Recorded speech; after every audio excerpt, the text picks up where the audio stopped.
morning, Judy. Good morning. All right, before the jury comes out, I just want to let you know for planning purposes, I plan to go to 5:30 today because we lost a little time throughout the week. So we'll go to 5:30 today. And then starting when we come back on May 16th, I want to start at 9 o'clock, okay? So we'll be going 9 to 5 starting for those last 2 weeks just to give us a little bit more of a factor there so we can get all our time in, okay? All right.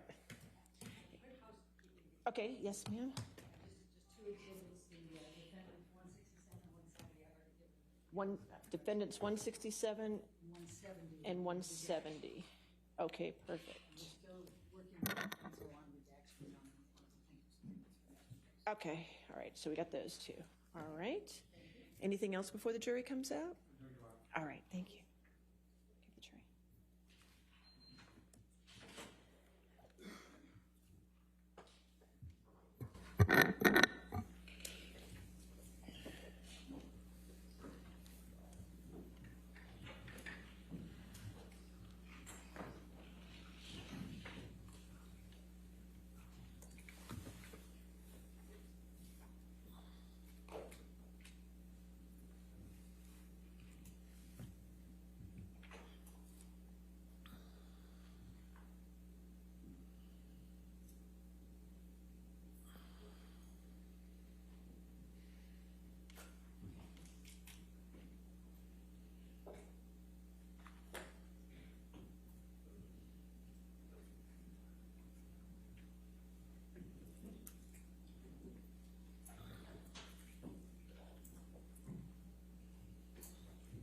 All right.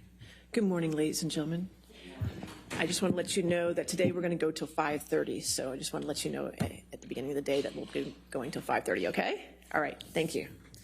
All right, your next question, yes, ma'am? Thank you, Your Honor. Amber, when we finished yesterday, we were talking about the Bahamas and the yacht and flying off in a helicopter. I'm going to just ask you to take a look at, Michelle, if you can bring up Defendants Exhibit 1091.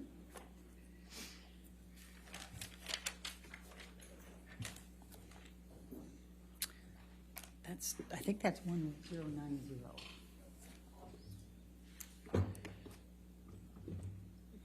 Scary that I would know that.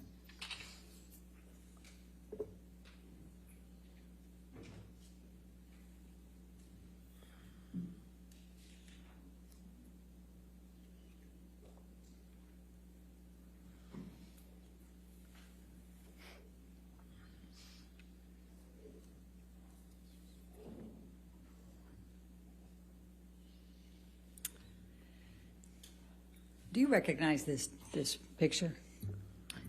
Yes, that looks like the picture I took of Johnny in July, around July 2013. Okay, and why did you take this picture? Because at the time, I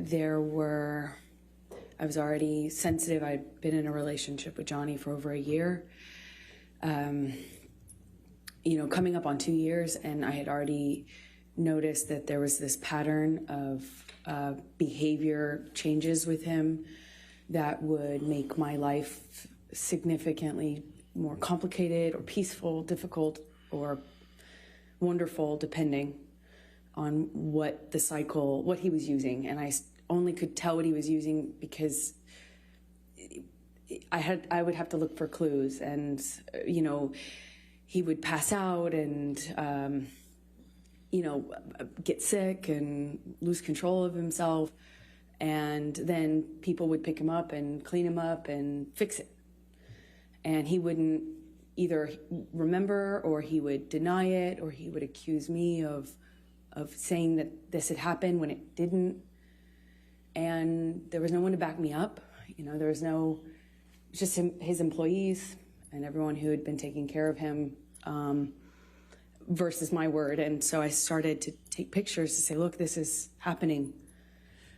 This is, I understood enough about addiction to know that you have to hit rock bottom. Like, you have to have some consequence for your action or for your behavior if you ever change to get better. And it seemed to me like that was not happening. So I noticed a behavior pattern change, and he started to, instead of fits of rage. He started to pass out a lot and fall asleep and kind of fall asleep mid-conversation. And it was just a pattern change. So I started to pick up on the clues so I could figure out what I was dealing with. Your Honor, I'd like to move the admission of Exhibit 1091.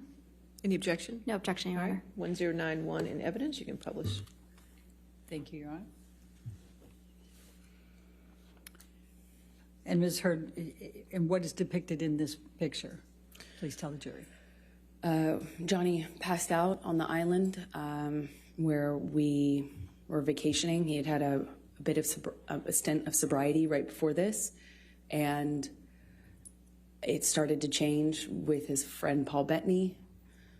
And yeah. Okay.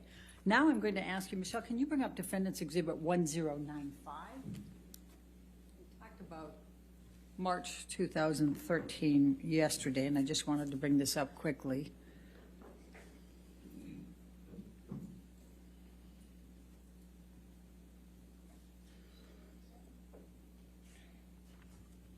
Do you recognize this picture?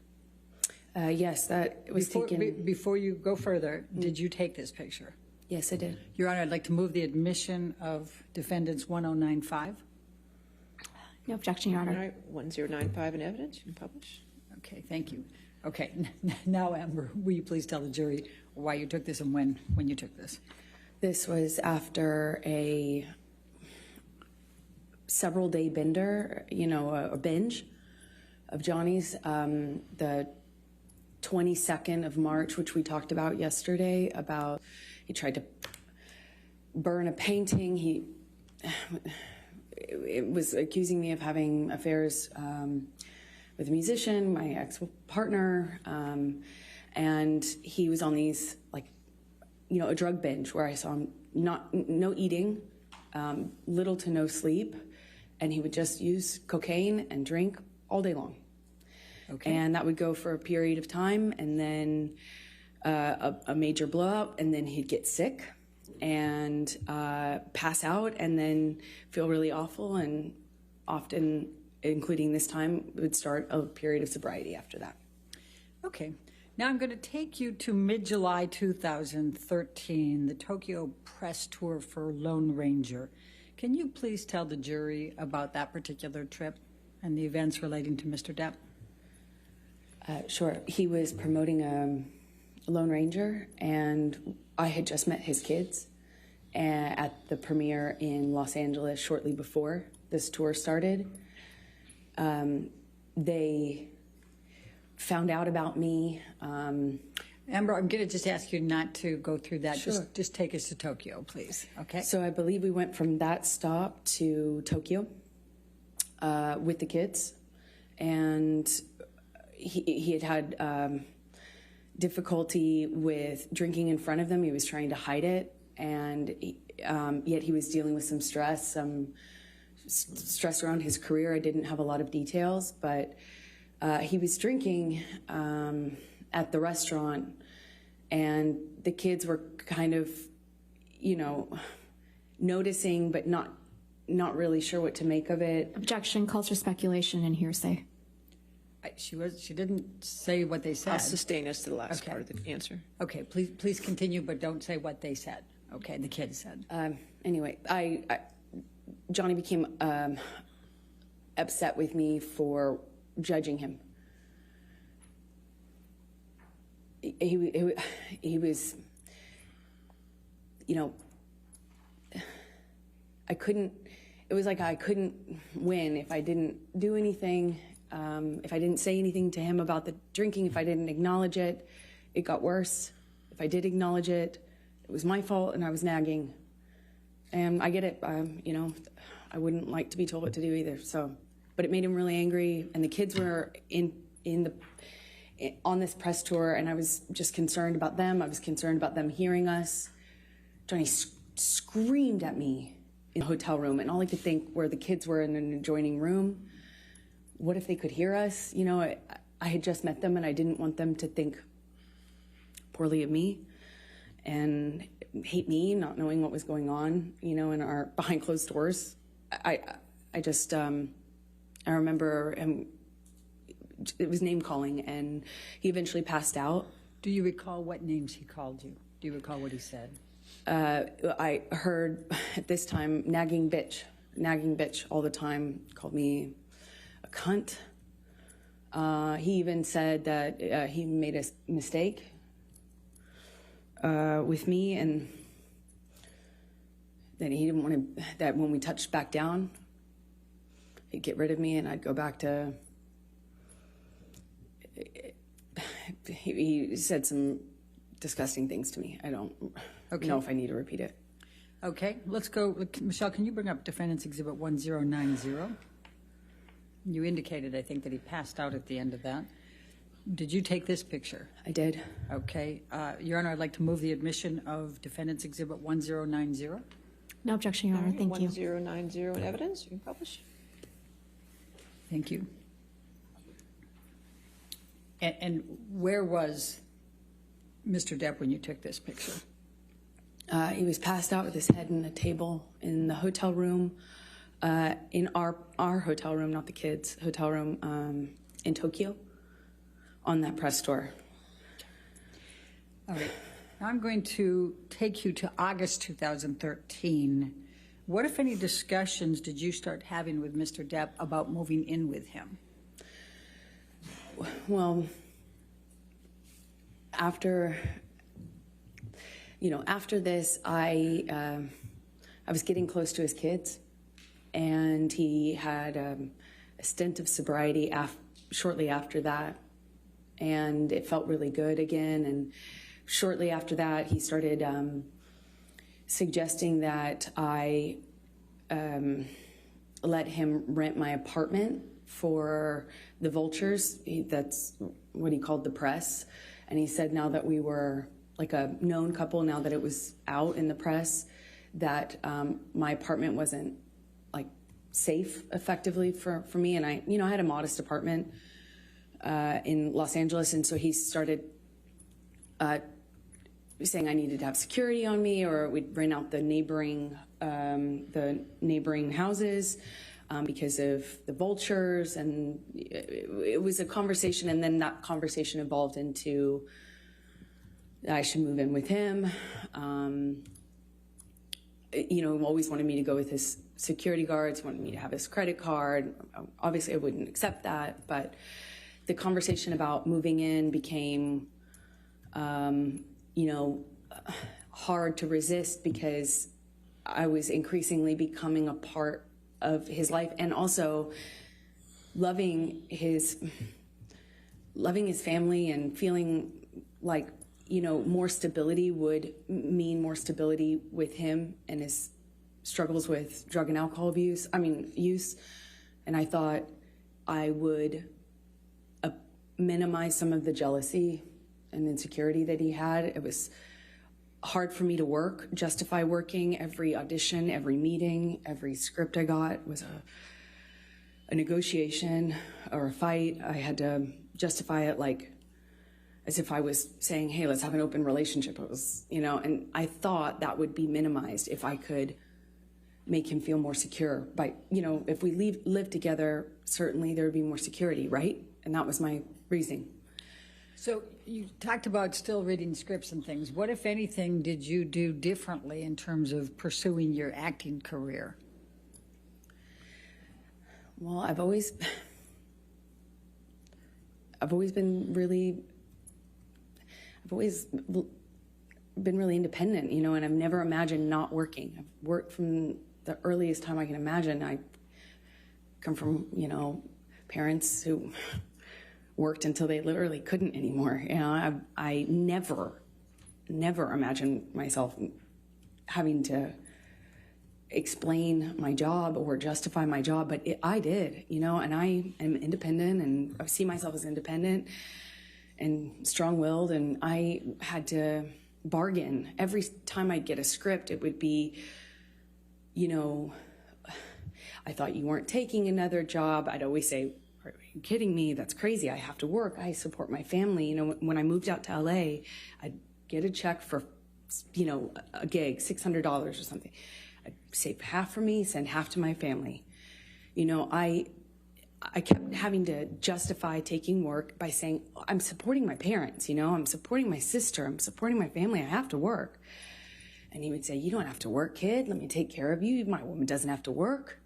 And that sounds really sweet and really romantic in some way, but it became a real fight. You know, every time I got a script, it was what kind of, you know, how I was dressing, what kind of behavior I'd have, how did I have a sex scene? And then I started saying, no, I won't take the sex scenes, or, you know, I'll take the part where I don't play, you know, that kind of character. Or then I started minimizing the kinds of kissing scenes that I had, and eventually I had to change the wardrobe that I could have in the movie. I couldn't have a sex scene, but that all, you know, it didn't happen all at once, of course. It was little thing after little thing after little thing. And eventually I found myself pushing as many scripts off my desk as I could, picking the ones that had minimal makeup, dressed as conservative as possible, finding ways to minimize the scenes I had where I had a romantic involvement of any kind. It was a constant battle and negotiation. So let me take you back. Did you, as a result of your discussions with Mr. Depp about moving in, did there come a time that you did move in with him? Objection leading. Overruled. Thank you. Yes. Please, and let me ask you this. You've talked about penthouse, we've heard a little bit about penthouse appointments and suites. Could you just explain to the jury the different places that Mr. Depp had in Los Angeles and what they were called, just so we have some context here when we're going through all this? It's a little confusing, I imagine. He had about, I think, 4 or 5 mansions in this beautiful, like, you know, border of Beverly Hills and West Hollywood, and they were all on a cul-de-sac, and we called it Sweetser, because that was the name of the street. And there 5 houses, I think 5 houses, it could be 4, all, you know, effectively, he had the whole street. Then he had about 5 penthouses downtown on the same floor of the Eastern Columbia building, which you've heard about, the ECB. And Sweetser was, you know, Johnny's kingdom. One of those houses was like a whole house was his man cave. It was a studio, and it was where he made music and hung out. And we spent some time in there, but that was effectively Johnny's, you know, place. And then there was the downtown places, and they were effectively empty save for some furniture and one of Johnny's friends, Isaac, who you met, and he lived there at some point before Johnny and I eventually decided to move in together. Let me just stop you there. I just want to make sure we're clear. Are we talking about the penthouses, or are we talking about Sweetser? Isaac lived in the penthouses. Okay. The rest of them were pretty much empty. And my best friend, who I was very, very, very, very close to, went through a breakup, and he very kindly insisted on moving her into this penthouse. And of course, she said no for the first few times, but he insisted and said they were empty, and he would love to have her move down there. And he very kindly moved my best friend downtown. Problem is, Rocky? Yeah, okay. Rocky Pennington. But the problem is it's like 30, 45 minutes from West Hollywood, where my place was, which we call Orange at the time. Okay. So when did you move into the penthouses? Shortly after he moved Rocky, my best friend, into the penthouse. So she was in one of these empty-ish apartments, and somewhere around that time, I think it took me some time, actually, but after that, I eventually agreed to move in with him and give up my place, although that made me pretty nervous, to be honest. But we were in this relationship that was very serious, and we were constantly traveling. Also, as another part of it, is we were in LA for a matter of days or weeks. I'd go do a job, he'd go do a job, I'd come back for a photo shoot or a red carpet, go on a location, go visit him on a location. And there was an incredible amount of travel and movement.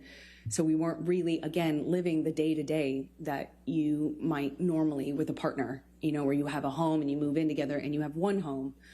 We didn't have that. It was very different. I'm going to take you to September of 2013. What were you filming at that time? London Fields? Yes, that's right. Okay. I was filming London Fields. I just started. All right. And did there come a time that you became engaged to Mr. Depp? Well, yeah, it was difficult because in that role was a very difficult role. I mean, every time, every scene that involved sexuality or romance was like, I'd look at that on the page and it felt like I'd feel my gut tighten because I knew it was going to be an issue. But Johnny dropped me off.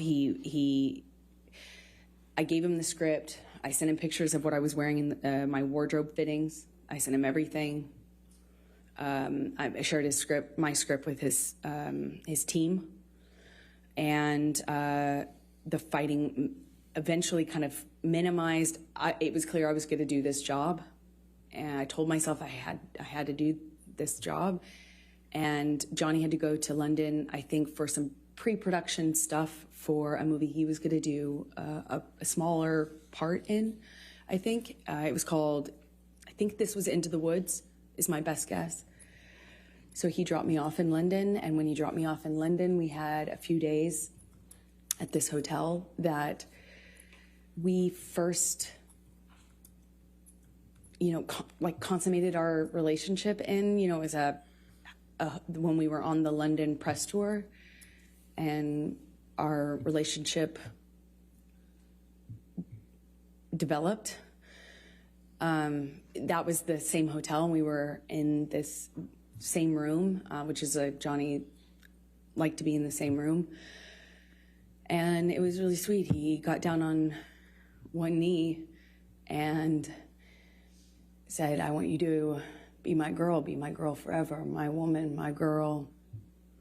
I want you to be the rest of my life. Say yes to me. He said he wanted to spend every day. He promised me that every day when I woke up, that I would wake up and he would make me smile at least once. And that would be his goal. And, I looked into his eyes and I saw my future, hope, like blind hope. I was so in love.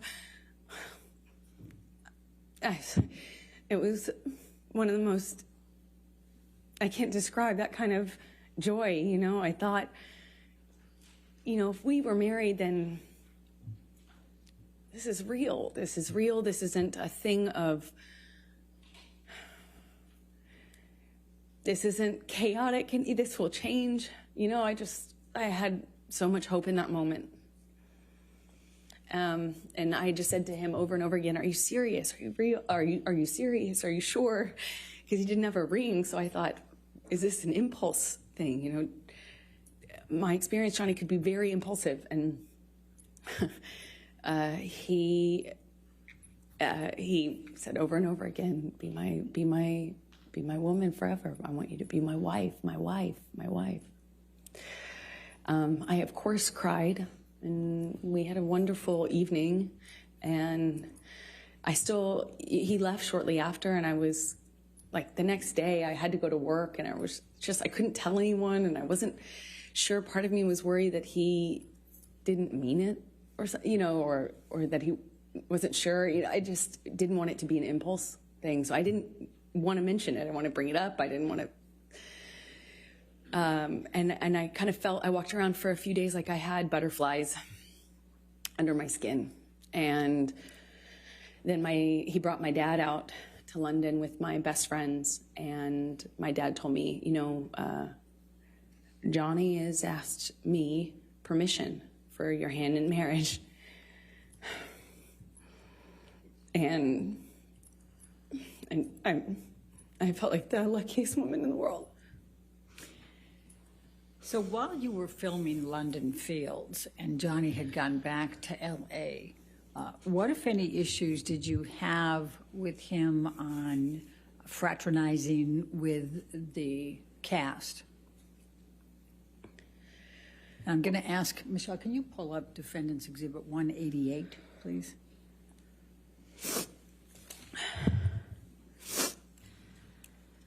Your Honor, I'm going to object on hearsay.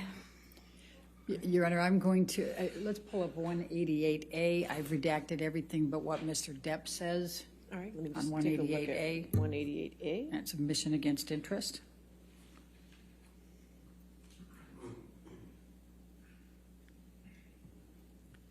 Do you have that? You don't have it?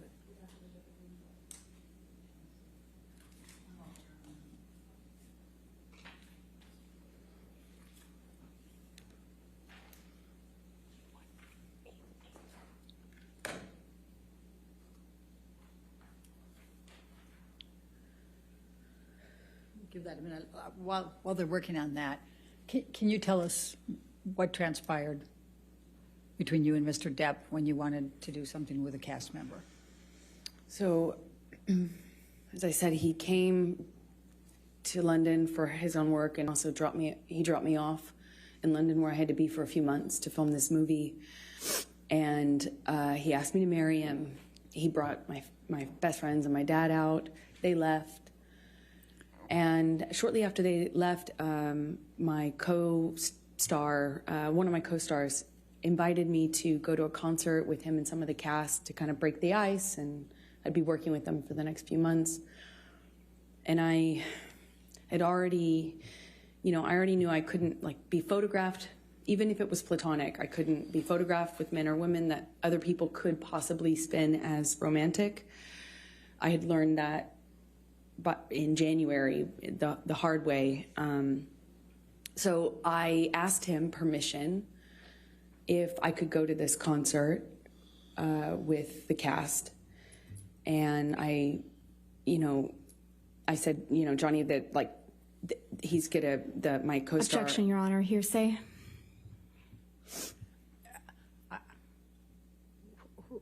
Don't tell us what the co-star said.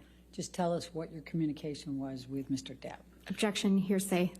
Her communications are hearsay. All right, I'll sustain the objection. I'm not sure I understand. If you want to approach, that's fine. Yes.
That if I accepted the invitation and went out to a concert, that the engagement would be off, that the relationship would be off, and that I was foolish, naive for thinking that people could invite me to a concert in a platonic way. I tried to say that it was fine. Objection, that hearsay. She's testifying about what Mr. Depp said. I don't understand. All right, I'll overrule that objection. Please continue. Yeah, he said I was foolish and naive, that no one could invite me to. How could I be so dumb to think that somebody could just invite me to a concert? Why would they want to hang out with me? Obviously, it was because they wanted more from me, and that I probably wanted more too. You know, I was basically asking for it. You're going to go backstage. What are you going to say to the band? And then I know how this plays out, and who's the other girl going to be there? And how could you be so stupid? How could you be so foolish? You're more naive. You should be smarter than this. And I apologized. I stayed, that whole evening, I think for a few hours I spent on the phone with him, texting, calling, or talking, hanging up. He'd hang up on me, be upset, and then send me cryptic messages about my foolishness. And, you know, I'm already doing a movie where I play this, character where I was empowered. Like, I read the script and I thought this character was empowered sexually. And by the time I got Johnny's feedback on it, I had been convinced that actually I was just being used. That I was just being used. It was clear that that was all I had to offer, and I was too foolish to see it. And I had Amber, I'm just going to stop you right there because I'd like you to take a look at Defendants Exhibit 188A. Mm-hmm. Is that in front of you? Do you recognize this portion of the text chain between you and Mr. Depp? Yes, I do. Okay, and this is on September 9, 2013? Yes, it is. Okay, and are these statements Mr. Depp made to you during that evening that you just described to the jury? Yes. Your Honor, I'm going to move the admission of Defendants 188A. Any objection? No objection. All right, 188A in evidence as redacted. Do I have that redaction, or is that something you need to give me? I think we're going to need to give it to you Okay. hard copy. All right, thank you. Thank you, Your Appreciate Honor. And if I You can publish. can draw your attention to it, he first says, I don't want to make anything an issue, baby, but I literally have been on the ground just 14 fucking hours from leaving your side. Do you see that? Yes. And then he says, you know what I want, who I am, and where I want to go with us. You know very well what type of fucking man I am, and yet you lay a gauntlet before me that you know is the very species of danger that will always attract me into a very tempting test. What's behind that door? Almost impossible to, I think he meant not take you on. You want me to roll the dice? This sounds more like an aggravated ultimatum than soft words that could help us make both feel better. Don't test me, please. Did he tell you that? Yes, he And did. what did you understand that to mean? It was clear. It was a threat that if I wanted to be. Objection, speculation. I think she can say what she understood it to mean. I'll sustain the objection. Okay. All right. Let's move on then to the filming of Mordecai with Mr. Bettany in October, November 2013. Where did that take place? In London. Okay. And what, if any, involvement did you have? Were you there for any part of that filming? For part of it, I happened to be in London already for the film I was just telling you about. And Johnny came to London shortly after to film his own movies. He did the smaller, I think it was a smaller role in Into the Woods, and then he was filming Mordecai after that. So after I finished my movie, I moved in with him into his house in London, a rented house in London. Okay. And describe your experiences during that time period with Mr. Depp. It was really touch and go. He was filming with Paul Bettany, and there were days when he wouldn't come home, or they couldn't get him up out of on set. He'd be asleep in his trailer, sleeping whatever he'd done the night before off. I remember he missed a few days of work that way. It struck me because in my experience in our job, you don't miss work. It doesn't matter how sick you are, you go. You know, it's millions of dollars every single day they're filming, and I had not experienced someone who could effectively just control the set like that, you know, I mean, to that extent. And one day he didn't come home, and I was worried sick. I found out that he was in a hotel room with Paul Bettany. Objection, hearsay. Okay. Move forward, because When he came home, they had to carry him home. Objection, hearsay. Did you see them? I carry watched him? it. Okay. Go ahead. Okay, please continue. I watched. Actually, I was shocked that he could do it. One of the security guards carried Johnny like a baby into the house, and I looked at that, and I mean, his boots were hanging over the security guard's arm, who had to negotiate getting through the doorway, carrying Johnny like this. And I watched this.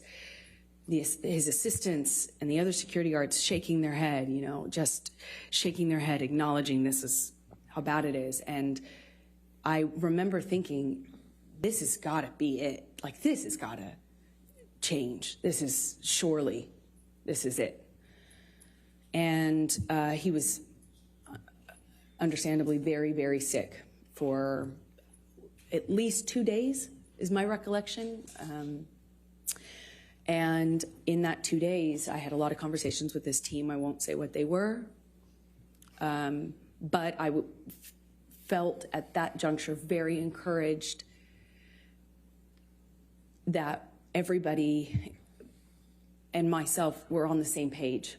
And I felt encouraged that we were in a new chapter, that Johnny had finally hit rock bottom, and finally he felt like changing for good. And I felt buoyed, you know, supported by these conversations I was having with people that he was close to, that he trusted.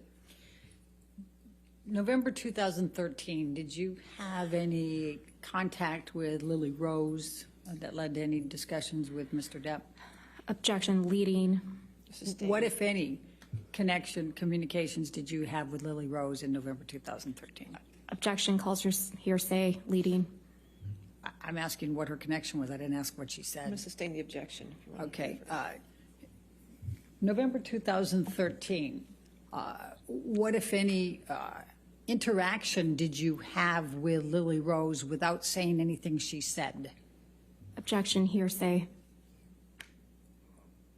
It's interaction, Your Honor. I'm not asking for what she said. If you can lay a foundation out. Okay. Did there come a time in November 2013 that you saw Lily Rose? Yes, they came to stay with us for some time in the winter. Yeah, around November, I believe, 2013. When you said they, who were you referring to? Johnny's kids, Jack and Lily Rose. All right. And was there a particular incident that led to a disagreement with Mr. Depp? Objection, leading. Sustained. What, if any, interaction did you have with Lily Rose that led to an argument with Mr. Depp? Objection, leading. That, what, if any? If we approach from this.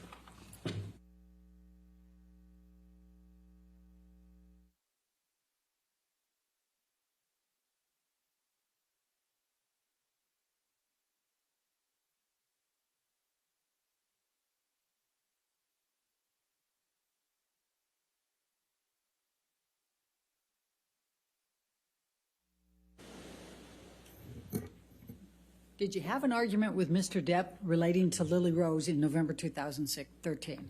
Yes. Can you please describe that? Well, I was, you know, these kids were, I found them to be these beautiful, wildly intelligent little weirdos in the best way. You know, they were, I was falling in love with them. And, you know, they were in my life at that time, a short amount of time, but I loved it, and I started to feel very protective. And, you know, Johnny's sobriety meant that he was there and then he wasn't. And the nature of our lives with the travel and work meant he was there and then he wasn't. And Lily Rose, at some point, had a crush on a, you know. Objection, hearsay, and lack of foundation. I'll overrule for them. Thank you. Please continue. This argument happened because Johnny was, I didn't agree that this gentleman, it was a famous musician, over the age of 18, spent the night at the house, and I felt protective over Lily Rose and concerned. And naturally, they were not my children. It's not my place, and I understand that. I know it's a sensitive subject, so I understand why Johnny got so upset with me. But that and the introduction of the weed with his daughter, she was so young, I just felt protective. Again, it's not my place. I understand that. And I made him really angry by weighing in on that. Okay. Did there come a time that there was a family engagement gathering? Well, we celebrated Thanksgiving out in London. The kids were there. There was a stint of sobriety following how sick he got on set with Paul Bettany after one of his drug binges, and he kind of just came alive again. You know, he even played a prank on me about having relapsed when he hadn't relapsed. You know, I started to kind of feel that with the kids being around. I did think that maybe this was it. We were on a good path, meaning to sobriety, that this was it. And our life was peaceful for a minute. You know, it went back to being wonderful. There were these moments that just felt so wonderful. Objection, Your Honor, non-responsive. All right. I'll just sustain the objection. Okay. Take us to the engagement. There was an engagement party, correct? Then, yes, come Christmas of 2013, Johnny had rented this beautiful mansion in Malibu on the beach. It was gorgeous.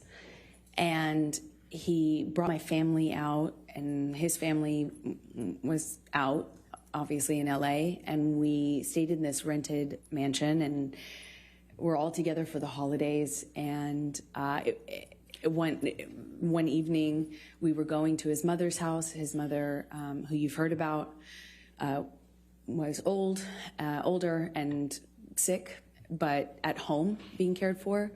And one evening we're going to have dinner, Christmas dinner there with her around the time of her birthday as well. And my best friend said, "You should." Objection, hearsay. Sorry. It wasn't offered to prove the truth of the matter, but go ahead.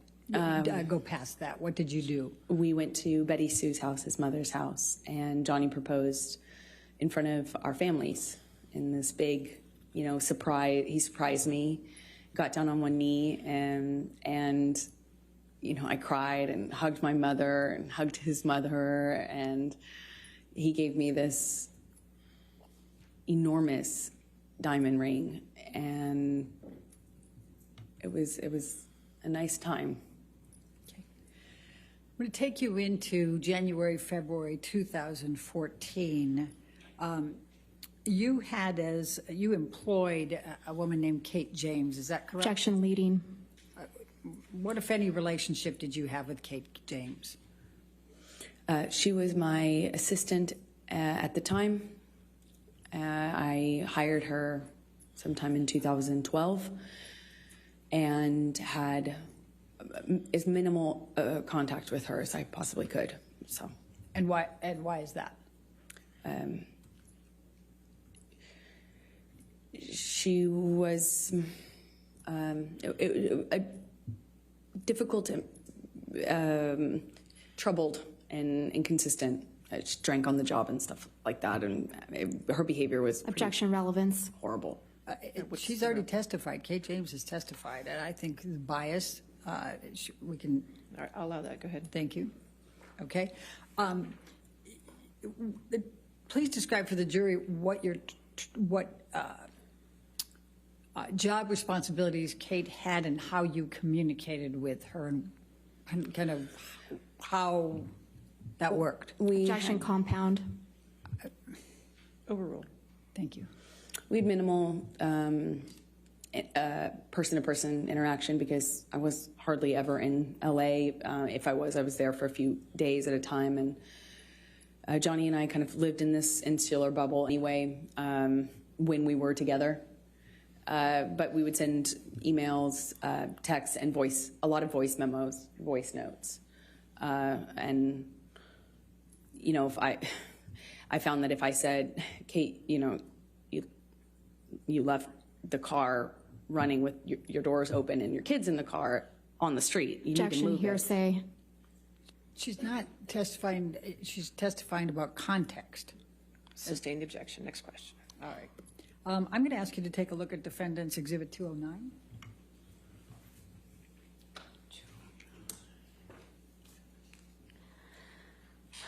Your Honor, I'm going to object on hearsay grounds.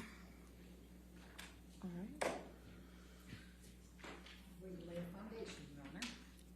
It's still hearsay. May we Ms. Heard, approach? did you? May I lay the foundation Go ahead. first?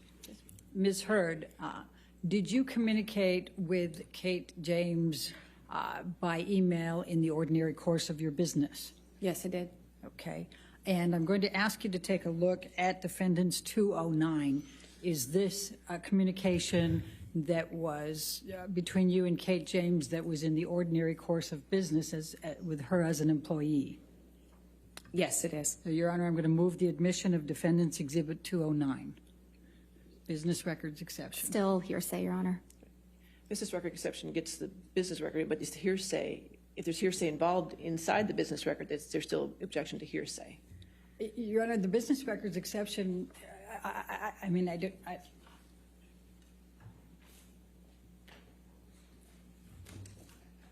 agree. I think that's the point that hearsay can. Approach.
What, if any, communications did you have with Kate James about your issues with Mr. Depp?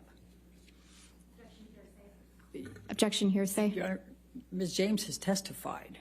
I'll sustain the objection. All right, well, we can take that down, Michelle.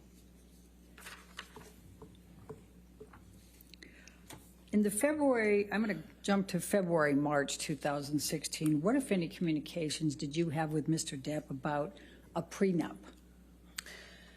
Well, after the engagement, but before the engagement party, I started to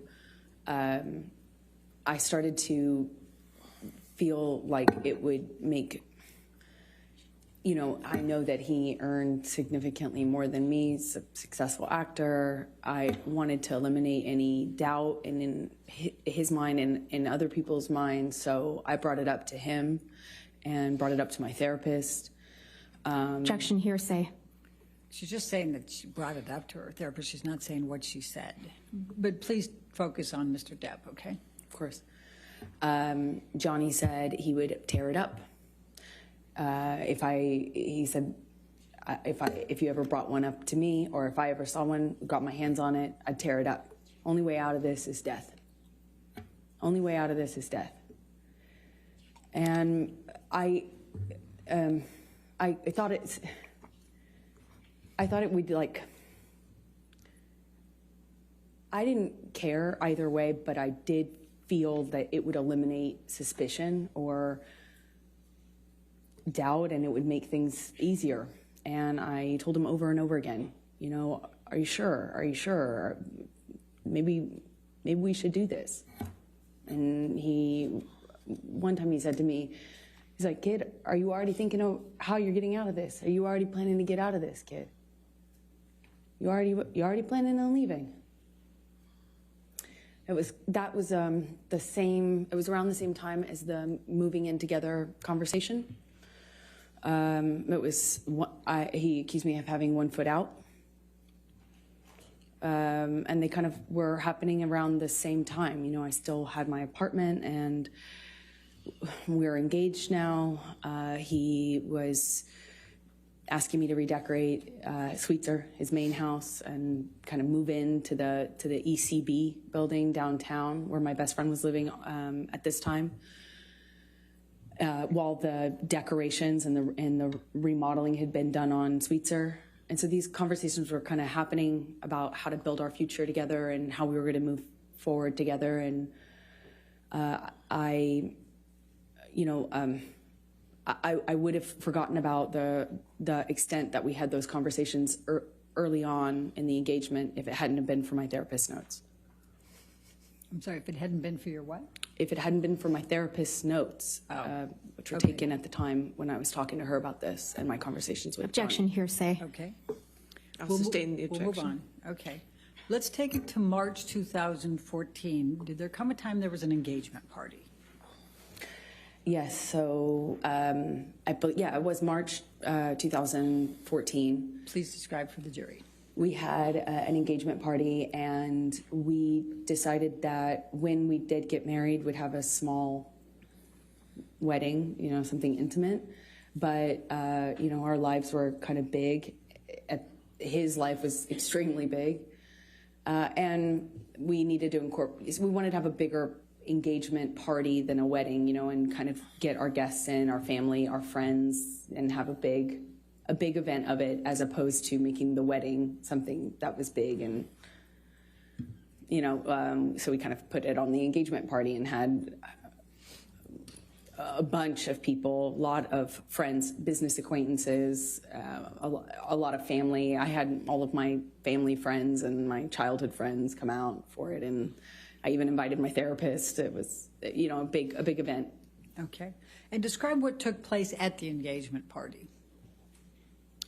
Well, we walk in together and we took some pictures and said a few hellos, and then Johnny disappeared upstairs in, I guess it's like a coat room or something. It was in a big abandoned building that was rented out for events. And he had disappeared upstairs almost the entire party, I would say. It was kind of came down at the end when we were leaving, and came down once because he was at the time sharing drugs with my dad. Objection. Speculation. Lack of foundation. How do you know that he was sharing drugs with your dad? I was there. I watched it. Please continue. My dad at the time was was addicted to the same thing Johnny was.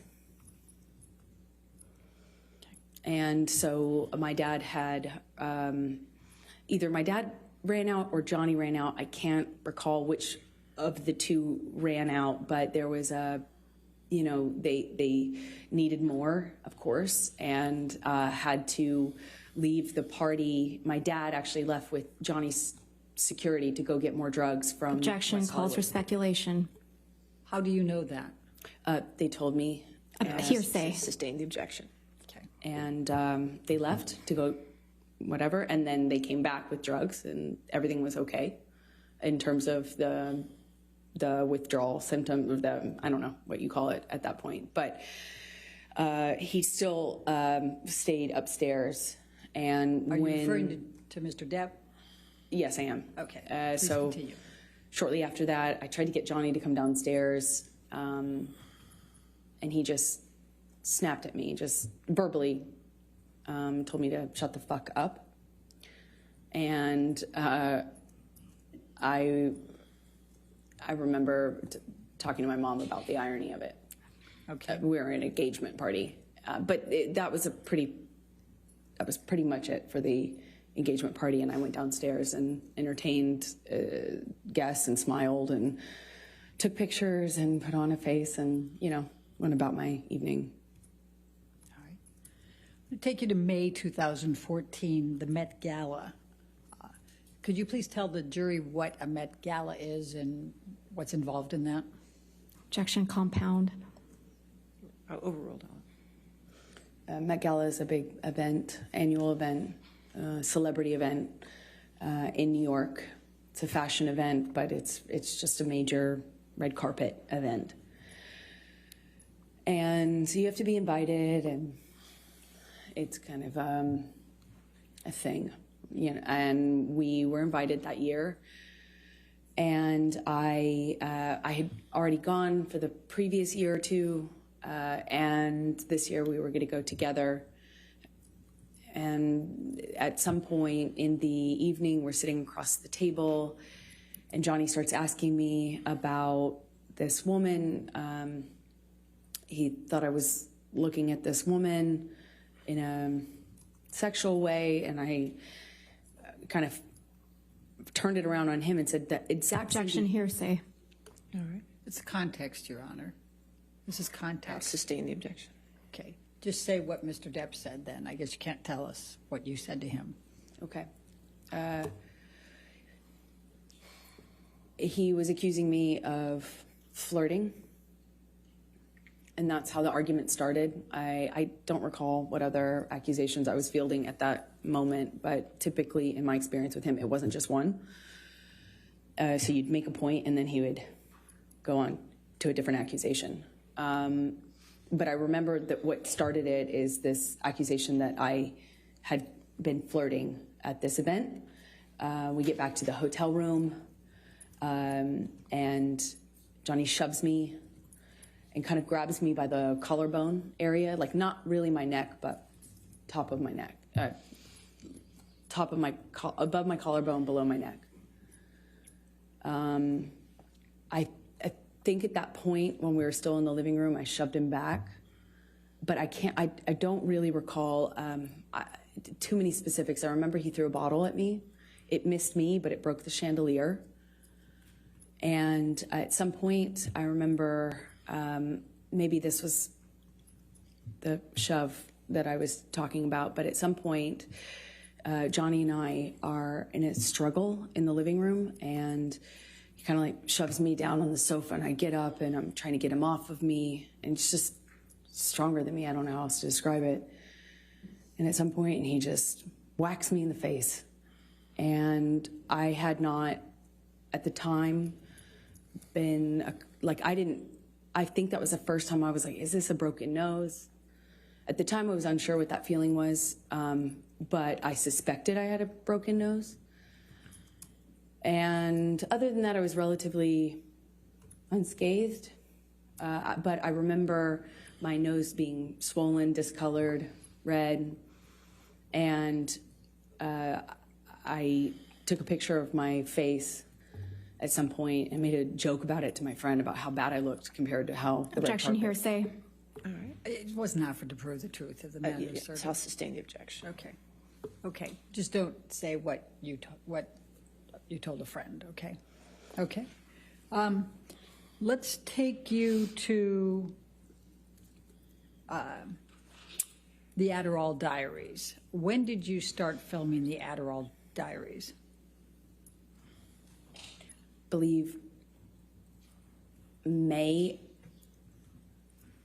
I filmed another movie in New York, March, April, May. I went straight from that movie to another movie, an independent film with James Franco. The one I had previously shot was with Christopher Walken. That's right. Okay, so I went from one to the other and saw Johnny in these, in between, like if I got a long weekend or, I'd fly home to be with him and then fly back. It was kind of like that. Fly back from where? Where were you filming those? In New York. Okay. And where was Mr. Depp at that time? Johnny was in LA at the time and then eventually went on location for his movie, Black Mass, in Boston. So you were in New York and Mr. Depp was in Boston at some point? Eventually, by May 2014. That's it. All right.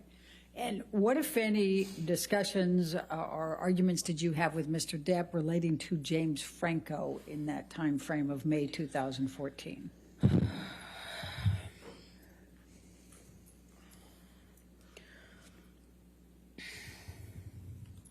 It's a nightmare.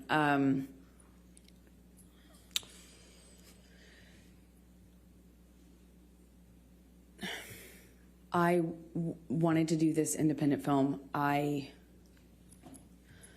liked the story. I liked the character. I told him I'm not going to wear makeup in the thing. Objection, hearsay. Apparently, Ms. Beer, if you could approach, please.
so tell the jury what Mr. Depp said.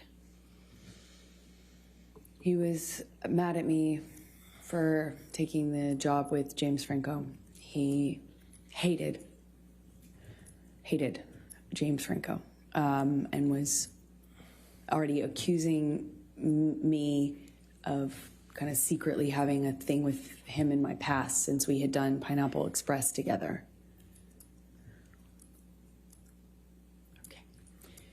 So I'm going to take you to the Boston plane incident. We've heard about that earlier, May 24.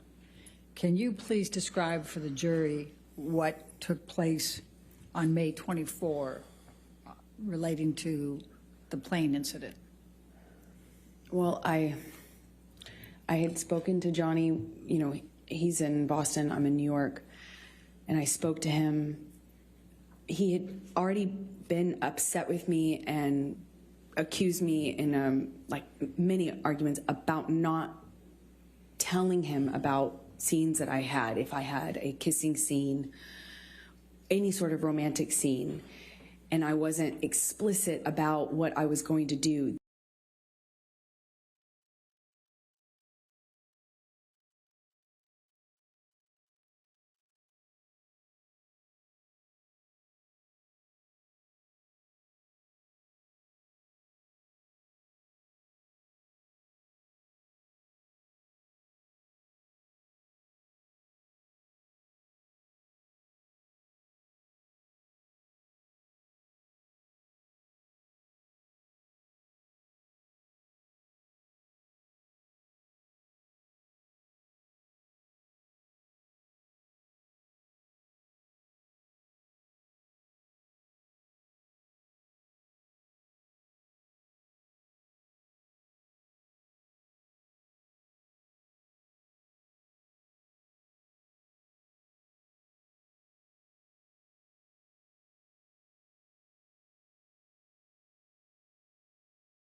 We'd go back to LA for his daughter's birthday. I was nervous because the conversation I had had with him, and he was so upset with me on that conversation, but I figured I assumed he had passed out and that he would have been kind of sobered up the next day, assuming that the work would mean that he felt pressured to kind of pull it together. And I get on the plane. He sent the plane, so I assumed he's not that mad at me. He's over it. We're moving on. He's sobered up. There had been a lot of talk about a sober plan, like a full detox, a full recovery, a doctor, a whole plan. You know, there were talks of that following what had happened in London. So I was feeling like, okay, well, maybe we're here. And I get on the plane, it touches down and the SUV pulls up and it sits on the tarmac for a very long time. He knows I'm on the plane waiting for him. So I kind of started to anticipate that things weren't as I hoped, meaning that he was sober and had slept it off. And I'm sitting on the plane for a very long time waiting for him, and he finally opens the door and I see him get out of the SUV, and I can guess by how he's moving, how he's walking. I didn't realize at the time I had already become really sensitive to these little changes because my life changed depending on what he was on. And he gets on the plane, and I just knew in every cell of my body something was wrong.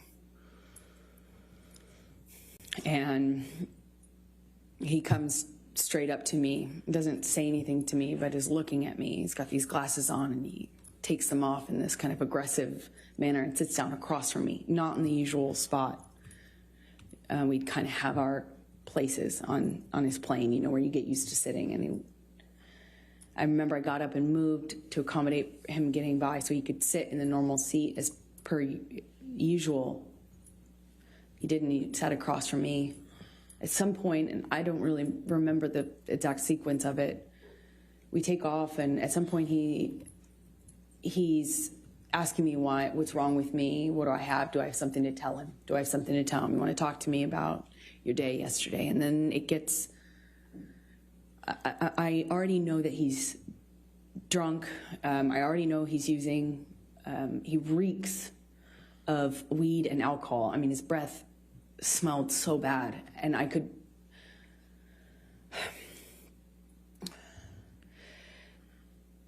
I could anticipate that there was a no-win situation here. There was no me talking myself out of this or talking him down or any, you know, a lot of my arguments and my involvement in them are me trying to diffuse by explaining or Objection, non-responsive. She's telling the story, Your Honor. I'll sustain an objection as part. Good. Okay. So he is asking me questions, and I know to not engage. I was polite. I made sure to answer minimal amount of, you know, the minimal amount that I could. I moved slowly. I was trying to be polite, but not engage because there was no win. And he kept going, kept asking me. Eventually he went from, do you have something to tell me, to, you want to tell me how much you liked it? Tell me, did he slip a tongue? It got worse and worse, just more. It went from asking me about how my kissing scene went or how the sex scene went to asking me what James Franco had done in the scene, to being really explicit about my body.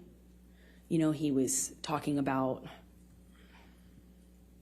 he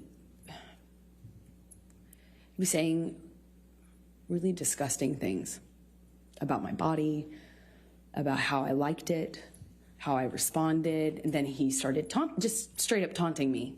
I know you liked it. He called me a go-getter.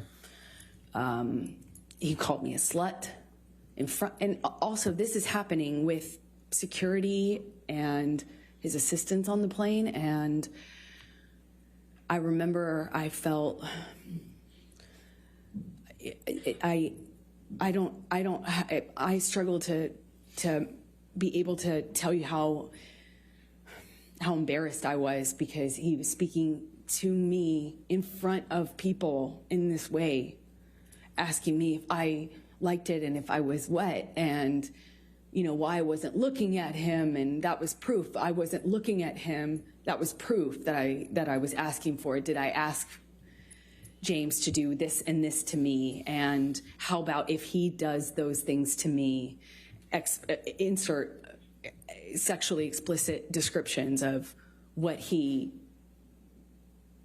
accused me of wanting or deserving. And I, at some point in this, get up and move to the front of the plane. And I remember getting up so slowly.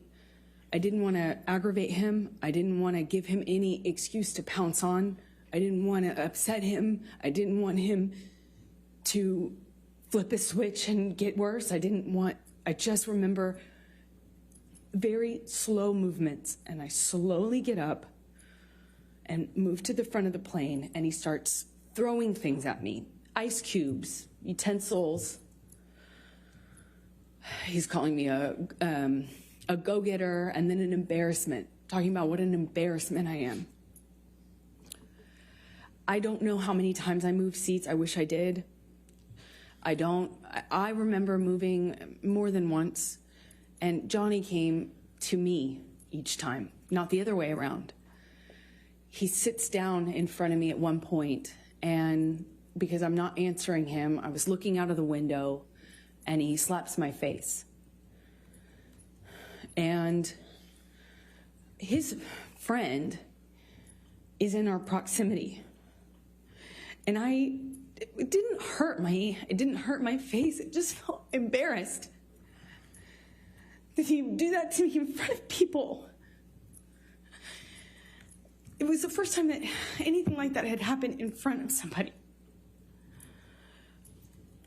I got up to move again, and he's just taunting me, having a laugh, screaming, and then just straight up mean, calling me names. And it was oscillating between those things. And I get up slowly again, and I just resolve to just sit the rest of the time up at the front of the plane.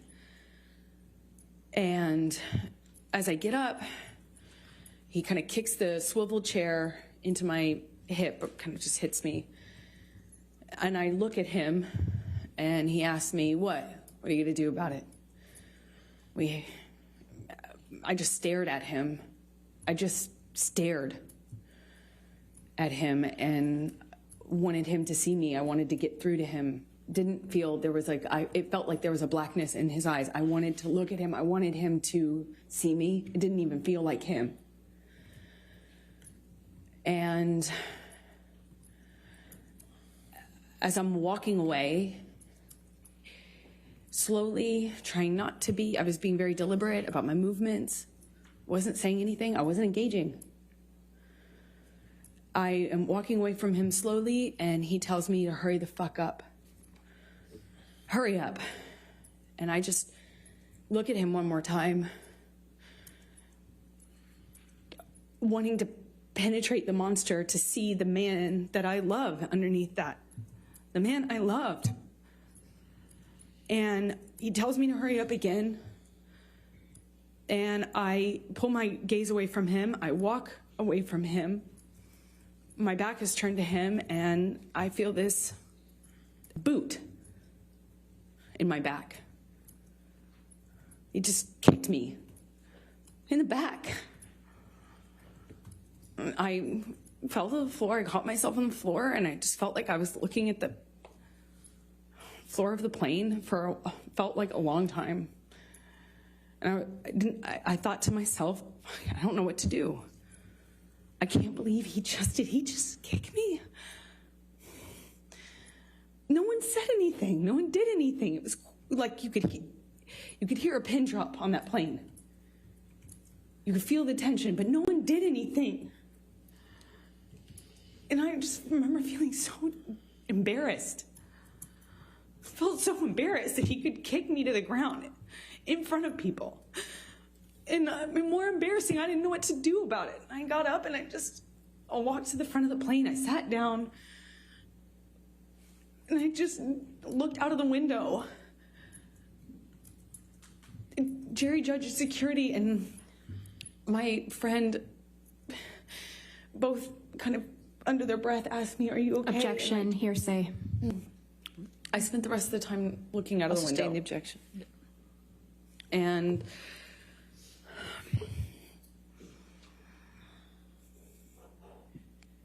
Did there come a time that you tape recorded Mr. Depp on this plane?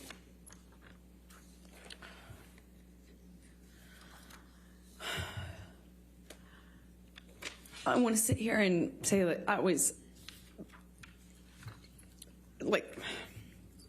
telling myself I needed to leave him,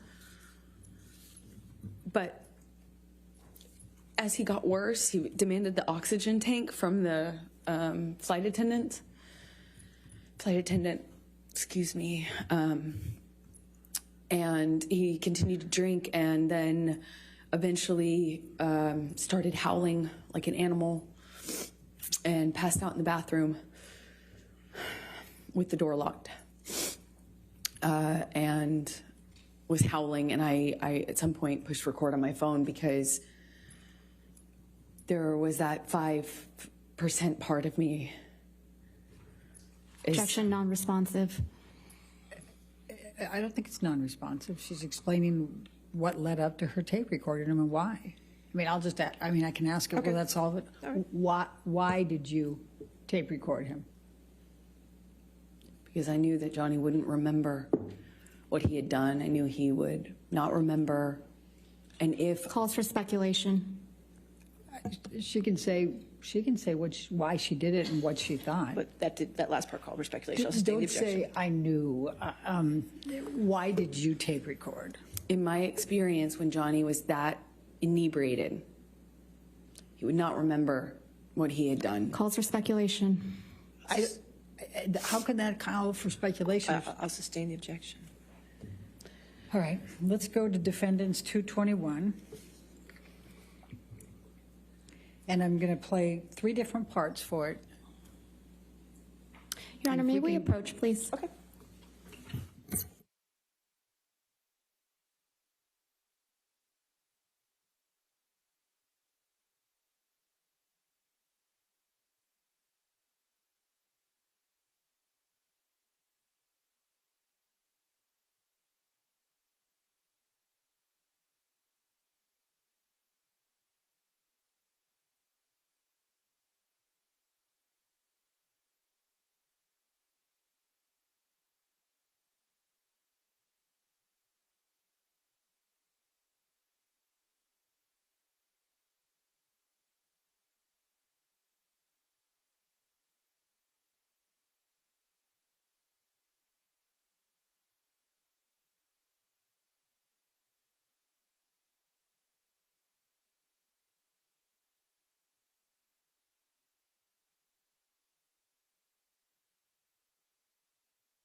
So we're going to start with 221, and we're going to call it A, and that'll be 0 through 1 minute.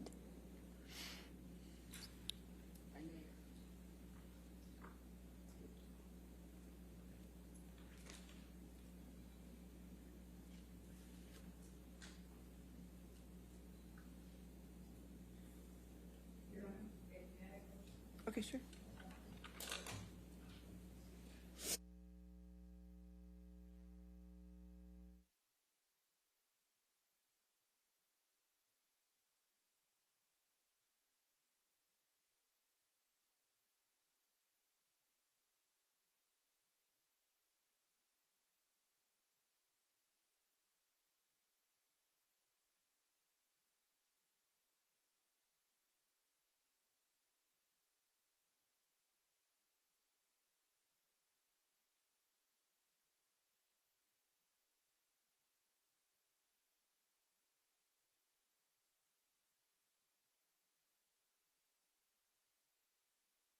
With the first one with 0 to 1 minute. And can we turn up the volume just, I mean, there's part of it that the noise of the airplane is a little bit loud, but to be able to pick up the noise.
And then the second one is from 2:50 to 3:20, 30 seconds.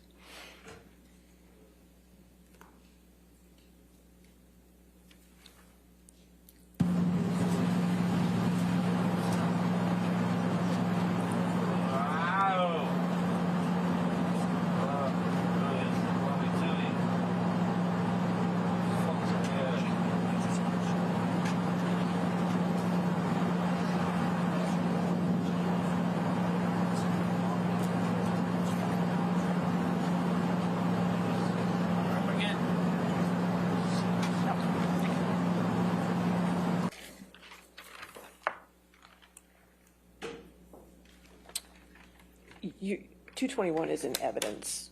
All of 221 is already in evidence. So may I play the third one then, and then we Yes. can take the break? Yes.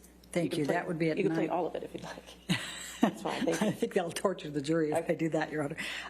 9:30 to 10, just 30 seconds more.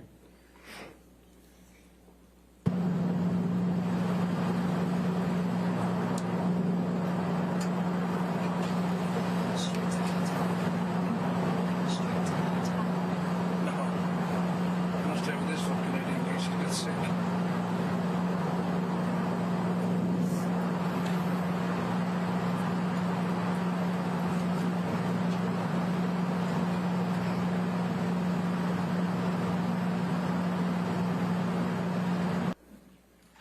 All right. And you can be changing gears after that, or do you have any more questions for this issue?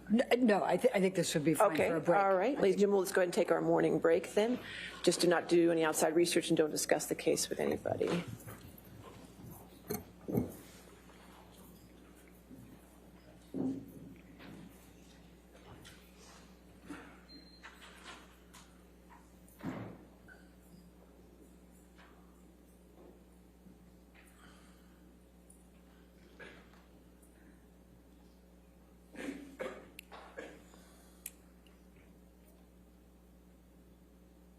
All right, thank you.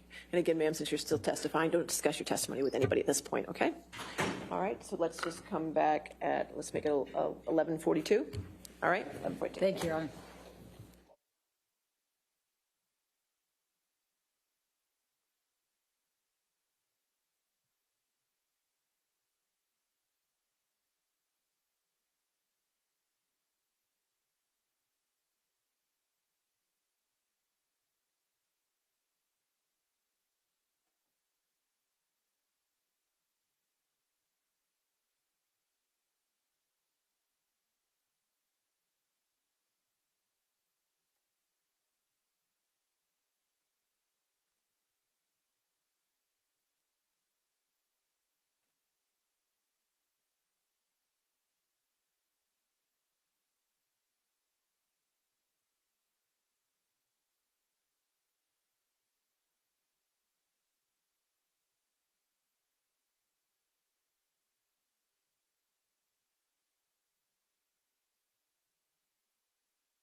All right, we ready for the jury? May we approach?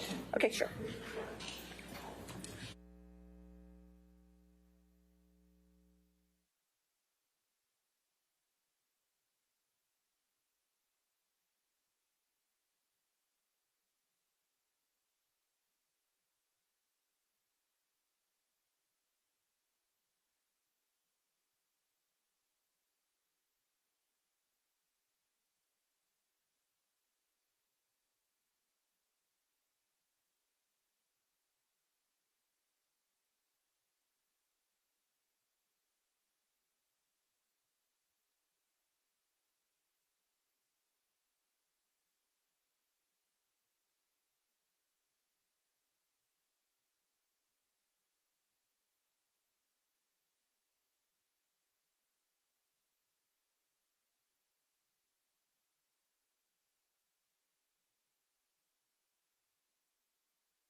All right, we ready for the jury then? Yes, Your Honor. Okay. Thank you.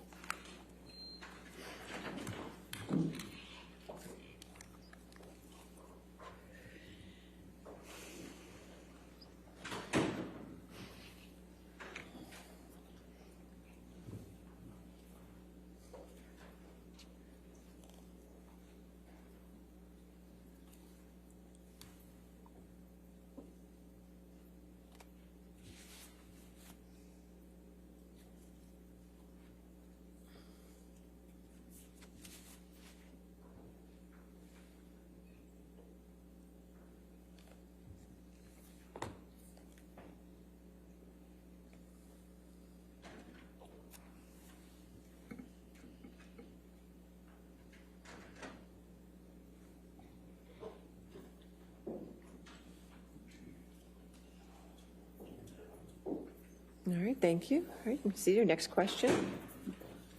Thank you, Your Honor.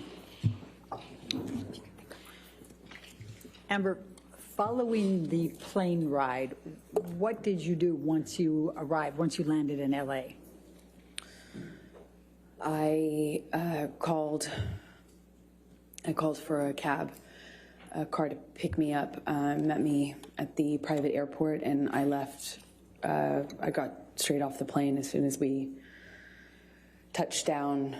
Johnny had been saying what he would do to me once we got on the ground, and I didn't know how long this cycle would last, so I wanted to just get out of there.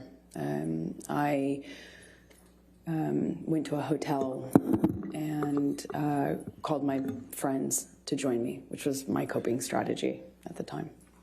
Okay. I'm going to ask you to take a look at Defendants 204.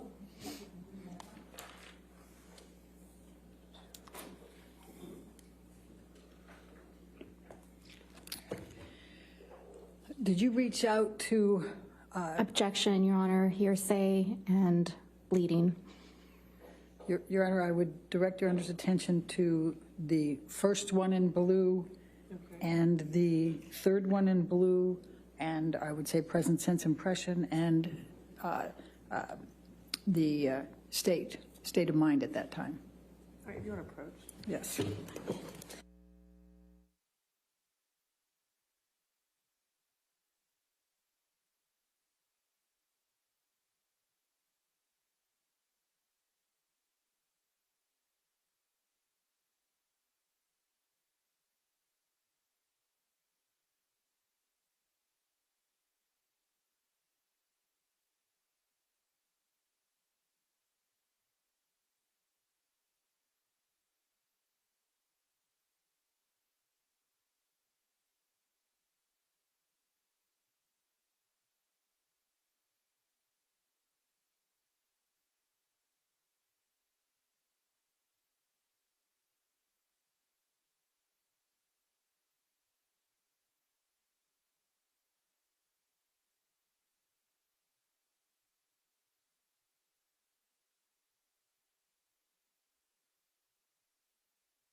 All right, let's go to 205. Defendants 205.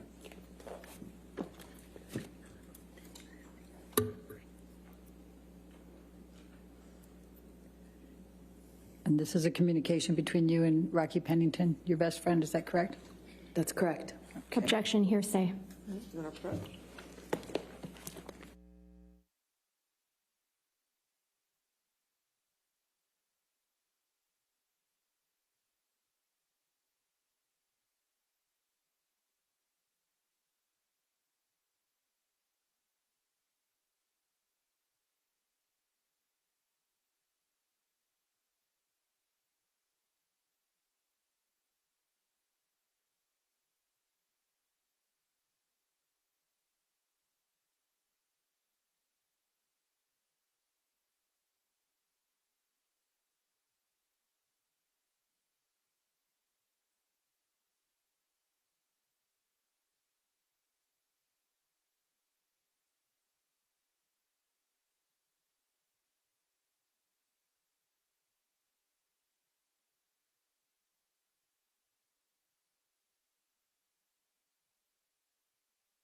to be redacted.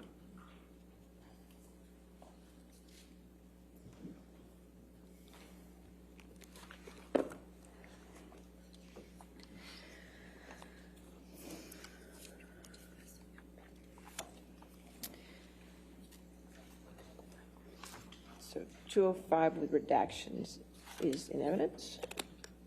Thank you, Your Honor. May we publish to the jury? Thank you. It is. So, Rocky, on this is Rocky Pennington, your best friend, is that correct? Yes, it is. Okay. And when did you send this communication to Rocky? Once I had touched down in LA, Okay. And you said, I'm not good. What did you mean by that? that I needed help, that I was scared. I was scared of what had just happened to me. I was scared of what was going to happen to me. I was scared if I left him. I was scared if I didn't. And I needed help. I just needed support. And I didn't feel safe going home. I still had my place in Orange. He had keys. I was scared. Did you text your mother and your father about this incident? Objection, hearsay. If you want to. What, if any, communication did you have with your mother or your father following this incident? Objection, hearsay. Sustain that objection. Let's go to Defendants 222, and Your Honor, I suspect we're going to be back up at the All right, you want bench on this to one. approach? That's fine. Thank you.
What, if any, communications did you have with Kate James following the Boston plane incident? Objection, hearsay.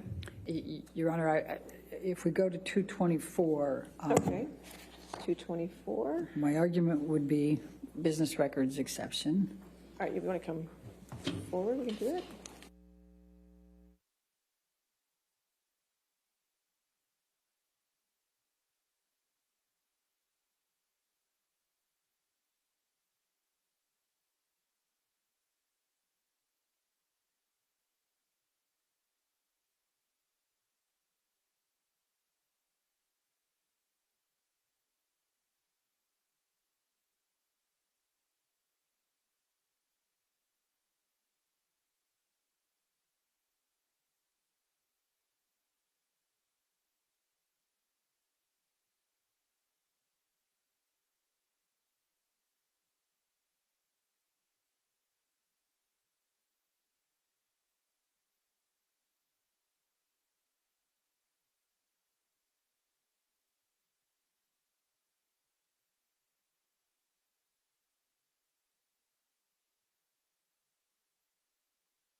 So what, if anything, did you do the evening of the 24th of May? I reached out to friends and family, asked for support, Objection, hearsay. Sustained. and surrounded myself with them with that. What, if anything, did you do for Lily Rose's birthday?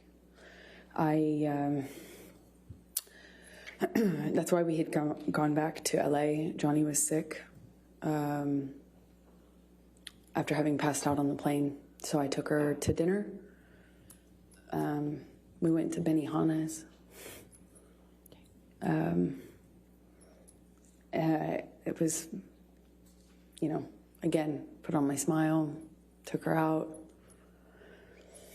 tried to make her feel loved, and celebrated for her birthday. And then I booked a flight out to New York to go back to New York, obviously without Johnny. I'm going to ask you to now turn to 225.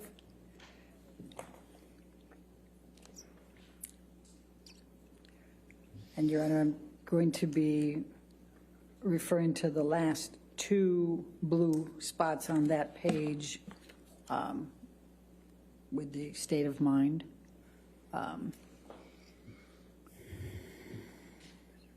Mental condition. All right. It doesn't, it's still hearsay, Your Honor. May we approach? Yeah, you want to approach? I just want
I'm going to ask you to turn now to 228.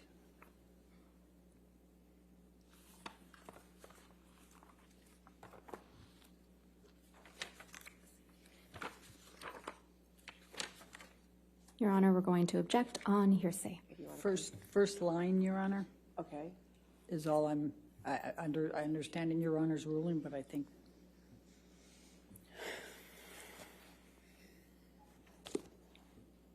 All right. If you want to come forward, that's fine.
So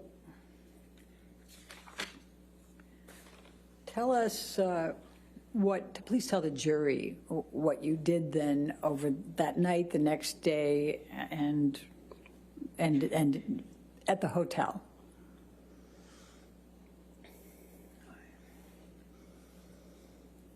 I cried a lot, tried to surround myself with my friends, and resolved to leave him.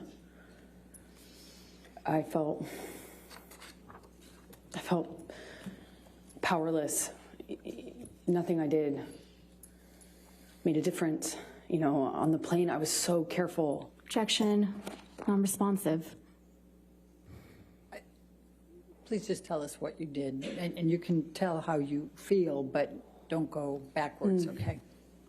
I resolved, tried to, the strength to commit to leaving him. I knew I had to. I knew nothing else would make a difference. So I got myself back to LA. New York. And started going to Al-Anon meetings every day. It's a support group for people who love addicts and alcoholics. What, if any, communications did you have with Stephen Deuters? Objection, hearsay. Your Honor, let me ask it this way. What, if any, communications did you have with Mr. Deuters communicating on behalf of Mr. Depp? Objection, hearsay. I would say agency on that, Your Honor. You have to lay a foundation for that. Okay. All right, let's go to 229A.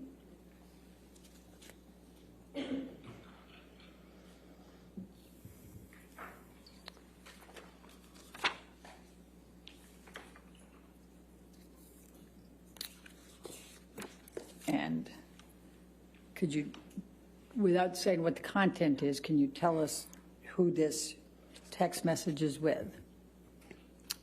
Johnny's assistant. What's his name? His name is Stephen Deuters. Okay.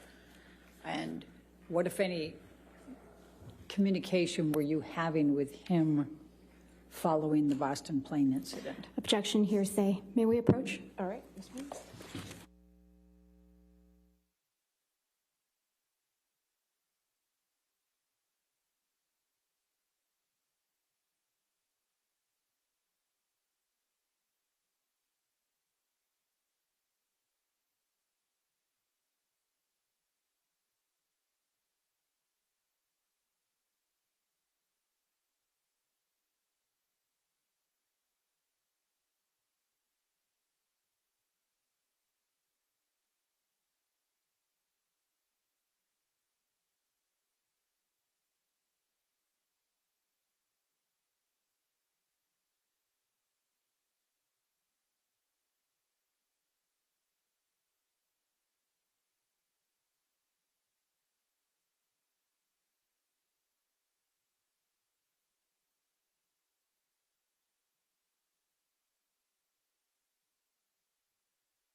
Did you communicate at all with Mr. Depp in the days following the Boston plane incident?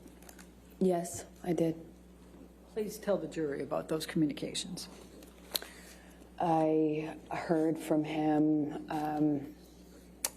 directly. I also heard from him through his assistants who were texting for him. Objection, Your Honor, hearsay. I'll sustain the objection. You're not allowed to testify about the text messages with his assistant, but can you tell the jury about your communications with Mr. Depp? Okay. It's kind of confusing because he was texting through them. Objection, Your Honor. I'll sustain the objection. I'll strike that from the record, and you'll disregard that understand. testimony. Please answer the question. Just confine it to the communications you had with Mr. Depp, please. That he was sorry and told me that he was in a blackout. He didn't remember everything, but what he did remember, he was ashamed of.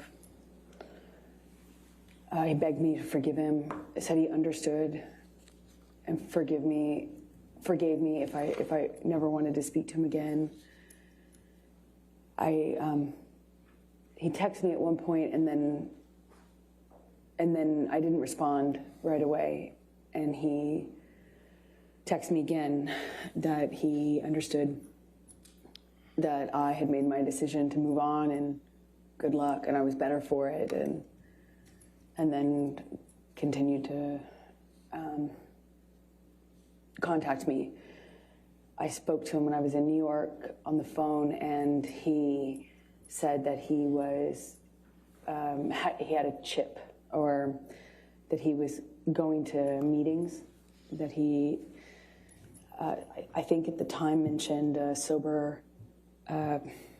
another celebrity that was kind of advising him on sobriety, or not advising him, but, you know, encouraging him. And he was saying, well, look, you know, me and this person, we even went to a meeting. I've got 3 days sober, 4 days sober. And that was the last time. The monster will never come back. Monster will never come back. And because it felt like such a different, it felt so much worse than it had ever been before. And because I had, you know, I went to New York and I was trying to get my strength to leave him, I actually thought that it kind of would be the turning point. I thought I had effectively... Objection, Your Honor, non-responsive. Overruled. Oh, go ahead. Thank you. Go ahead. Please continue. I thought things would change. Okay. Did you draft any kind of email to Mr. Depp to express your emotions and how you felt about all this? Objection, hearsay. Well, let's go. I'll lay the foundation, Your Honor. Let's go to Defendants 239. 239.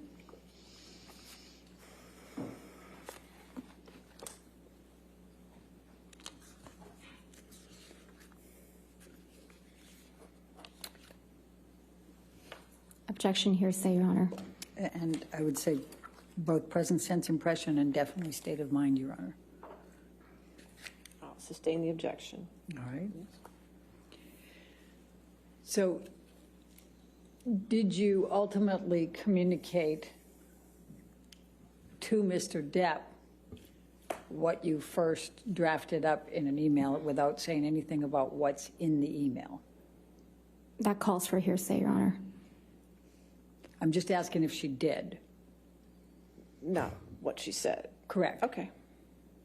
Overruled. Did you communicate to Mr. Depp what you had drafted in the email? And you don't get to say what you said. Yes. Okay. And what, if any, response did Mr. Depp have to your sending that email to him?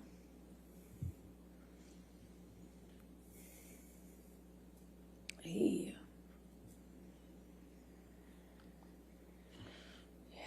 came to New York to fight for the relationship, for me, to prove that he was sober and he was committed to changing.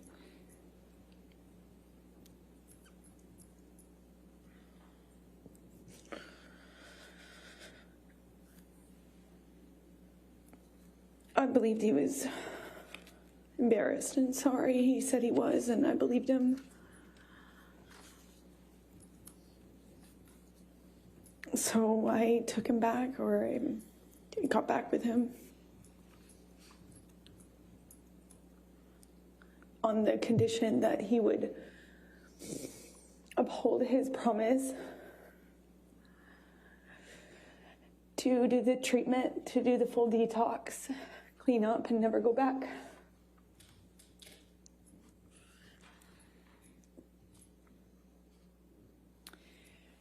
So I'm going to take you now up to the June through August 2014 time frame. And I think you testified earlier, and others have as well, that Mr. Depp brought in Dr. Kipper and his group, correct? Yes, he did. Could you please describe for the jury what those next few months were like?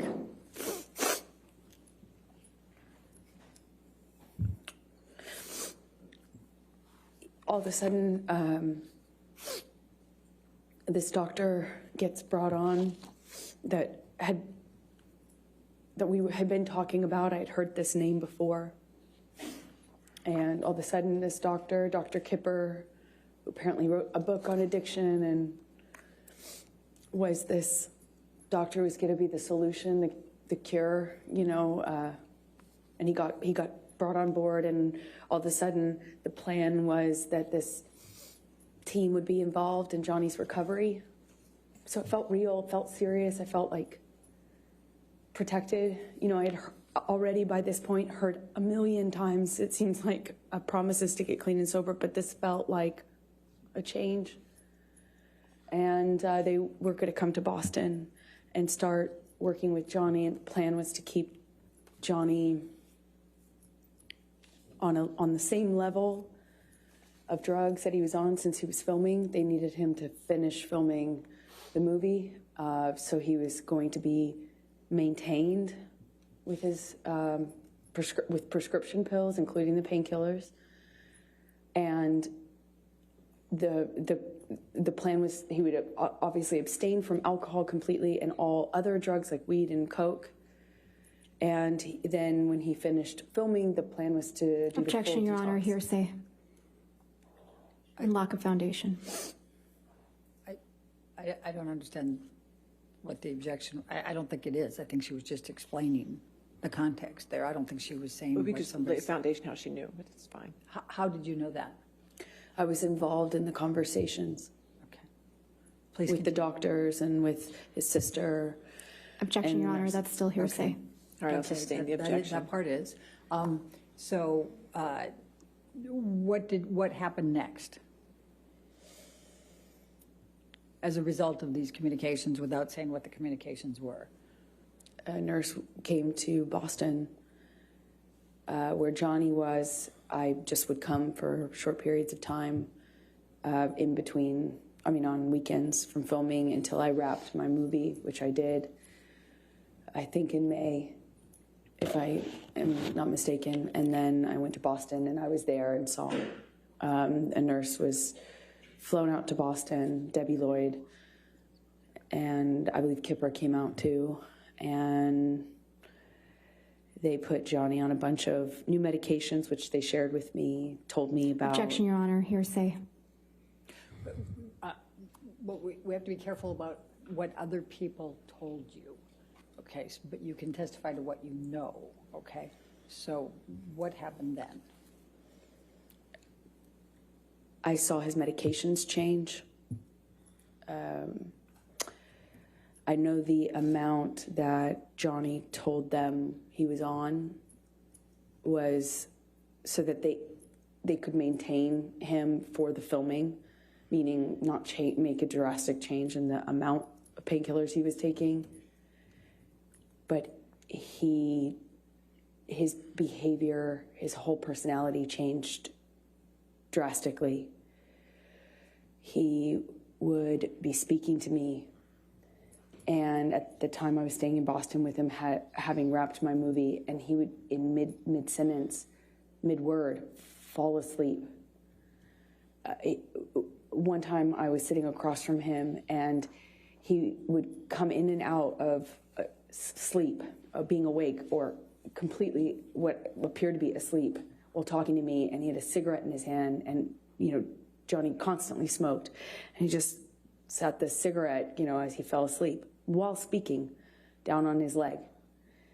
They're hand-rolled cigarettes. They don't stay lit very long, thankfully, but, it was things like that, and I didn't understand it. Even though I had experience with drug use in my family, I hadn't seen anything like this, and it was so dramatic, the change, that I was trying to figure out with the nurses and doctors what happened, what changed, how we could explain the change and what medications were causing it.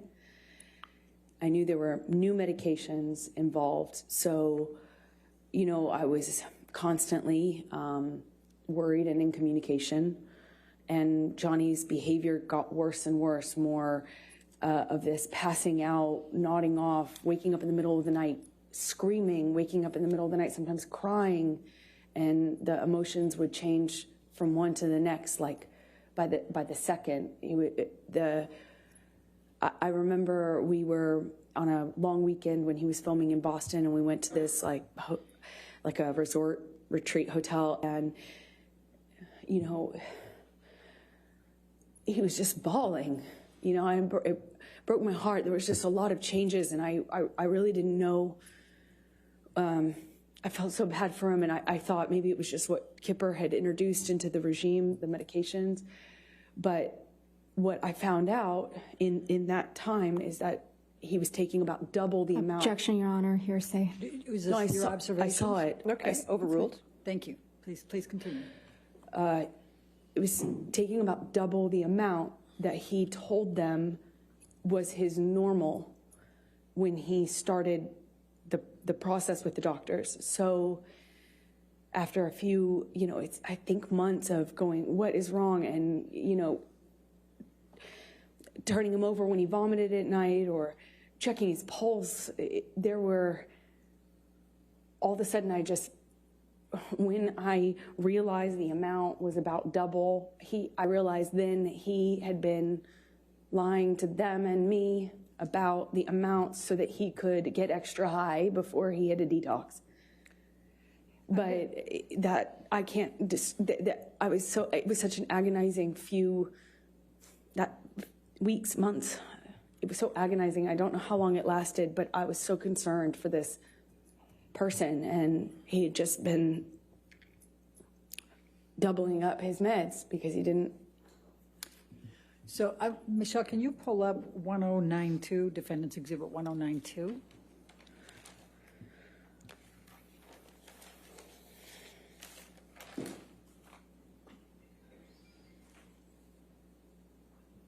Amber, did you take this picture of Mr. Depp? I did. Your Honor, I'm going to move the admission of Defendants Exhibit 1092. All right, any objection? No objection. All right, 1092 in evidence. You can publish. Thank you. And can you describe what's depicted here and why you took this picture? This was during that time when the prescriptions that he was on in the doubling up of the opiates got so bad that he was like this just throughout the day, off and on, and then he would take Adderall and he'd be really animated and ready to go, and then it would be this again, and it was so erratic and it changed so quickly, and I naively now really did not understand what was going on. I deeply cared about this human's well-being. All right. And it was very confusing and scary. So did there come a time then that Mr. Depp went into detox for Roxycodines or whatever they're called? Yes, when he finished filming, the plan was to do the detox, and that's what we did. And when was that?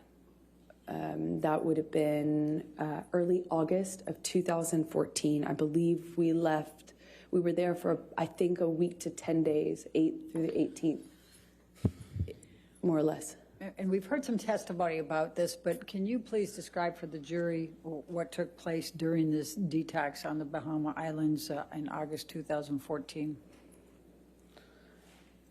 It was, for the first few days, okay, peaceful. The nurse, and then later nurse and doctor were staying on a different part of the island.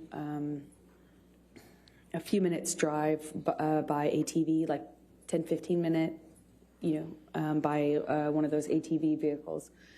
But we communicated via walkie-talkie and occasionally through text. And it was okay at first, and then the behavior, then it just really wasn't okay. It was up, down, he'd be mad at me. Then he was wanting a hug. He cried a lot, and then he, wanted to have sex a lot, which is just not like Johnny at all. And it was just like that. It was just up, down, mood, and it was like I felt like I constantly was catering to the mood, that whatever he was going through at the time, I was just trying to adapt and kind of roll with it and provide support. I was taking his blood pressure. I was on a schedule and constant communication with the nurses about delivering the meds, giving him his meds at a certain time. I was just trying to take care of him. And a few days in, you know, I guess the effects of the detox really started to change. And it went from this like erratic behavior up and down to just really down or mad. He would burst into anger at me, yelling at me. I crossed the table. I walked away from it at the table. I crossed the table in a certain way, and he screamed at me about that and tried to overturn this table. Luckily, it was bolted down to the deck, but I remember him shaking it and screaming. And at a different point, he was really calm and sweet and thanking me. And then another, you know, he looked like he was balancing out, and we had a conversation, and he was saying he wanted to quit the detox, and he couldn't do it anymore. And I was trying to find the language to encourage him. You know, I was trying to remind him how much he wanted that, how much he had told me he wanted that, how much I was reminding him, he told me all the time, I saved his life, and he wouldn't be doing this without me. And I was telling him these things, and at one point in our conversations, I told him about how... Objection, Your Honor, hearsay. Please try to continue without what you said, please. I said something to him, and he got so angry at me, he slapped me across the face. But he did it, like, while crying. It was the weirdest thing. He was crying, saying no woman had ever embarrassed him like that. No woman had ever made him feel like that. I heard that for the rest of the trip, too, just on repeat. And I felt bad. I feel bad. Still feel bad.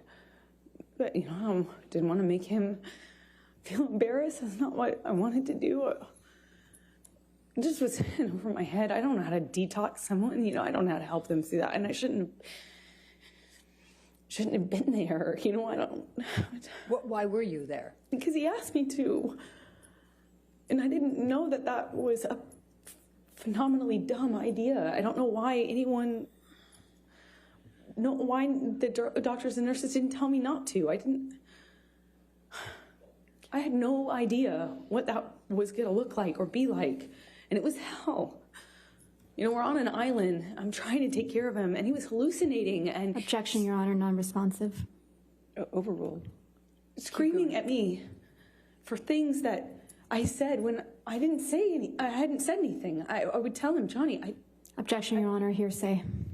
Well, I think in the context, Your Honor, it's not offered to prove the truth of the matter asserted. What's it for? It's just telling the context of... I'll sustain the objection. Thank you. Please continue and just say what he says and what he did and what your observations were. He was accusing me of having a man in the house with me. We were in a single, you know, in a cabin. It's basically one room with a closet and a bathroom. I mean, there's nowhere to hide, really. I mean, there's a closet and a bathroom. And he, at one point, told me that I was hiding somebody in the house. Another point, he was communicating with someone not in the room. It would yell at me and then yell at someone else. It wasn't there. And I tried to ask for what I should do. I didn't know what to do. It was terrifying and strange. The whole week was... So after you left Bahamas and finished with the detox there, where did you go from there?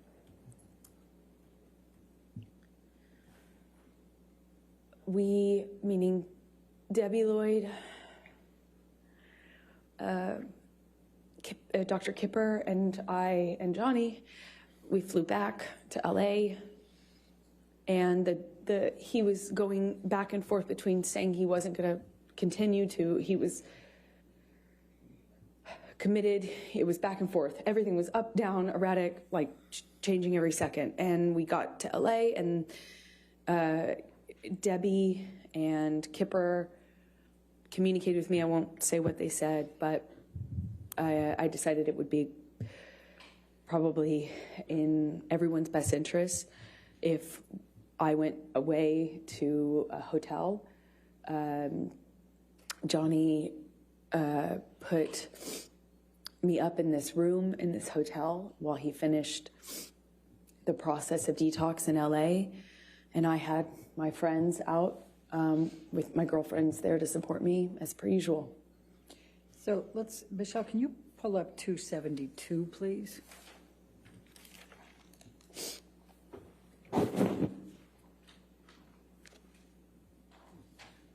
And after you both returned to LA, did Mr. Depp communicate with you by text while you were apart, while he was finishing the detox?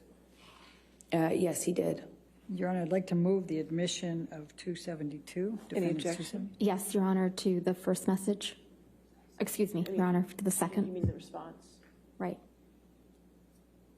Okay. Just present sense of impression, but I'm understanding Your Honor's Yeah. rulings on that. Okay. So If you want to redact it, can we that's fine. redact that second message?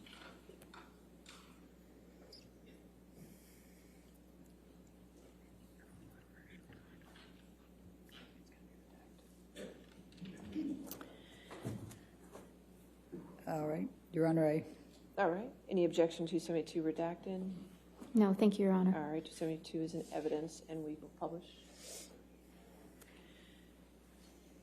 and Amber, I'm going to show you now what is Defendants Exhibit 272, and this is on August 20, 2014. It's a text message from Mr. Depp to you. Do you see that? Yes, I do. Okay. And just so that we can highlight here, he's calling you, he says, just to let you know that I'm fine, my angel. I miss you, of course, but this was the right thing to do to speed up the process. I love you more than life. Yours, Steve. Do you see that? I do. So what, if any, expressions was Mr. Depp giving you at this point that he was angry with you, ever having to help participate with the detox or to be on the island or anything along that line? Objection, form, compound. I'll allow it, but just for trying to keep the record clear, 272 has already been entered into evidence without that redactions, and there wasn't any objection. So I would wish if I could have both sides to keep track of their evidence. It's not my job to keep this. Thank you, Your Honor. I just got a note to that effect. So Okay, so 272 is in evidence without, you can clear the redaction and publish it. It's really the party's responsibility to take care of the record, not mine. my apologies on that one, Your Honor. All right. All right, and I overruled the objection, so she can answer the question. Thank you, Your Honor. I'm sorry, can you remind me what the question was? Yes, That's fair. that's fair. I said, what, if anything, did Mr. Depp say about that you were torturing him on the island and he didn't want you there? Very confusing for me to hear that because even though he was hallucinating and angry at me at various moments when he would have these kind of episodes, I did nothing but try to take care of him. I'm not a nurse. I did my best to support him. And he thanked me. He thanked my mom. He thanked my dad. And told me, of course, I saved his life. That he wouldn't be able to make this change without me. And that this process was horrible and hard on him and us and me. But that he was so thankful that I was there for him.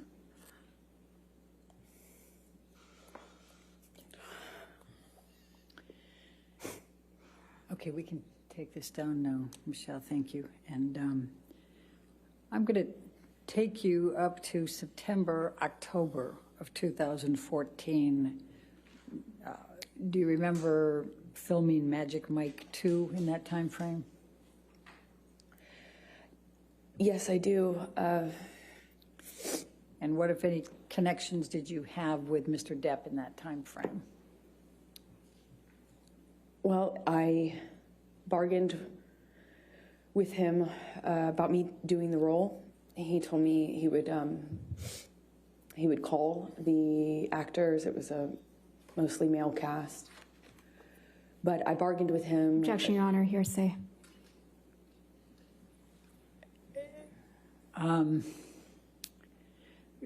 Don't say what you said, just say what he said, okay? He reluctantly kind of agreed to me working on this movie or taking a job.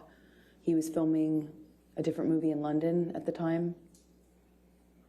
I wasn't going to play a sexualized character. I wore no makeup or minimal makeup in the movie. No sexy clothing. No kissing scenes.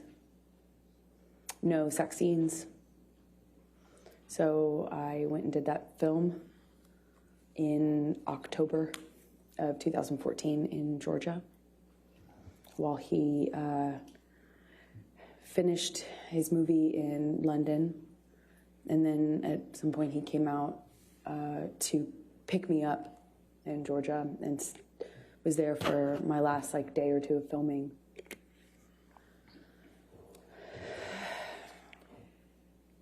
I'm going to ask you to turn to, Michelle, can you bring up 310, please? Defendants 310.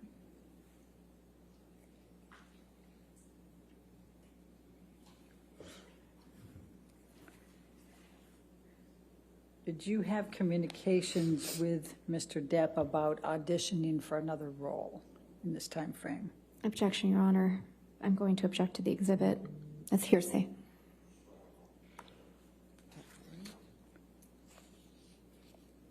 I'm not sure who's in the text exchange. It is a text exchange, Your Honor, so, but the green is Mr. Depp. And the one I'm most focused on is on the second page, Your Honor, the top. The green bubble on the second page? Yes.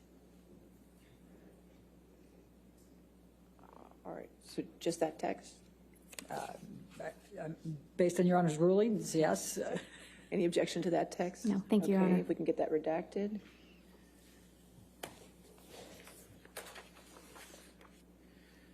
And while that's being redacted, Amber, let me ask you, what, if any, anything was Mr. Depp saying to you in this time frame, we're talking November 2014, about you not working anymore or not taking on any more work or auditioning?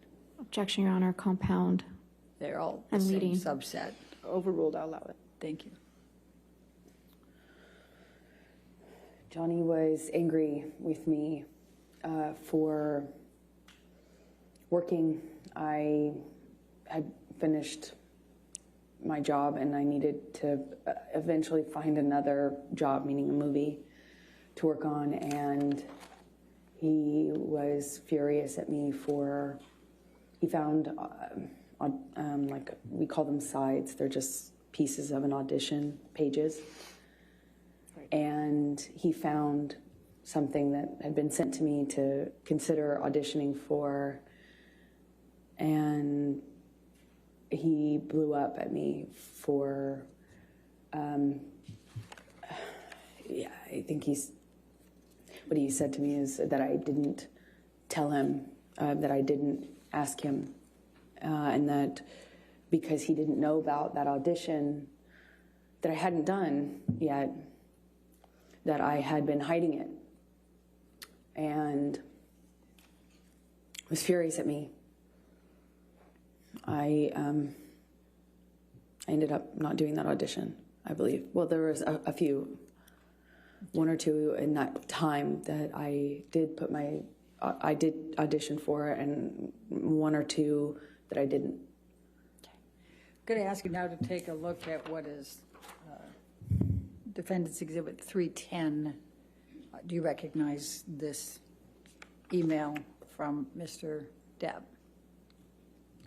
Yes, it's a text. Your Honor, I'm going to move for the admission It's of... it's in evidence, 310. Oh, okay. It's evidence with Thank you. redactions, so I published it. Please tell the jury about this text and the context.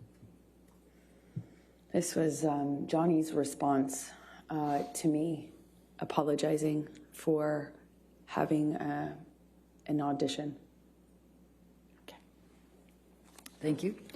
All right, now I'm going to stay in November of 2014. And did there come a time that Mr. Depp told you that he understood that you were not going to accept any more jobs, that you were going to stop working?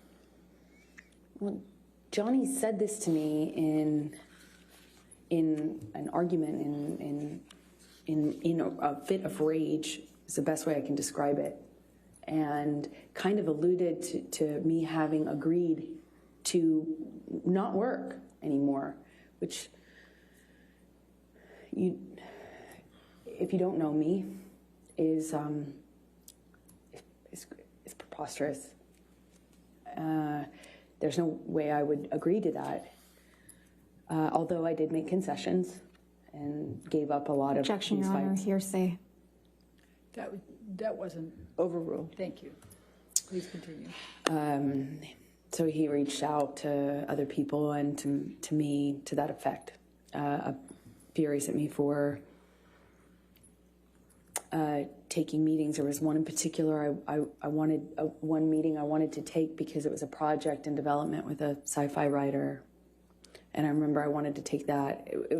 These things were just, they were just constant fights. But in between them, when things were good between Johnny and I, he would be, he would word it to me like, I'm trying to look out for you. You say that you don't want to be objectified. You're doing it to yourself, But at first it was because I dressed a certain way or had sex scenes, and then it just got more narrow and more narrow and more narrow what I could do without being the blame for why the industry, Hollywood, the entertainment industry, was putting me in a box and objectifying me. So it became my fault. I mean, I believed it. I believed it. I adopted a lot of these changes myself, not because Johnny, said you have to do it this way, but because of all the other things that he said and did, I eventually found myself making decisions about my own career, about how I dressed, about how I wore my hair, how I presented, where my eyes were cast when I walked into a room. And I believe those were my own decisions. Amber, did there come a time in November of 2014 that you engaged in some couples counseling with Dr. Cowan and you and Mr. Depp? We attempted to. I had stopped seeing my therapist at in 2014. I couldn't sustain seeing her and be in the relationship with Johnny, and I chose Johnny. Eventually, Dr. Kipper introduced me to his close friend, Dr. Cowan. And I met with Dr. Cowan and agreed to let them share communication about my care, my treatment, both what I said to Cowan and what I said to Dr. Kipper, who had become my physician as well. He also put a nurse on me that would be my travel companion, and that travel companion would keep tabs on me and report to Dr. Kipper, who reported everything to Johnny. Objection, hearsay. Calls for speculation. I'll sustain the objection. Okay. So tell us about the couples therapy in November 2014. So Dr. Cowan, this man who is friends with Kipper, who's treating me, agreed to see Johnny and I together. And I don't know how many minutes of that went on before Johnny stormed out, knocked something off the table on his way out, and rolled a joint in the bathroom before storming out of the office, slamming the door. All right. So I'm going to take you up to December of 2014, and specifically December 17, 2014. And I'm going to ask you to take what, if anything, do you recall of an incident with Mr. Depp relating to Clive Barker? He was the sci-fi writer that I liked. Well, fantasy sci-fi writer. I kind of had a dream project based on a book that I loved of this author. He's just a weirdo genius, artist, writer. And I had a meeting with him through another director about a piece of property he wanted to make into a movie. And I just remember I believe we were at the ECB. It was in December of 2014 when Johnny found out that I had this meeting scheduled, and was furious at me. Accused me of having this plan to sleep with this. He was mad that I was taking the meeting at this man's house, but the man was very ill, like terminally ill, and not able to leave his bed or his home. He was under home care and very ill. And the person who was introducing us explained to me how we had to meet, and I did. And that was a big problem for Johnny. At first, it was that he was concerned about my safety, and I thought that was sweet. And, you know, there is something that I thought was sweet and romantic about that. But combined with the drinking, it was not very long before I was being accused of full-on having this other plan to sleep with the writer in order to get this part that I was already being, you know, basically offered to develop. And it was just this, you know, he switched from he was accusing me of having this ulterior motive with this director, the director having it with me, then with this writer. And the important thing I can try to get across in this moment is that nothing I said, no amount of explaining, apologizing, accepting, not accepting, agreeing to not go, nothing worked. Nothing changed. How mad he was at me and constantly telling me I had done something wrong to deserve what was happening. Until, of course, he takes it too far, hits me too hard, breaks too many things in the house, and then leaves, which was the pattern. And he would leave and not have to deal with the cleanup. He never had to deal with the cleanup. He never had to deal with the destruction or see me or the house that he had destroyed. He never had to deal with my face the next day. He would just go. I called it splitting. He just split. And eventually I'd get an apology of some kind, or I would get an offer to have him come over. He would offer to come over and talk or give me my peace or give me my goodbye. And in many ways, I found myself accepting that, knowing it was kind of false pretense, because I too wanted to resolve it. I didn't want him to think I was sleeping with this sci-fi writer. I didn't want him to think that I was this slut he said I was all the time. I mean, part of me really wanted to believe that he didn't mean those things, and I wanted to get to that part of him that would tell me he didn't mean what he said and that he was acting this way because he was messed up, you know. And the cycle would repeat, I suppose. Was there any physical violence on or around December 17, 2014? Yes is the answer to your question. I don't really remember what happened in that fight. I remember more afterwards. I remember how apologetic he was for it. I remember him telling me he took it too far. I remember him saying he'd never do it again. And I remember wanting to get to Christmas. You know, Christmases are hard, probably for everyone. And I remember it was close enough to Christmas that I was tired and I wanted to be in a not forgiving, I wanted to be in a kind, gentle, peaceful state for Christmas. I didn't want to go through a breakup at this time. I didn't want to, that's what I remember of that time. Let's bring up Defendants Exhibit 321, Michelle.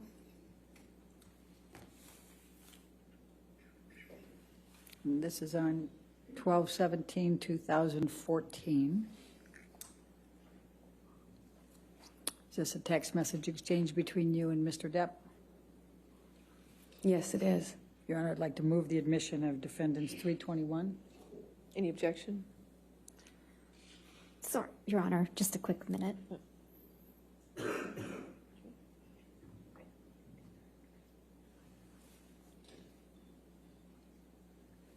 Your Honor, no objection. All right, 321 in evidence. You can publish it, please.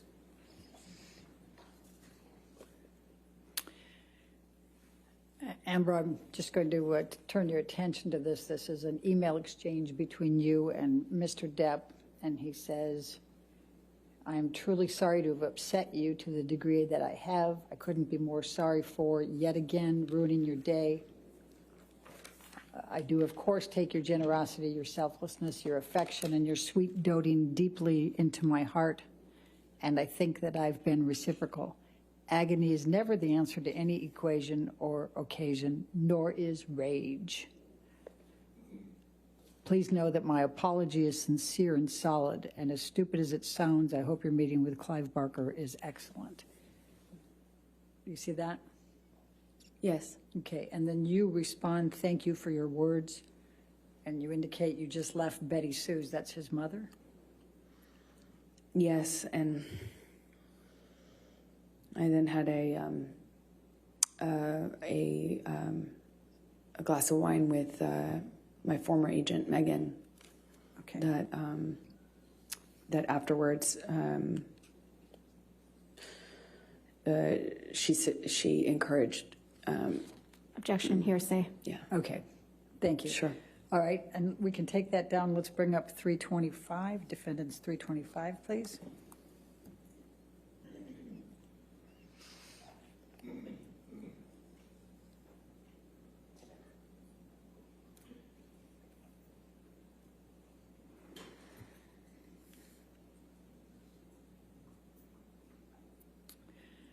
And this is an email exchange the following day, 12/18/2014, is that correct? Yes. Okay, Your Honor, I'd move the admission of Defendants 325. It's already in. Oh, it's already in, Your Honor. My apologies. We'll get that figured out at lunch. With what redaction? It's already in, It's so. been in evidence. Does anybody over there have the list of evidence that's already in evidence? Yes. Okay, we're making sure. Ours indicates it is. It's in. It's in evidence. Without redactions, Your Honor? It was redacted. I don't know what it was redacted to. The redactions don't. That's how it is in evidence, Mr. Murphy? We can check. We'll check our copy. Thank you.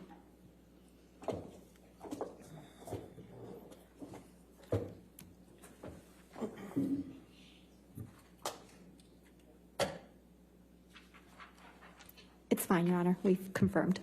Yes. Thank you.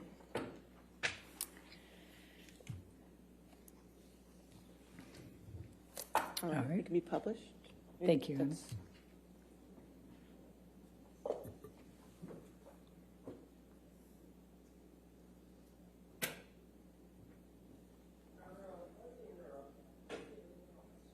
You can't see it on your screen? All right, we'll take care of that during the break. If you could just share it there. Oh, get it? Okay, thank you. All right, go ahead. Okay, thank you. So this is from Mr. Depp, right? Says, it's a way, I've let it go too far, went too far. Do you see that? Yes, I do. I always regret it when I jump, or worse, when you jump. I don't want to be conditioned to continue that behavior. Therefore, I'll put in heavy work with shrink.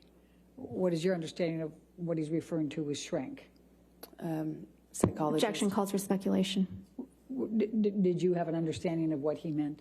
Yes, I knew exactly what he meant. And what did he mean? Shrank is shrink. What did he call shrink?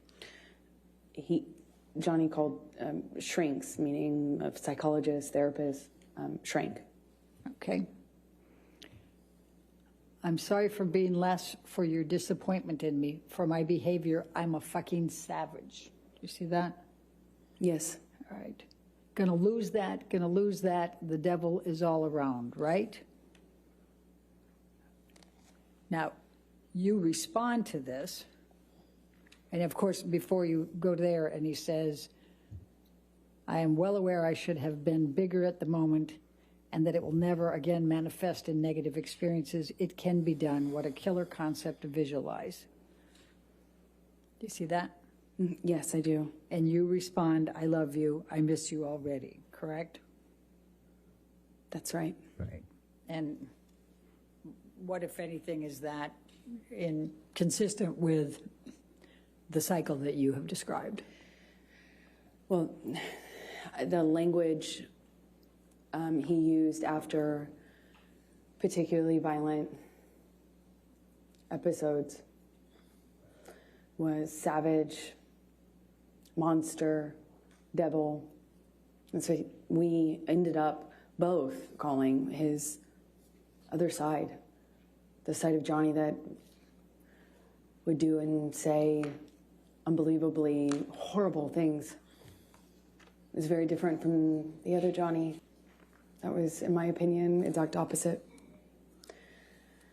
And this is typical of the apologies that I would get when he took it too far physically.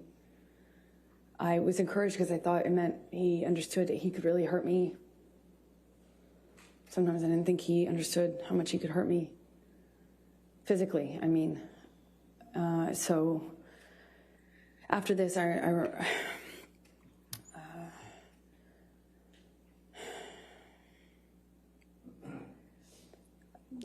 had a visible bruise. I don't remember where, but I remember what other people, well, I can't say that, what they said, so. Anyway, and I, in these fights, would try to stand up for myself. By December 2014. I was pushing back. I'd push him off of me. I'd try to hit his hands away. I tried to always get back up, which sometimes, not sometimes, almost always made it worse. Always seemed to provoke him. But I tried. And worse, I would yell at him. I'd scream at him. I'd call him ugly names. So ashamed of the names we'd call each other. It was awful. It was awful. We both got into that pattern. It was so, I felt so angry that this was happening to me, and it just felt so unfair, It felt like nothing I could do. Felt like nothing I could do would change the sobriety patterns. Felt like nothing I could do would stand up for him, and nothing I did made him stop hitting me. Nothing. So, I tried for over a year, maybe two, of just not responding physically, not responding verbally, just staring at him. I tried to freeze. I tried to go to a different place.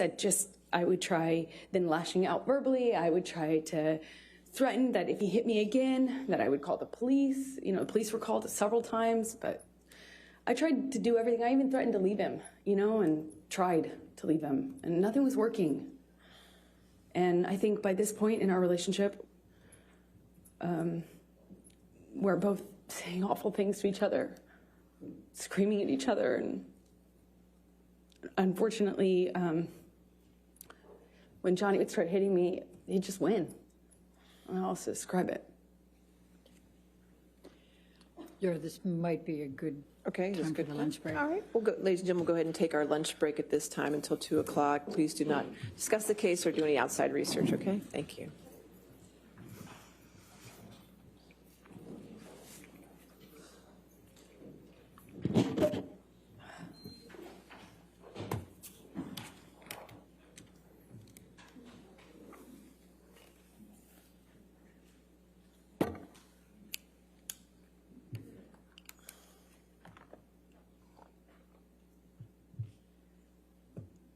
All right. And again, ma'am, just don't discuss your testimony with anybody this time, okay? All right, thank you. So 2 o'clock? All right, Thank you, Your Honor. All right.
All right, thank you. All right, you may be seated. Your next question? Thank you, Your Honor. Michelle, can you bring up Defendants Exhibit 236, which has already been admitted? Thank you.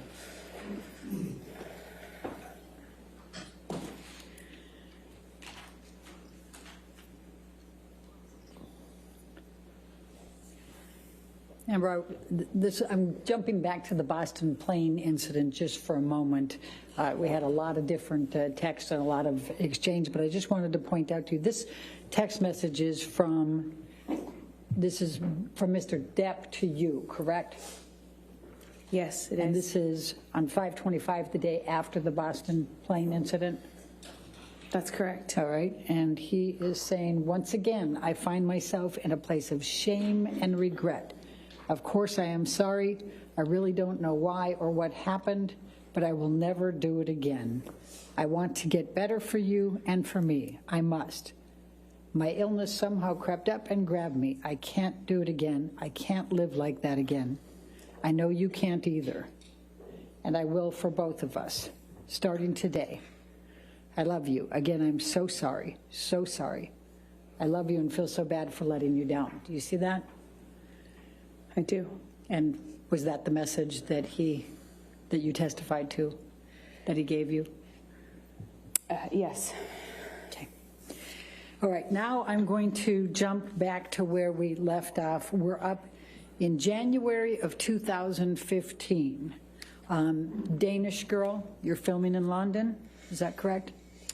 Yes, that would have been January 2015. Okay.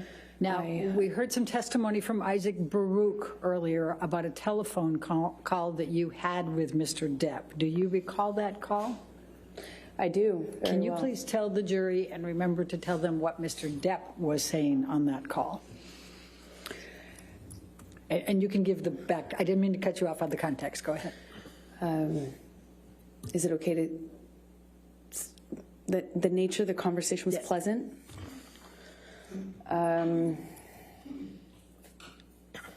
Friendly, fine, normal.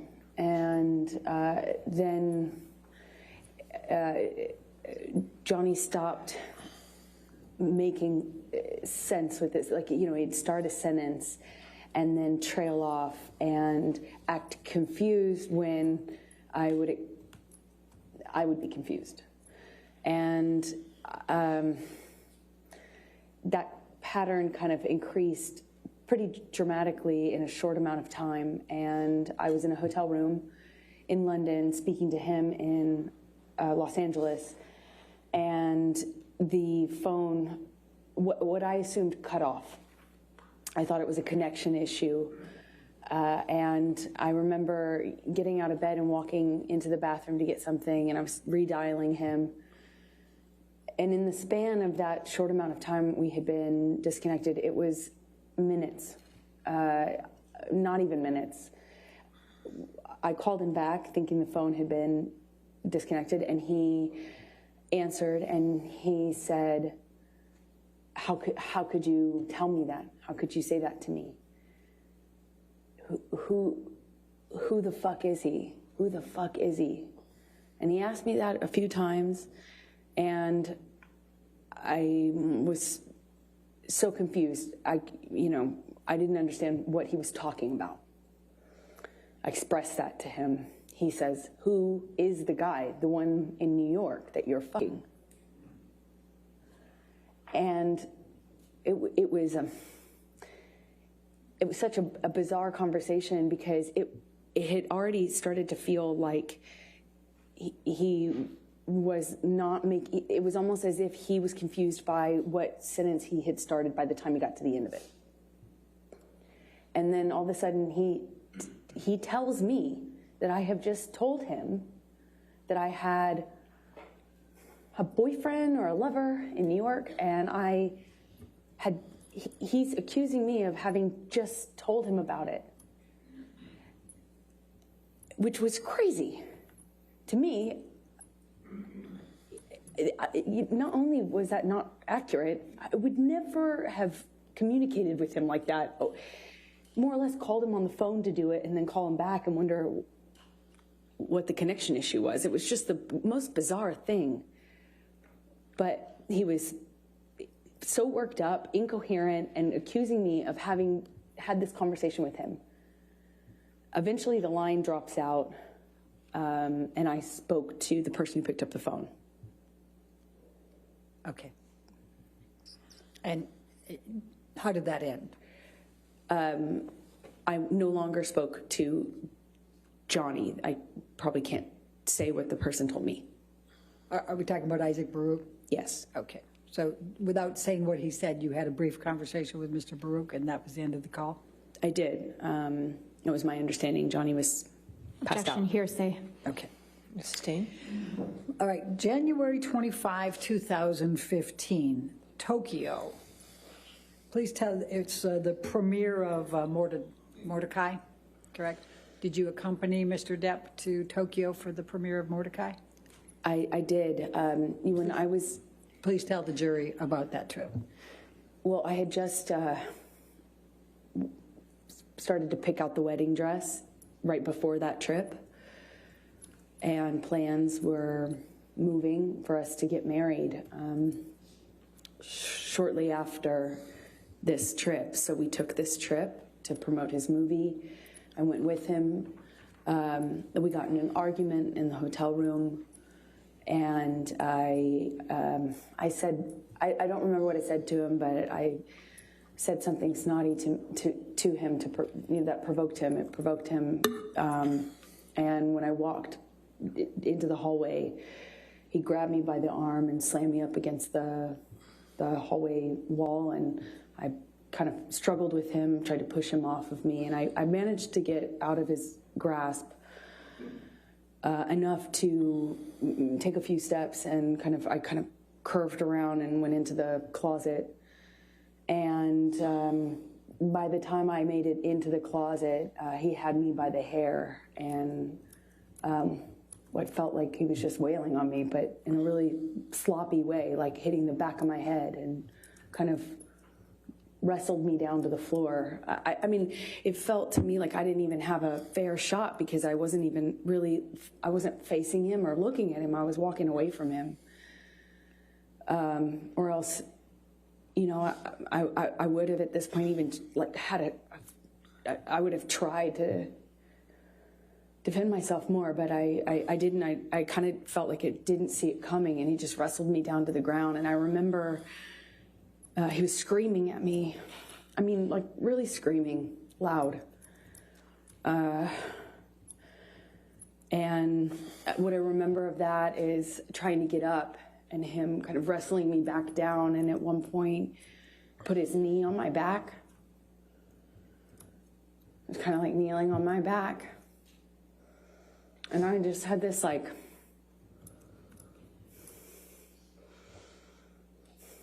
struggle with him. And I look at him, and he's still got his glasses on. I just remember looking at him and thinking that was so... I mean, he just looked like he hadn't been through anything. You know, he still had his glasses on, sunglasses. And he was screaming at me that he hated me, that it was over, he didn't want to marry me. He was disgusted. He was disgusted. He made this mistake. It was a big mistake. And everyone hated me. And I remember crying on the floor. Just, more than anything, I was heartbroken. I thought maybe he was serious. I thought maybe, God, he doesn't love me. Maybe he really feels this way. It broke my heart. Broke my heart. I wanted to marry him so bad.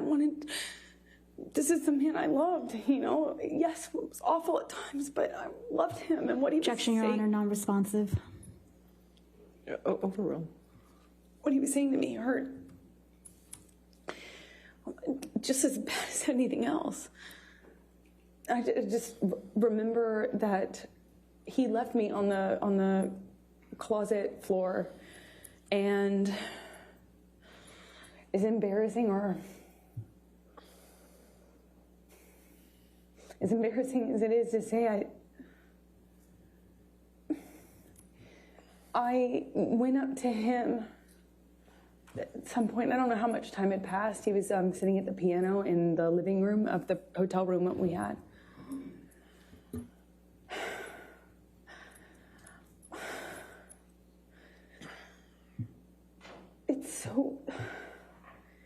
I know it may be hard to understand. It's hard for me to hear myself say, but I just wanted it to stop. I wanted things to just be okay. And I just sat next to him on the piano, and I just leaned my head on his shoulder, and of course I was mad. Of course I was mad and felt it was horrible what he'd done. But on the other hand, I wanted us to be okay. I could just put I could put the physical stuff in a box, and I just kept going back on how much I love this person. So just put my makeup on and went to the premiere with him and walked the red carpet with him. And I remember in the car checking my phone obsessively for pictures because my dress was backless. Of all times to have a backless dress. And then I was just looking at pictures. I was on the red carpet. It was surreal because I was checking for bruises and making sure that there would be no marks on me, and we just looked like this other thing on this red carpet when it was just...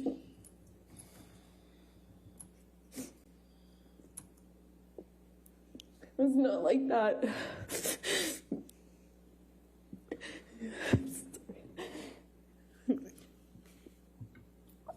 It's embarrassing. You know, it's hard to... I'm sure it's hard to... Objection, Your Honor, non-responsive. I'll sustain the objection. Next question. I'm going to take you to February, the next month, 2015, to your wedding. Can you please tell the jury about your wedding?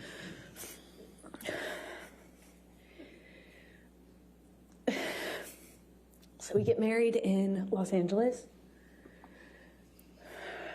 I get a sense that it was a wedding, running around Los Angeles. I was getting married that day, and I remember running around, I went to therapy, and, got ready, and Johnny and I met at the Penthouses downtown, and I wore a white dress and a veil, a bobby pinned in my hair. And I walked out of that penthouse. I met with Johnny in the hallway, and I thought he looked so handsome, and he seemed happy,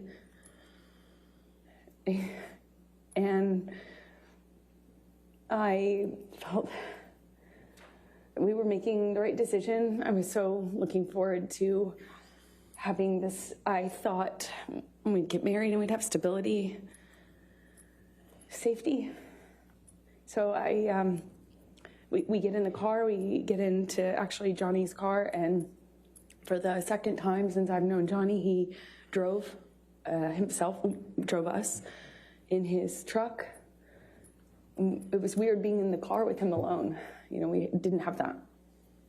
And we drove to his mom's house, and a justice of the peace arrived, looking kind of surprised. And she married us in the living room of his mother's house, Betty Sue, with our families together. My best friend, my mom, his mom. We ate food with the kids. They were there. And we had a wonderful evening, and then got up and got on the plane either the next morning or the day after, and flew to Johnny's Island. And we had what we had planned for the better, we had planned for the better part of a year or so, maybe 8 months, for this 3-day wedding on his island with our close friends, about 12 people, maybe 15 people. We had these little houses built, like not tents, but not houses, these little, for the guests. We had them built and designed on the island, and we had people come out, and it was magic. I was marrying the love of my life. It was complicated, but I thought it was the love of my life. And we had our friends and family out, and we had this 3-day event.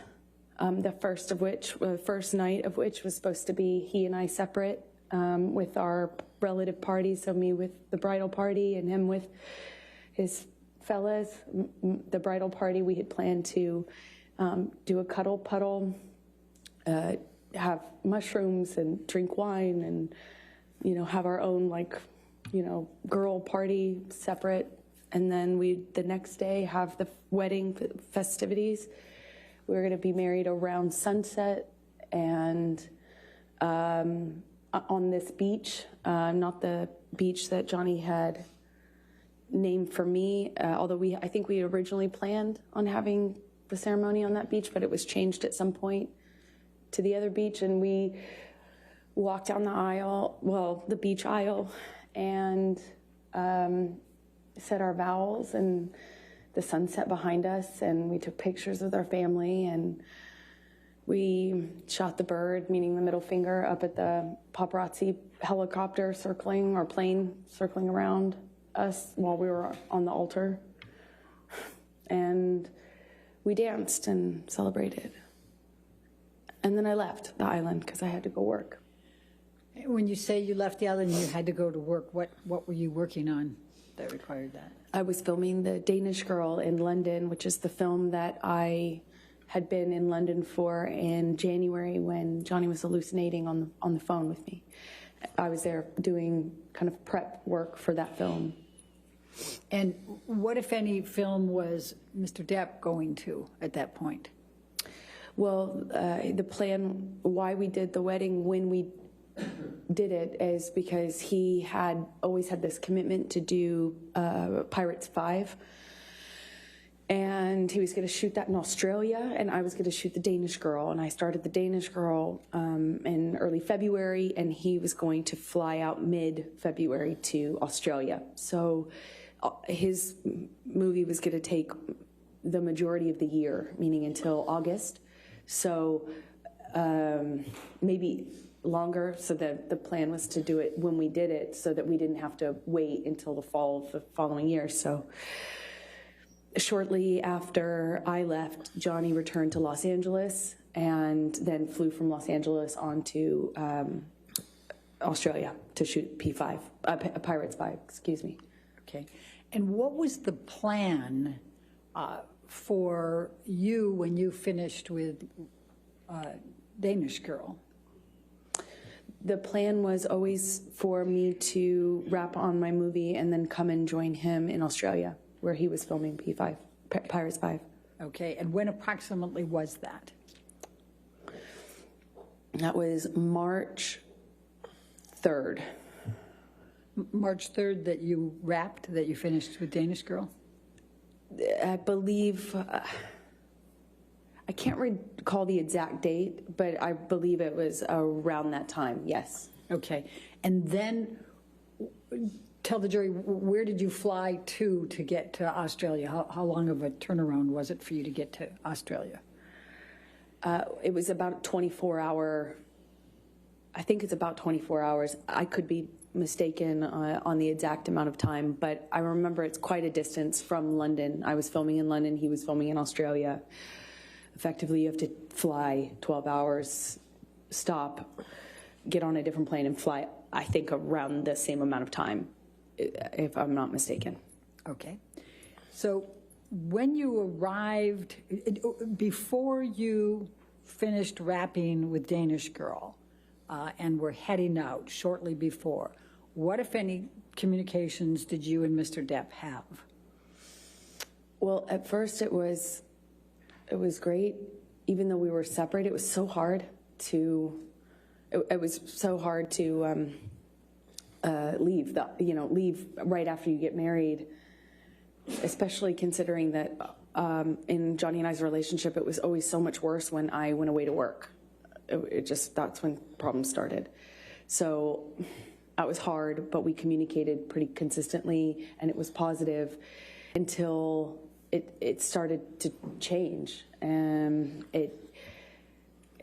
I got the sense that he thought I was sleeping with the director, and then it was with the actor I was filming with. Who was the actor you were filming with? Eddie Redmayne. Okay. I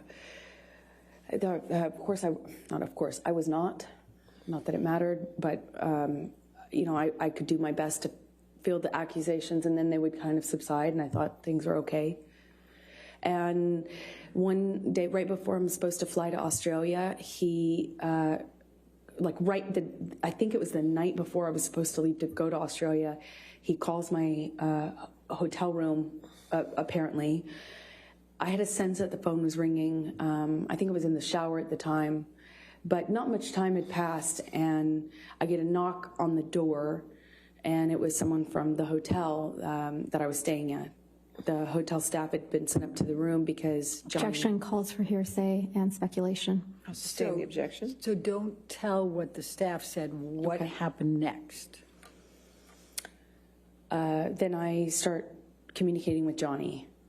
And when you say started, I mean, was he on the phone? Did you call him? What happened here? He called the room and then my cell phone, and then once I was on the cell phone, he was accusing me of not being in my room, so he called the room, and I had to prove that I was in the room because, by answering the phone. And we had a lengthy kind of circular conversation about where I was and why I didn't answer the phone. Why I didn't answer the phone immediately. He didn't sound like he was connected to reality. It just didn't seem like, to me, it seemed like a previous pattern. I was unsure what to make of it because he wasn't right in front of me, but he was accusing me of what it seemed like is having, I guess, an affair or a reason to not be in the room that I got a sense from him was, cheating or, that I was hiding something and why I wasn't answering the phone, and hence why I got the knock on the door. That was right before I left. So before you headed to Australia, what, if any, requests did you make of Mr. Depp for him to get you MDMA? That's ridiculous. Why is that ridiculous? Because I would never, since that time I learned my lesson the hard way on the plane to Russia, I would never do MDMA with him. I'm asking for a problem in that case. Like that, I would never do that. Okay. So you flew to Australia and met with Mr. Depp, right? And I'm going to, can we pull up Defendants 1809? And Your Honor, these are some of the pictures that Mr. King, you may recall, was testifying earlier, said he had on his phone. Okay. And then those were given, so. So I don't have these, is what you're saying. Okay, that's fine. 1809. Correct. I'm just going to show you a few pictures, Amber. Do you recognize, and I realize you didn't take this photo. I'm going to move the admission of it, though, Your Honor. Any objection to 1809? No, thank you, Your Honor. All right, 1809 in evidence, you can publish. And let me pass one up and give one to the other side. We tried to, given the strangeness of this. May I approach, Your Honor? Yes. Thank you. I appreciate it. Amber, do you recognize this photo? I do. And could you tell the jury what this is? That is the driveway leading up to the house that Johnny was renting while shooting Pirates 5. Okay. And then I'm going to make this, try to make this a little faster, and I'm going to go 1810. Ms. Bretterhoff, if you have a series of photos, if you want to Yes. show council what they are, maybe we can get them entered all together, and then you could just Yes, go on with your questions. yes, in fact. And these are all, I will represent, ones that we got from Mr. King. All right, if you want to take a look at them. And, Your Honor, if I may just approach, I'll give you the whole stack. Okay, that's That might fine. look like-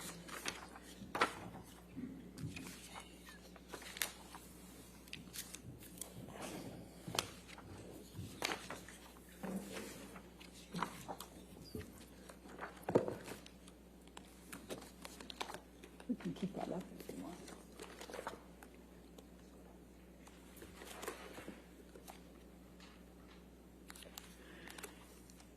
By the way, Amber, do you see those kangaroos in there? When I was pulling up to the house, I saw kangaroos as well. This was a pretty big driveway. It was a pretty I don't have any icy. objection, sorry. No objection to any of them? I don't believe so, Your Honor. But make sure you look through them all, too. I just want to make sure, because Thank I'll you, go Your ahead and read them into the record once you have looked through them all. And then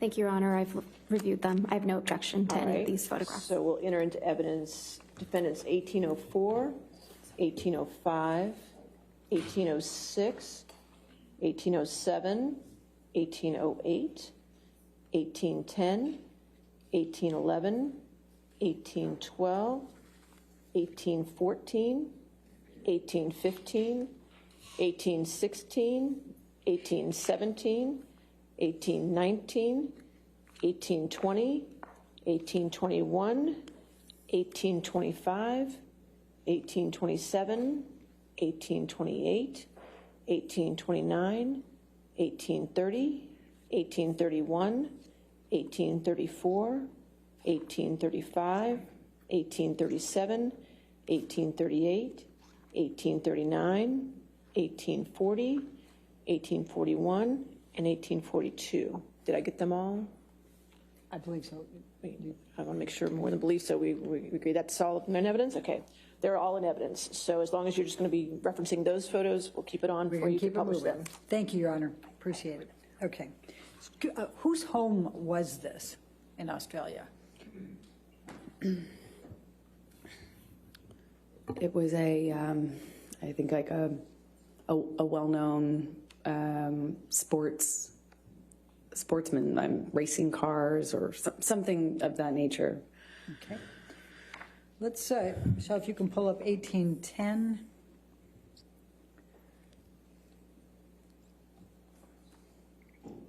Is this another picture from that home?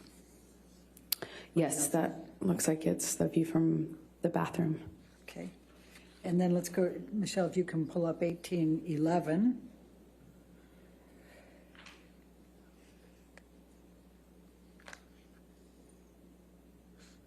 Is that a picture of the home? That's the house, yes. Okay.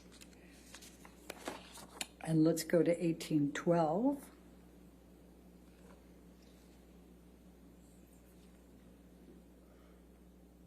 And that's the view from the living room. It opened into a lagoon.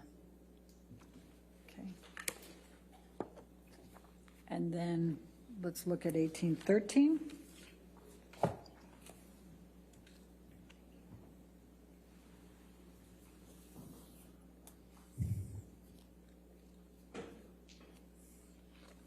I guess that's just another view, little over of the swimming pool, correct?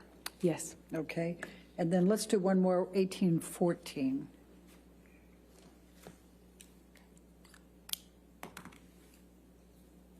This is inside the house? Yes. Okay. And if you can look to the back here where I've got I'm making some, what if anything is that back there?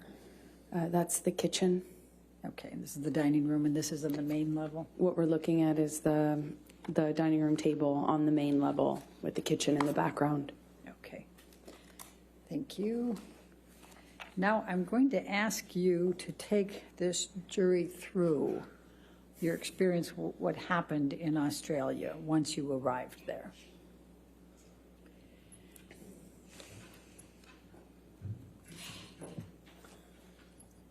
Well, I was nervous because of the conversations that I had with him before I left, and then in transit I stopped in Dubai and spoke to him too. So I was a little nervous, but he indicated me that he wanted me to come. He said I miss my wife at the end of the phone call that we had in the airport. I called him from Dubai. And he said, I miss my wife. I felt, okay, safe to, it's good. And I missed him so much, that's all I wanted to do is see my new husband. I flew in, I arrived early. I walked into the bedroom. I was so excited to see him. And he was so, like, he had lost a ton of weight. So I just knew something was up. And he kind of quickly, kissed me and kind of, we had some interaction. It was brief. He was leaving to go work. He had to work that day. But then after the plan was he would come back, which he did in the evening, and then he was supposed to have a 3-day weekend, a long weekend. So he comes back that evening, and the chef had kind of prepared some things for the fridge, mashed potatoes, I think spinach as well. There's some steaks in the fridge, but he had kind of prepped some of the sides. And I was looking forward to having this kind of, our style at-home date. We'd just been, we're a new married couple. We hadn't seen each other for basically a month after getting married. And I start dinner and am happy to see him. And at some point early in that evening, he pulls out a bag of MDMA. I asked him what it was. and he told me it was MDMA. And I was surprised because at the time, that was, there was no question mark as to how I would respond to that, or so I thought. It's like, why would you even think that that's okay? He had already gotten clean and sober. I was, touch and go, but for the wedding, he was drinking Beck's. I think at some point he did have wine on the island, but it wasn't an issue, right? Just moved ahead. So I was surprised that he would even pull out this bag and, well, frankly, not hide it from me. And he kind of seemed to suggest that we should do it together. And I was like, absolutely not.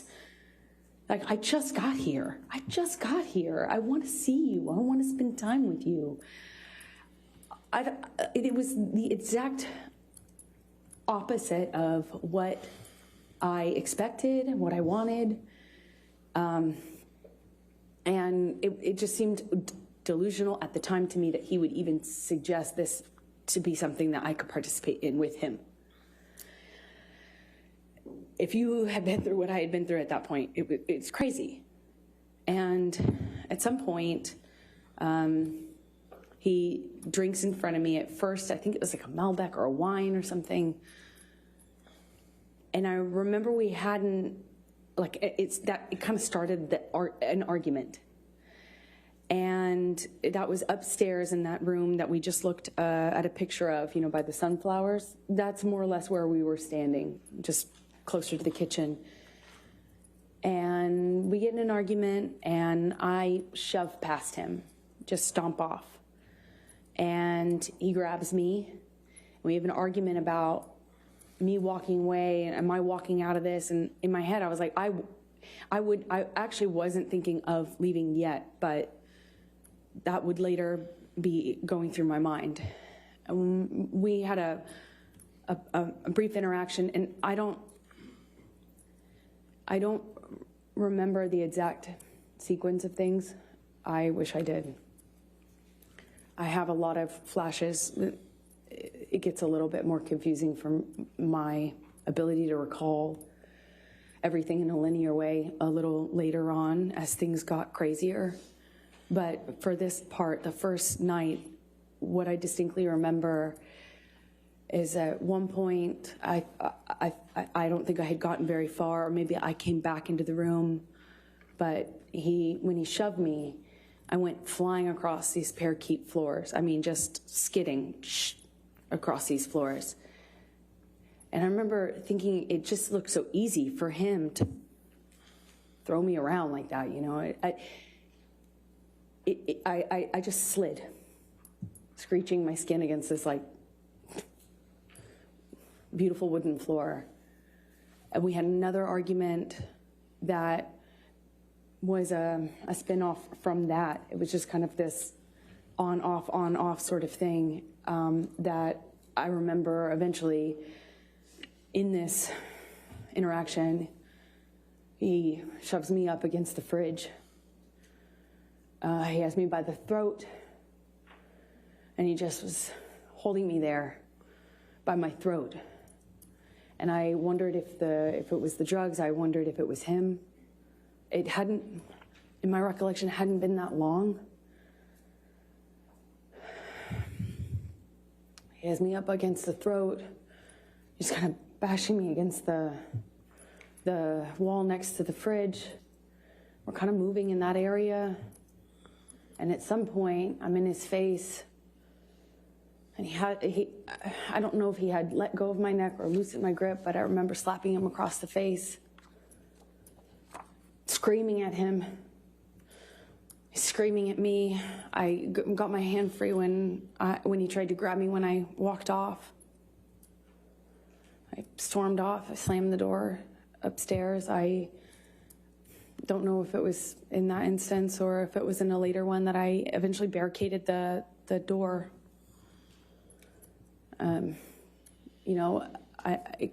It wouldn't stop him from coming in. He could come in the other doors. There's there's a back door, there's patio, but at least I'd hear it. And this is March 2015 by this time.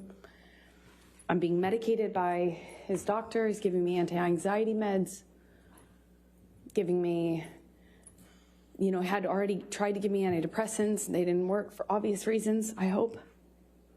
I wasn't sleeping. I had insomnia. I'd wake up with panic attacks. I needed to sleep, but my ability to do so was really, really compromised at this point. And I kept thinking that I just wanted to hear him or know if he came in so I could be aware, so I could be ready for what was going to come in with him.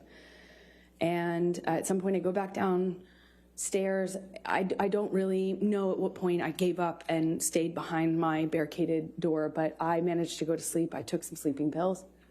I woke up, and when I came downstairs, he was still up.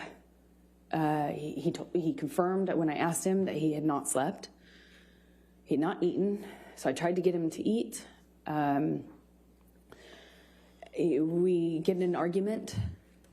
He was accusing me of Eddie Redmayne, and by this point, he thought I was working with Billy Bob Thornton on the movie I had just shot, but I had already worked with him a year earlier. But he was very upset about him and the gentleman that invited me to a concert in London.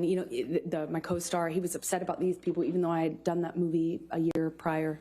Who was that? It was Billy Bob Thornton, Jim Sturgis, and Eddie Redmayne that he was upset about. And Let me just stop you for a moment. Have you seen Mr. Depp take any drugs by this point? Oh, yeah. Sorry if I left that out. That when we had the argument about the MDMA, he suggested to me that it wasn't on the no-fly list, like it wasn't on the no list. That was his argument. That was his defense. Like, this isn't the. You didn't say I couldn't have this, and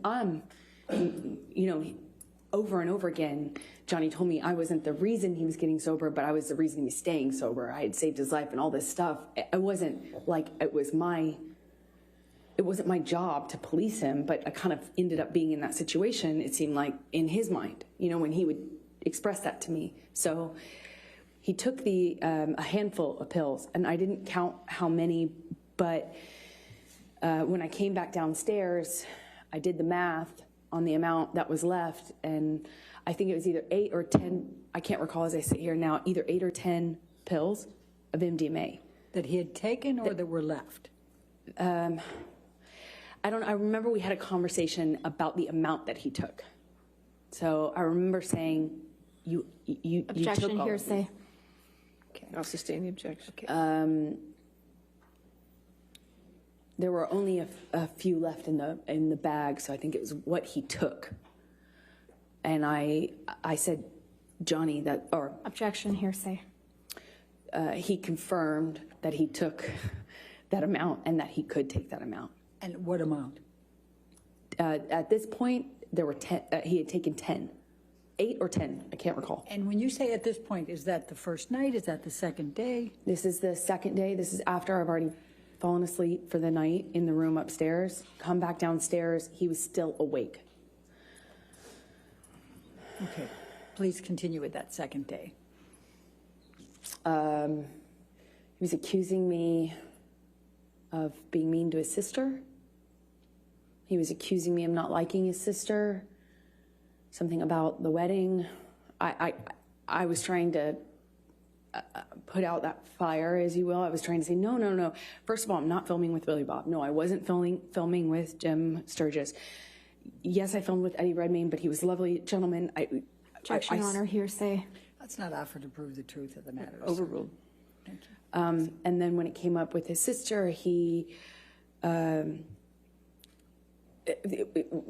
accusing me of kind of having this animosity with Christy. I tried to defend myself, explaining why her and I had kind of become cold to one another. I don't know how else to describe it, because we never had any sort of direct interaction that was negative. We never had any sort of confrontation or anything, but I did my best to explain to him what I could answer to that accusation. And at one point he I mentioned that, well, I can't say what I mentioned. He, as a result of that phone call, picks up the phone and calls his agent. I don't know why, still to this day. He calls a few people. I don't know who was on the other line. I just heard his side of it, and he's screaming at them. I got a sense that it was money, that he felt people had been stealing money from him, and that the studio had been ripping him off, and that he was calling himself like a whore, or he had been whored out. He seemed like he was upset, but I did not, at this point, this is maybe early evening, it was before the sun went down on the second day. I remember he took the phone at one point and called my divorce attorney.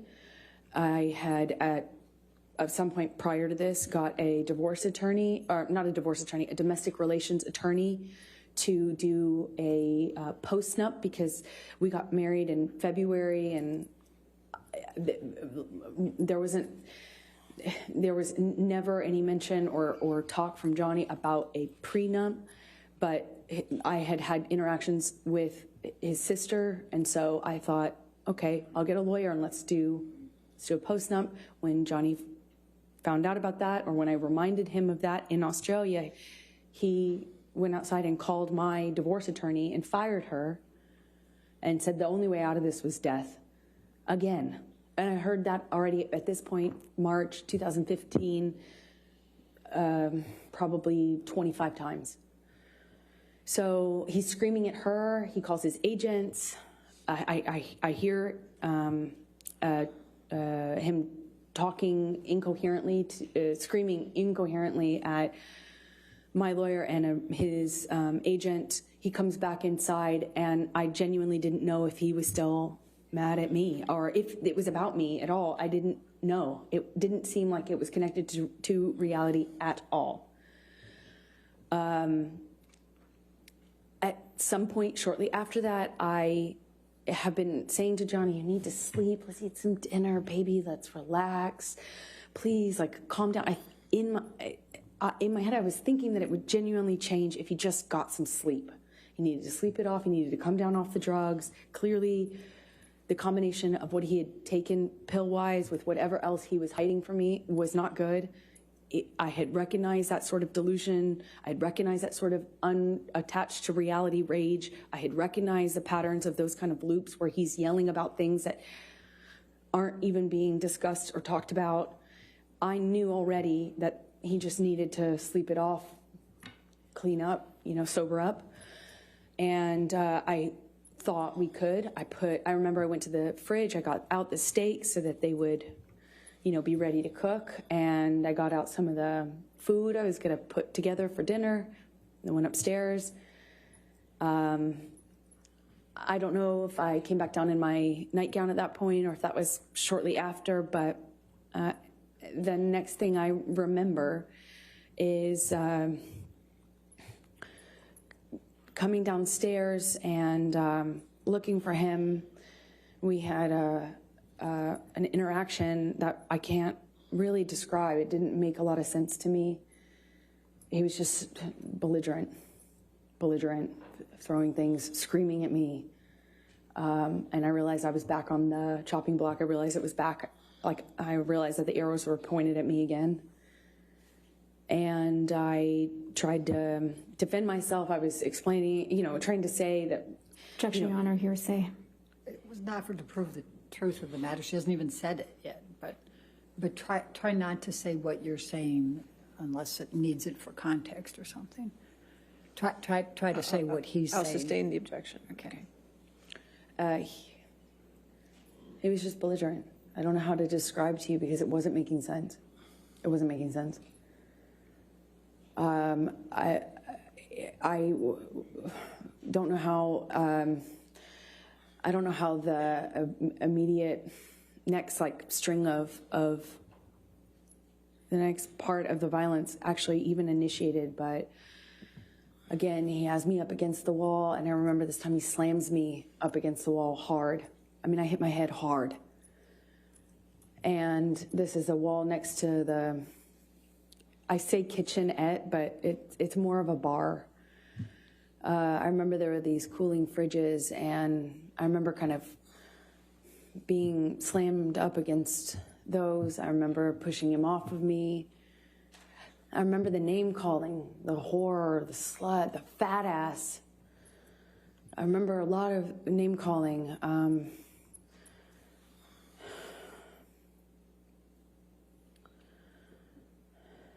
I said, Had he been drinking by this time? he was drinking. Calls for speculation and leading. I'll sustain as to leading. What, if any, drinks had you observed Mr. Depp have by this time? Well, I had already seen him drink right in front of me. He took a big swig out of a wine bottle upstairs right in front of me as in a gesture of like looked right at me and took a big swig out of it as a, you know, like a show for, like, you know, did it right in my face to make a point. And then when I came downstairs, he was drinking from the bottle. I don't know what kind of liquor. I remember there was another bottle open, and I was wondering why he was drinking both. But at some point, he had me up against the wall next to the cooling fridges, and I remember slamming my head up against the thing. He had me by the neck, squeezing my neck, and it got really nasty. It went from like, oh, no one likes you, no one likes me, everyone warned me about you. That's what it was. He started to tell me that everyone had warned him about me, and that he wished he had never married me, wish he had never met me. No one liked me. You know, it sounds childish, but I remember feeling really hurt. And then at some point, I shoved him hard to get him off me. And he shoved me back, and he said, "You want to go, little girl?"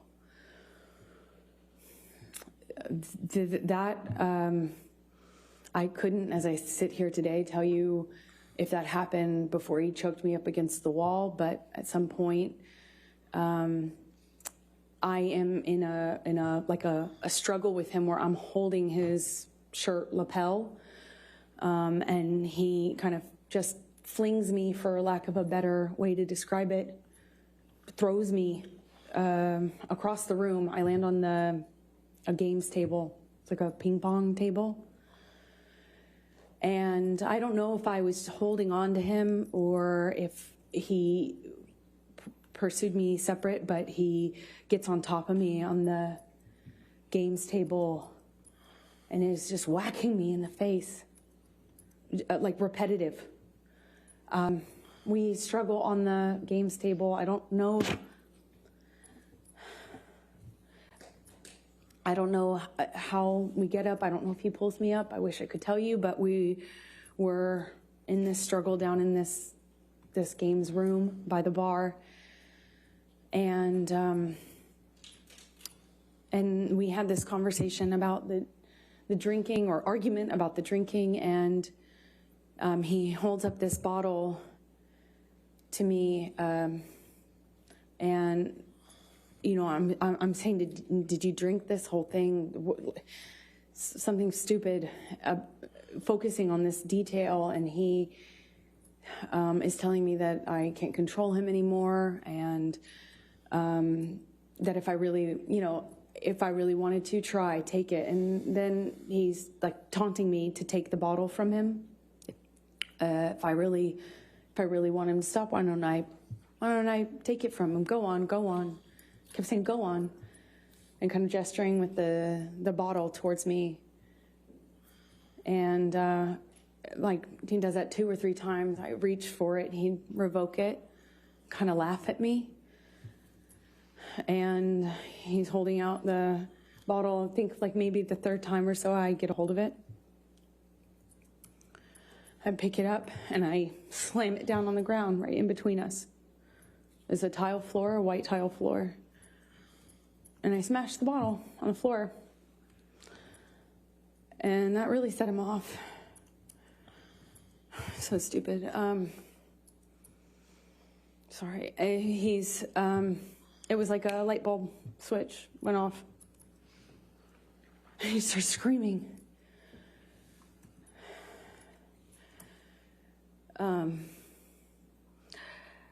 I don't know if he backhanded me or hit me normally. I don't really recall, but I remember it sent me down to the ground. I remember by the time I picked myself off the floor, I stand up. He's got a bottle in his hand, and he threw it at me. It missed, thankfully, but I kind of pulled myself back into the bar area.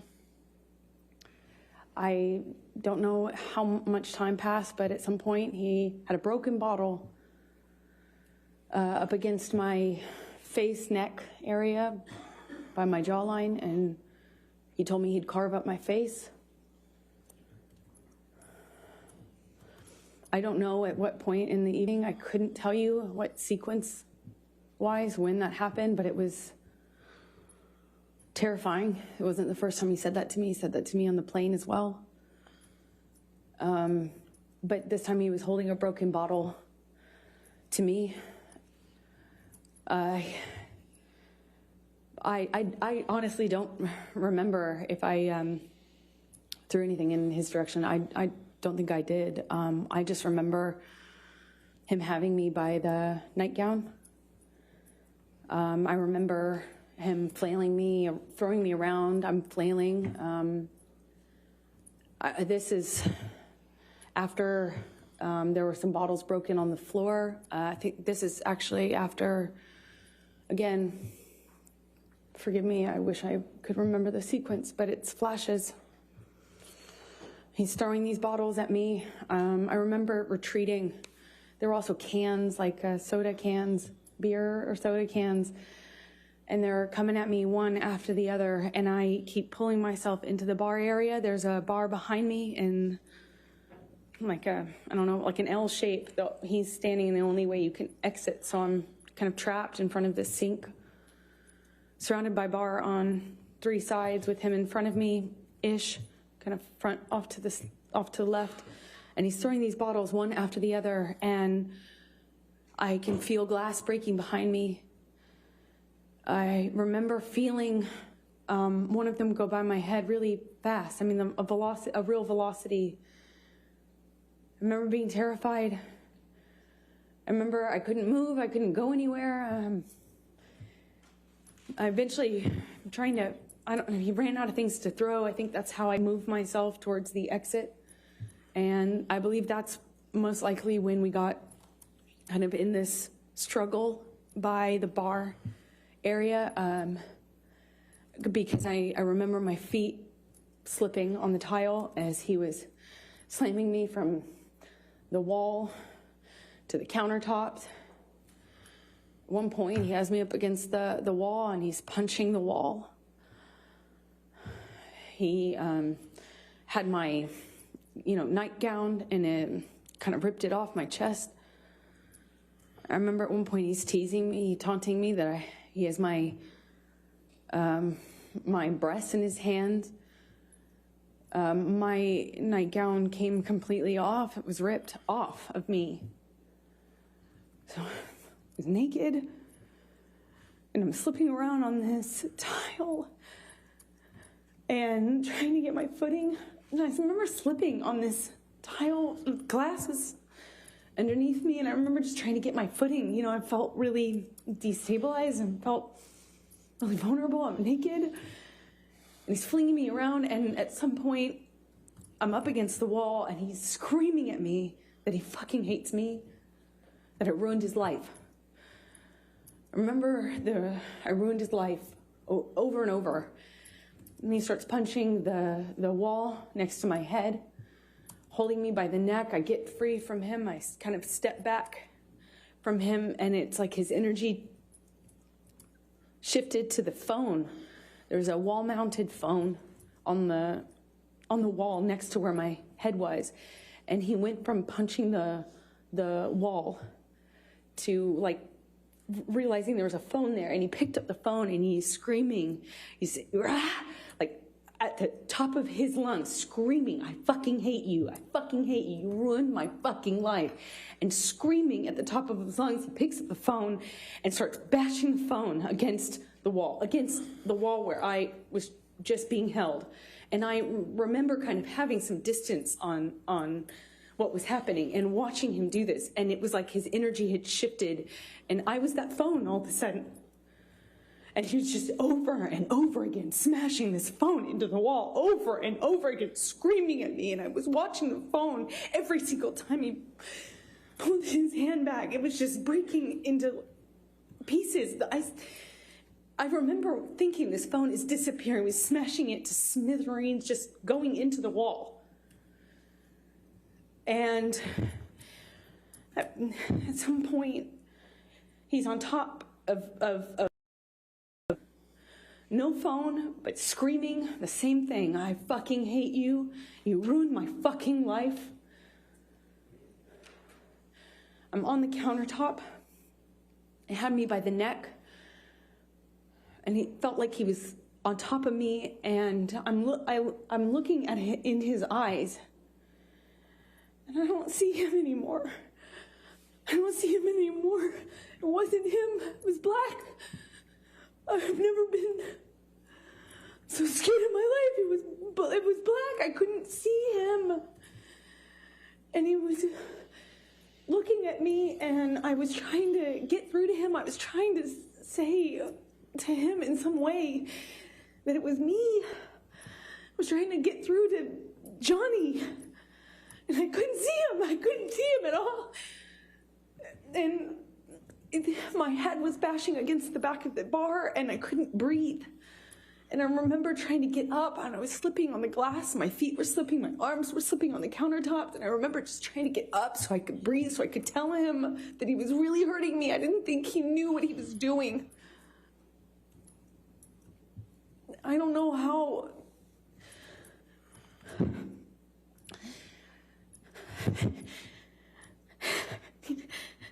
Sorry.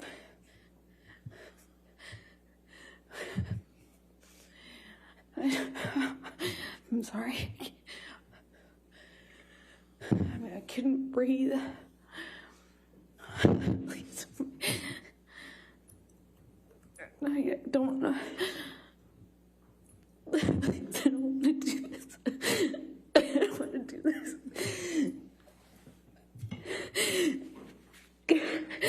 I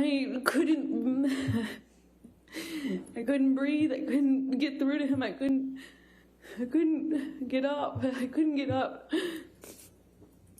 And I don't know how that ended. I don't know how.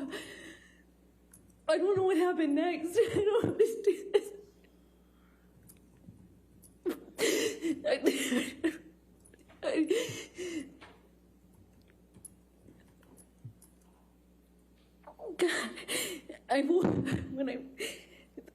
The next thing I remember, I was bent over backwards on the bar, meaning my chest was up. I was staring at the blue lights, and my chest was on this, my back was on the countertops, and I thought he was punching me. I thought he was I'm sorry.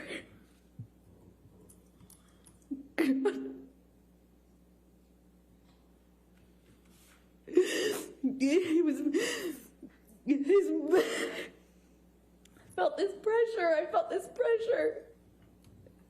On my pubic bone, and he thought he was punching me. I just saw his arm. I could feel his arm moving, and it looked like he was punching me. But I could just feel this pressure. It was like it kept hitting him. It didn't feel pain. It was just a pressure on my pubic bone, and I don't know.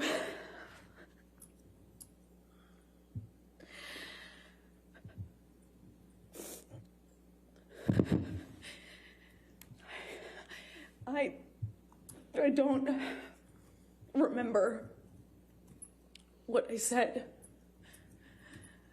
I just remember being really still, not wanting to move. I remember looking around the room.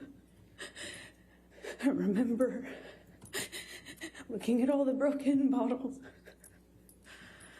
broken glass.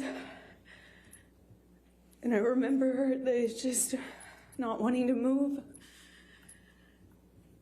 because I didn't know if it was broken. I didn't know if the bottle that he had inside me was broken. I couldn't feel it. I couldn't feel it. I didn't feel pain. I didn't feel pain. I didn't feel anything. I didn't want it. I looked around and I saw so much broken glass that I didn't know if he would know. If he would know, I didn't know if he would know if it was broken or not. And I just remember thinking, please, God, please, I hope it's not broken. I don't know how that ended. I don't know how I got off the countertop. I just remember it being in the bathroom. I remember retching. I remember the sound my voice was making. I remember I lost control of my bladder. I remember just retching. I remember there was some blood on the floor.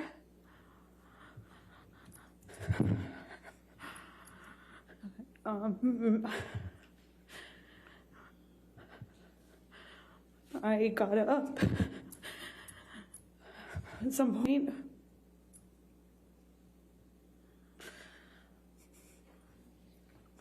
I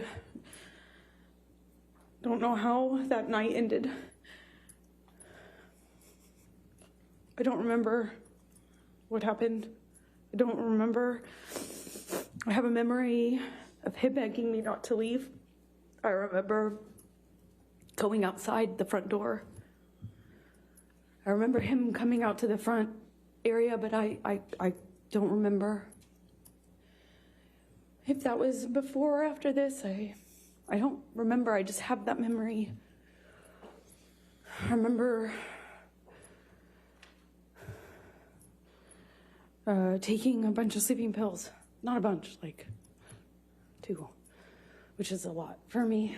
I remember falling asleep, or I don't remember falling asleep, but I know I fell asleep because I woke up the next day. I assume it was late morning.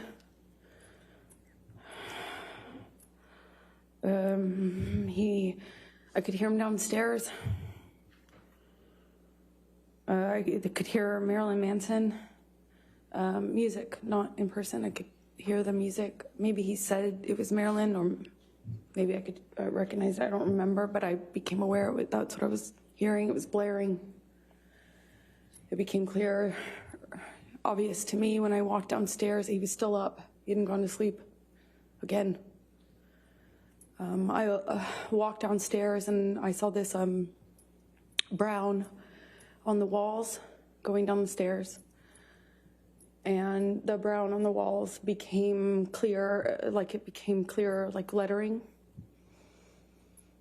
And then it was obvious it was dried blood. He had written down this that we had a spiral staircase, like white cream walls. There was blood on the carpet. I could see blood drips. I thought it was from my arms or feet, but it was drips. So that plus the wall writing, I saw this brown letters on the wall, and then realized that he was trying, that it was meant to be a message, but it was incoherent. I saw what looked like my name, but I really couldn't make out most of the rest of the message walking down the stairs. I saw a bird in the house. that was surreal. I went down to the main level where my painting studio was, and I had some canvases out. It was in the living room area. And by the time I got down to the bottom of the stairs, the dried blood had been kind of taken over by paint. It was blue, navy blue paint, and then brown paint. And then it was, on the walls, on the lampshades, pillowcases of the sofa cushions. There was blood in the painting studio. My canvases had been covered with what looked like just brown, blue, green, red mess. It was just a mess. There was a painting that had, a painting that the owners had that had, like giant penis on it, and some other things. There was a table overturned, a bunch of broken glass on that floor. I walked downstairs where I heard the music coming from, and that's where I found him, blaring this music. He was in the study, which is by the bar games table area off to the side, and it was just glass and blood and a broken window and just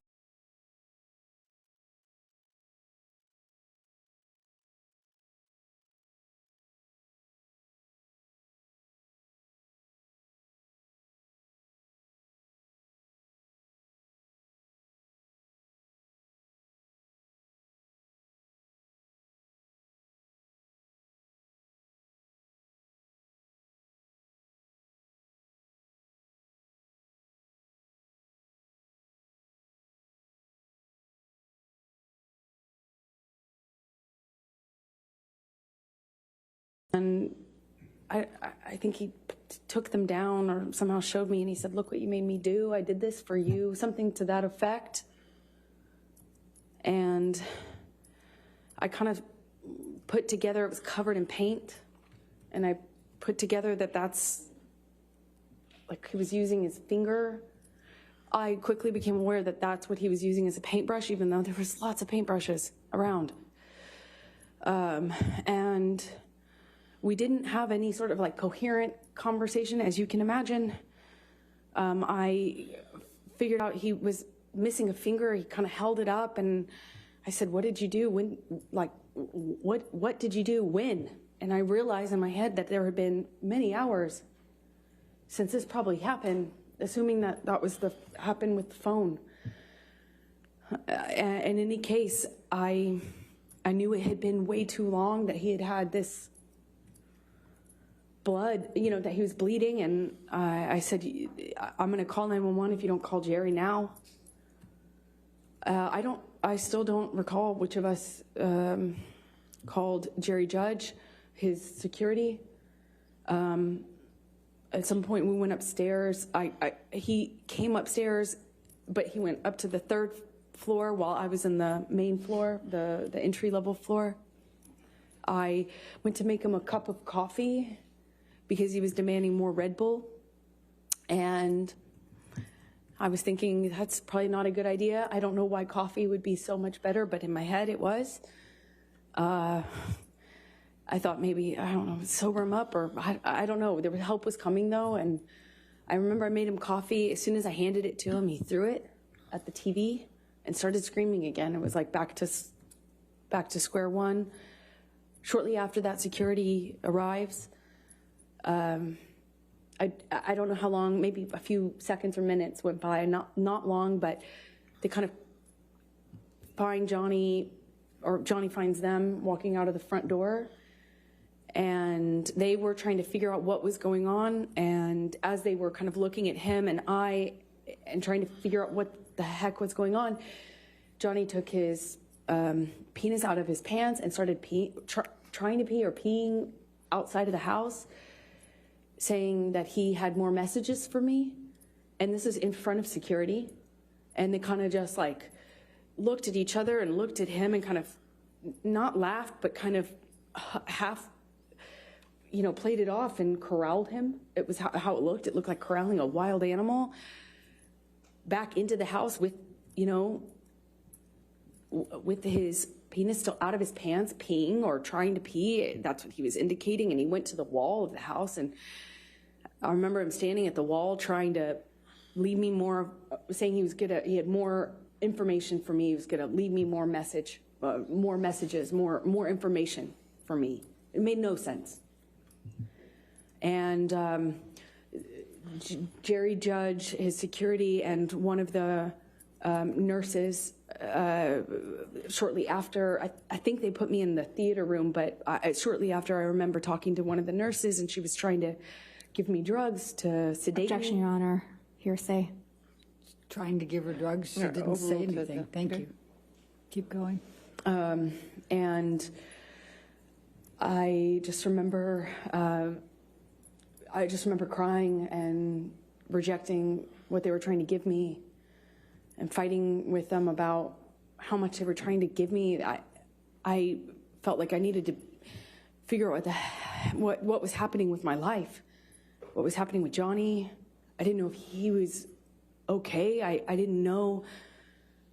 I actually had no idea, like, could this be something he could die from? If anything, just the drugs and the alcohol.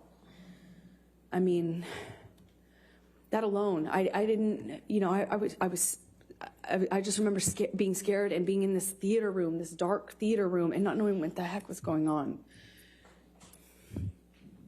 I eventually was taken up to my room by one of the nurses, and I'm sorry, Debbie, and or suggesting I go up to my room. I went up to my room, and I took a quarter of what she was trying to get me to take, and I eventually fell asleep. I came back downstairs to look for my phone, which Johnny had picked up before my phone, and said, we're going to get to the bottom of this. He wasn't making any sense at the time. Understandably, just different. Nothing made sense. But he picked up my phone and was saying, I'm going to prove this. We're going to get to this. We're going to get to the proof of this. Something to that effect. I don't remember his exact words. And he pushed record on my phone. I didn't actually at the time think that he had done that. I had no idea, but I did know that I didn't have my phone when I woke up and went downstairs to get it. It was dead. It was sitting out on the dining room table by where Jerry Judge was sitting. Jerry Judge was on the phone and talked to me, and I went back up to bed, took more of this sedative, and fell asleep. And then I think the next day,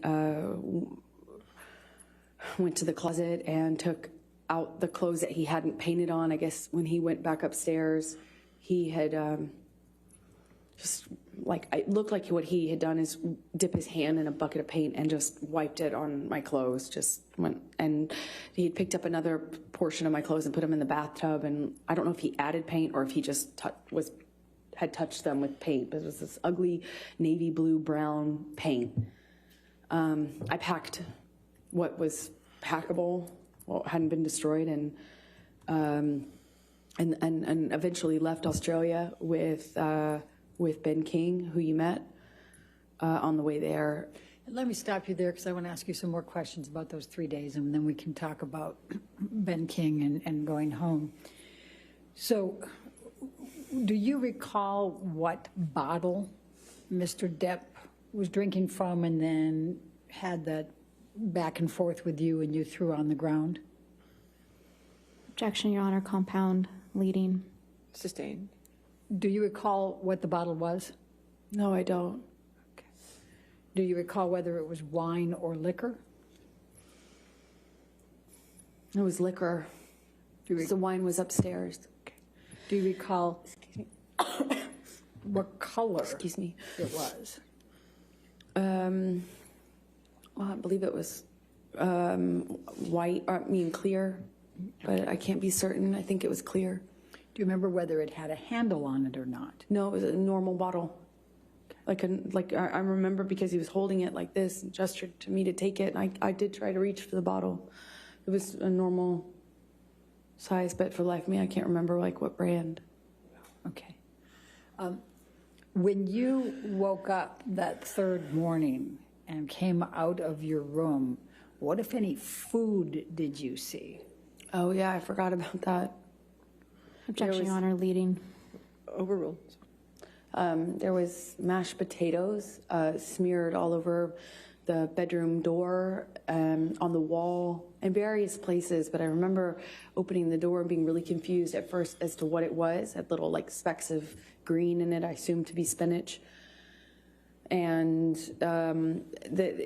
throughout the house, there was food rubbed in places, just countertops, walls, doors, as I mentioned. And later that evening, I found the raw meat that I had left out, the steak, all over the house. There were pieces of it. It was cut up. And he had ripped my nightgown into pieces, into shreds, and wrapped the meat up, like wrapped the steak pieces up with my nightgown. It was this really beautiful burgundy silk nightgown that had this black lace trim. I ironically got it from Dr. Kipper for a wedding gift. And it was wrapped, I found it, I continued to find it throughout the rest of the time that I was in the house in Australia. There's pieces of it in the microwave, pieces of it in the produce drawer, in the closet drawer. I mean, just raw meat wrapped up in my nightgown, as well as the smeared food on the walls. It was bizarre. What, if anything, do you recall seeing on any mirrors? Oh, he had written on the bathroom mirrors in the bedroom, and I believe he had, there was another mirror. I just don't recall which bathroom it was in. I suppose it was the one that I went to, which is on the very bottom level, where I was retching, for lack of a better way to describe it. I think it was in that bathroom that he also wrote on that mirror as well. What, if anything, do you recall? In blood and paint, sorry. I'm sorry. What, if anything, do you recall of any lampshades being written on? Well, he wrote on messages to me, things to the effect of go-getter, horror sort of thing, like that sort of language. But calling me easy, calling me a slut, calling me, like just things about ego and what a whore I was. But it was hard to make sense of it because it was clear he was just out of his mind. It was, he wrote on a back of a pillow in blood, and you can tell because it dries like in this ugly brown color. He wrote on the walls going downstairs. Like it took in fact, you could see where it looked like he had run out of blood because the messages became, the markings became clearly letters, and the letters kind of became, like I could see where he had clearly run out of blood or it wasn't bleeding enough and went and got paint. And then it became paint and blood. You could see both. You could see where he went back with it. Same with the mirrors. I could see where all the dried blood was. And then I could see a different set of markings with paint and some other material. So I'm going to go back to the time in the bar, and I know this is very painful. Do you recall what Mr. Depp was saying to you when he had the bottle and was pushing it against your pubic bone? He said that he would fucking kill me. He said, I'll fucking kill you. He said it to me over and over again. He said, I'll fucking kill you. Did you bleed from the vagina as well? I did. And did you experience any pain later? I wasn't thinking about that. I was heartbroken. Eventually, I realized that I could be hurt because I was bleeding. But I convinced myself it wasn't broken and that the bottle wasn't broken, or else it would be a lot worse. And the discomfort I was feeling afterwards just paled in comparison to how scared, shocked I was. I'm scared. I just married this man. I just married him.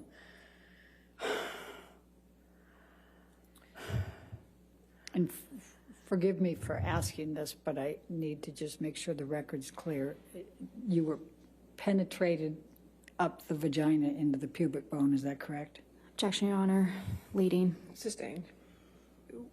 What, if any, penetration was there in your vagina with the bottle?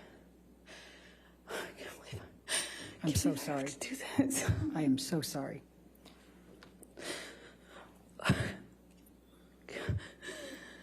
Johnny had the bottle inside of me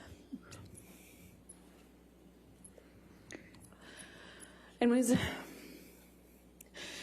shoving it inside of me over and over again.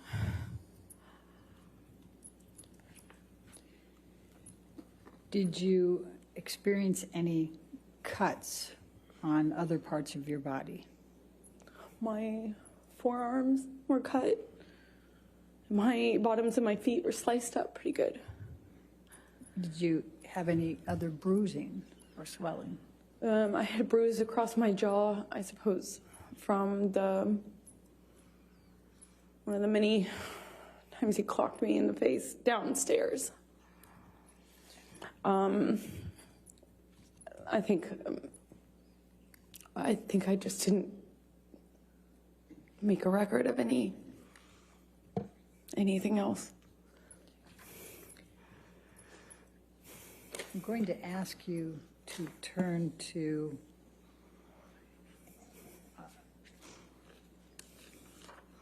let's go to 1810. Well, actually, let's go to 1815. Michelle, if you can bring that up. Defendants 1815. And I think these are all in, Your Honor, so if we could publish. Yes, they can all be published.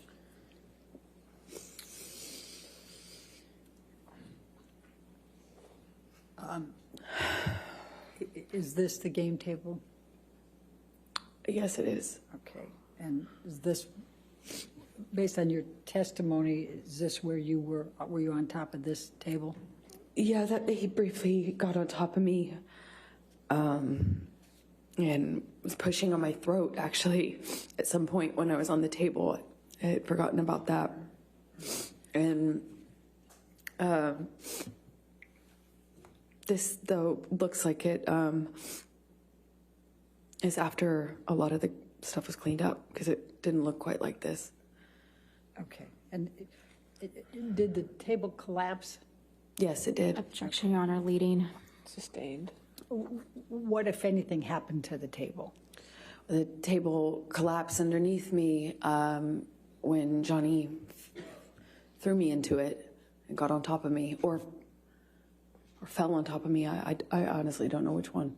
If we could look at 1816, please, defendants.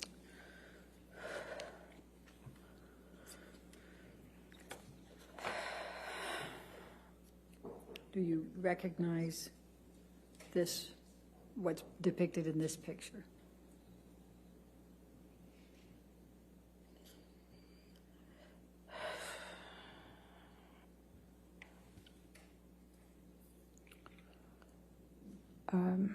Yes, What is it?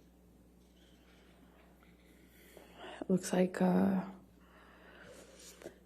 the bottles that were by Johnny on the desk when I came down that last morning, and he was still up, still drinking. If we could go to Defendants 1817.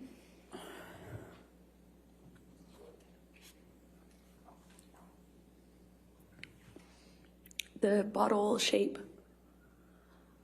The bottle shape. Oh, I'm sorry, go ahead. I don't, I have not. Go back to 1816, please. Your Honor, I had. confused. Is there a question?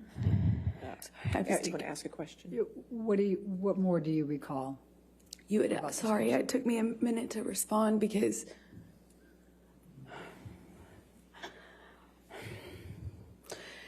it's hard. It took me a minute to respond because I had not remembered seeing the bottle that Johnny was using on me. I didn't have a memory of seeing it.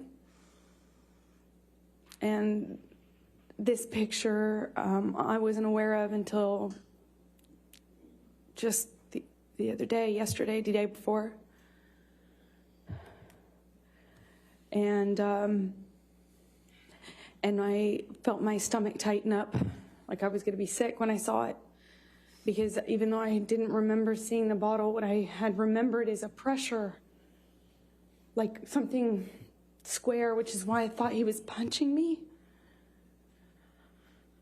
I was feeling the square, something firm hitting me, like butting up against my pubic bone.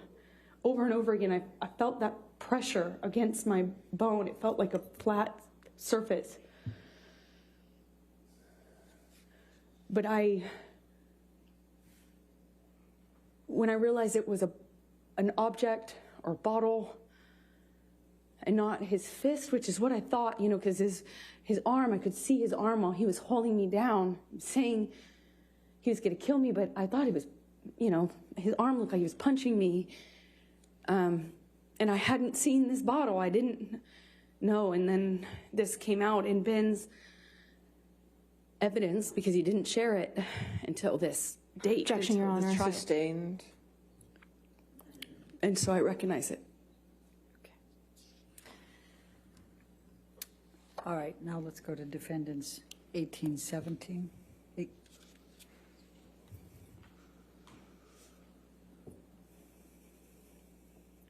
Do you recognize this area or this picture? Yes, it looks like one area of the bar. Obviously, this is sometime later because all the liquid is dried up. It was quite slippery. I was slipping all over that tile. That's how I know. Okay. Looks like a lot of the glass has been cleaned up almost. Okay. And then let's go to 1818. Actually, I think I'm sorry, which? Yeah, I don't have that. That's not in evidence. Yeah, that's a duplicate. Let's go to 1819. My apologies. Okay.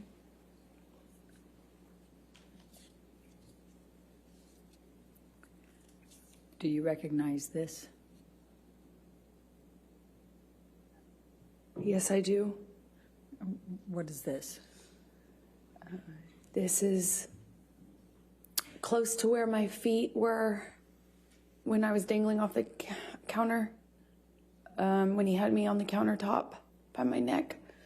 My feet were slipping on the tile, and I just remember my feet. I remember feeling glass underneath my feet and slipping. I couldn't get up. I couldn't alleviate the pressure on my neck as he was crushing me. That's around that, not around, that's next to that. All the way at the end of the picture is the bar where I was standing when he was throwing bottles at me.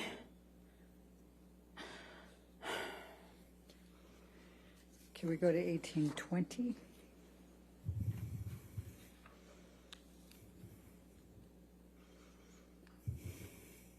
Do you recognize what's depicted here? The area. Yes, that's to the left would be where the wall-mounted phone was. right to the left of that. To the right of that is the little L-shaped bar that I was telling you about, where I was trapped. And when you say to the left of the wall, I'm what do you sorry. mean? Is it off the picture or on the picture? so if you're looking at this picture, imagine up and to the left at person height, at site height, was I don't know if it was antique, but it kind of looked old-fashioned, like an old-fashioned heavy. It looked heavy. I didn't pick up the receiver, but it looked heavy when I was watching it break. You know, it looked like these like really heavy excuse me, it's really thick, heavy, not plastic, but like a Bakelite or something heavy material on it. That's my best guess. So that would have been to the left, and then to the right would have been the very end of the bar that you just saw a picture of. All right, let's go to 1821, defendants.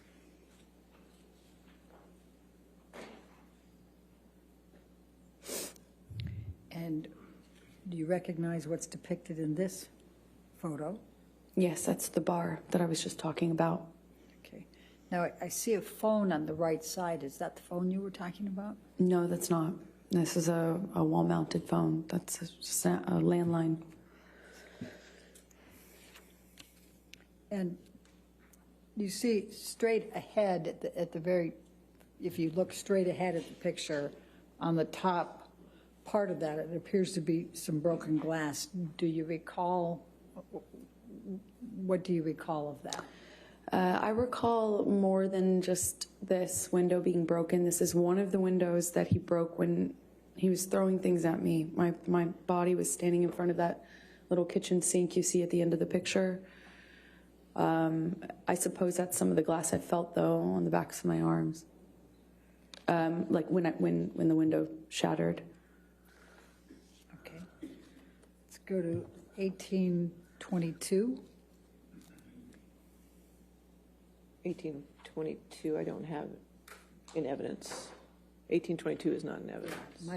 That's exactly why I just went over here. Let's go to 1825, I think. Is that the next one, Your Honor? 1825 is in evidence. I'm not sure. Okay.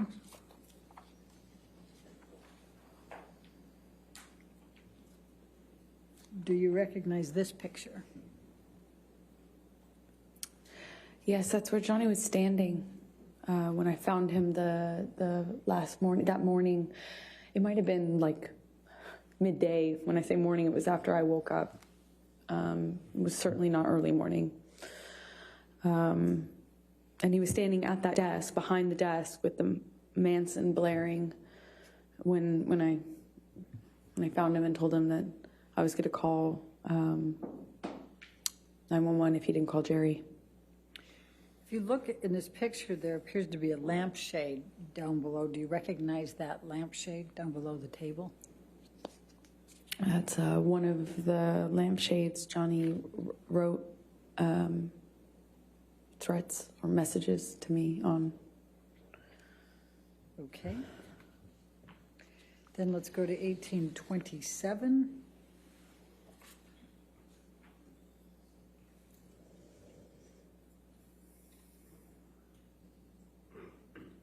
Do you recognize this? Yes, I do. That's my painting studio.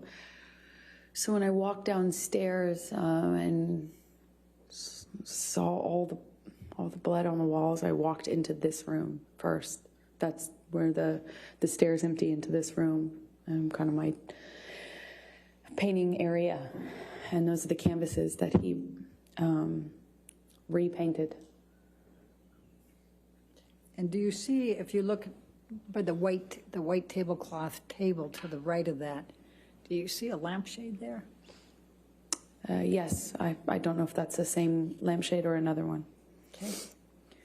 Then let's go to 1828.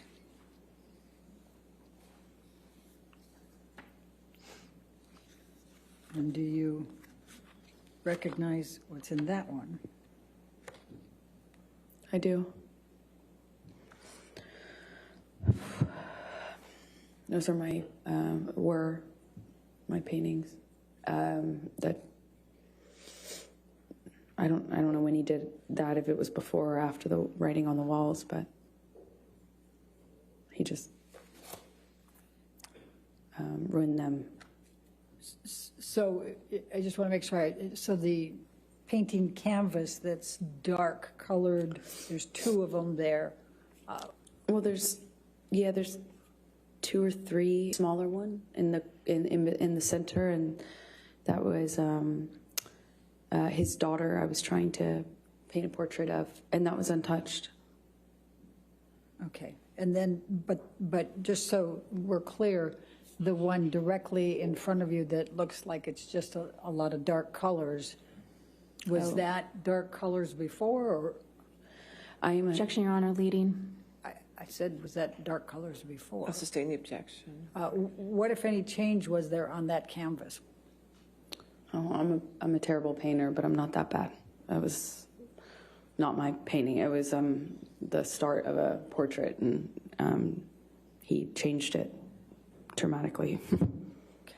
And then to the right side, on the other side of, more to the right than the one you already testified to, is that what that picture looked like before, or is that? Objection, leading. What, if any, changes were there to that picture? Well, the 3 canvases were portraits, so they looked similar to the one that's in the center that I was doing of his daughter. Okay. And the white that's below, what, if any, changes were there to that, the white canvas that you see there? It just looks like the painting was, it looks like once he destroyed. Objection calls for speculation. All right, sustain. Was there anyone else in the house besides Mr. Depp and you? Not that I know of, no, and no one was around. Okay. Do you have any reason to believe somebody other than Mr. Depp did this? Objection, leading. Sustain. What, if any reason do you believe that Mr. Depp did this? Objection, That was not, what, if any? What's the leading. No, I'll overrule that objection. Thank you. It was just Johnny and I in that house over the course of those 3 days, roughly. There might have been somebody, his assistant or something, come on the first day or second day, I can't recall, but for the majority of for the entirety of what I've been describing to you, it was Johnny and I in that house. And did you do any of this? Did you No. create any of this damage? No. I'm also going to take a look at the white tablecloth to the right there. And also, Johnny was covered in paint, so Okay. to answer your question fully, that's also how I know. All right. So I'm also just going to draw your attention to that white tablecloth over there. Does it appear to have some paint on that as well? Yes, there was paint all over the place, to say it plainly. Now, the painting that you indicated, there was a large penis, I believe. Where was that? I believe it was just, like, if you're looking at this, I believe it was on the wall almost right next to the painting directly center that we're looking at. That's my best recollection, but I can't be entirely sure. Okay. Let's go to 1828. I think that was 1828. Oh, 1829, my apologies.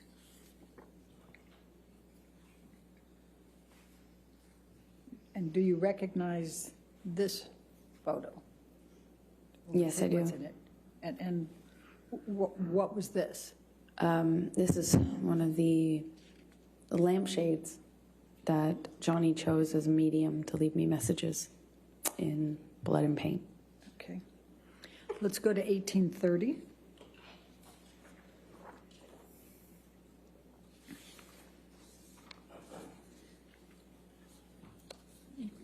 Do you recognize this? Yes, that's one of the bathroom mirrors. Okay. And if you could just look to the left, and I'm going to go ahead and circle it over here. you see red and black there. Would you agree? Yes. Okay. And there were some questions that were asked earlier about that red. What, if anything, did you write on this mirror? I didn't write anything on the mirrors. I was as confused as anyone in hearing that testimony.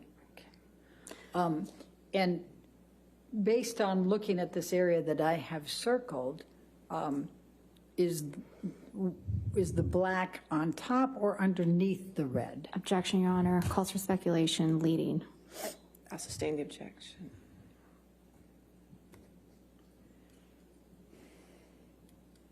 All right, this might be a good time to take a break. Why don't we go ahead and take our afternoon break, ladies and gentlemen. Let's go ahead and have our break. Do not discuss the testimony with anybody, and don't do any outside research. We'll come back here. All right, in 15 minutes.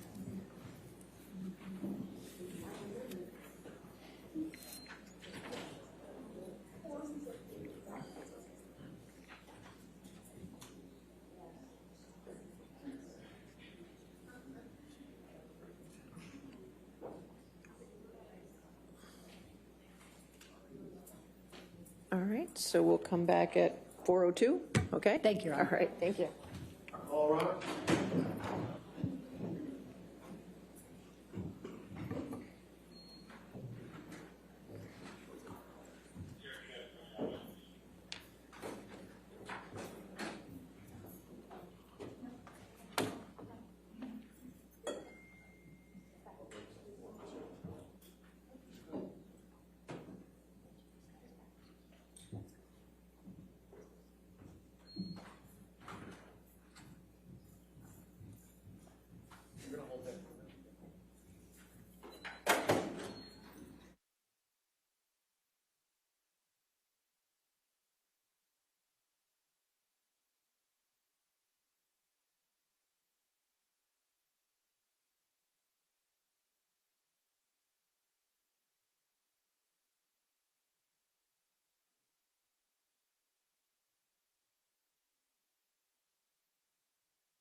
Okay.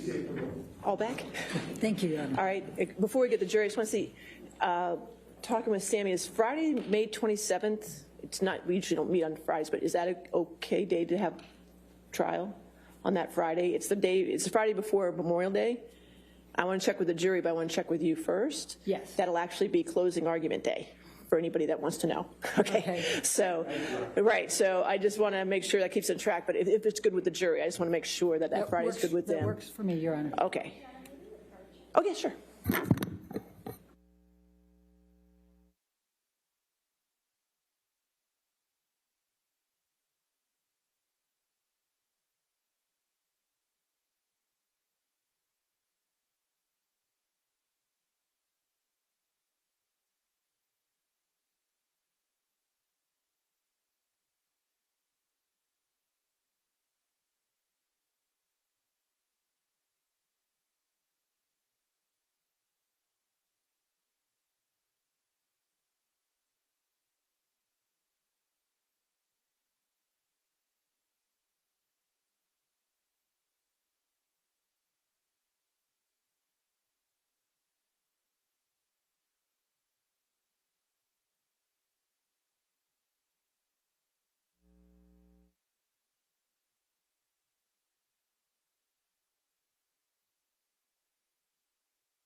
Thank you, Your Honor. Michelle, if you can bring back up 1830 for a moment.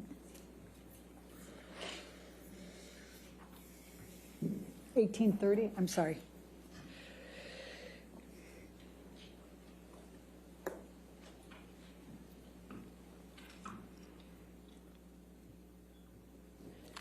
Amber, we were talking about this right before the break. It still has my highlight. Which color is underneath the other? Objection.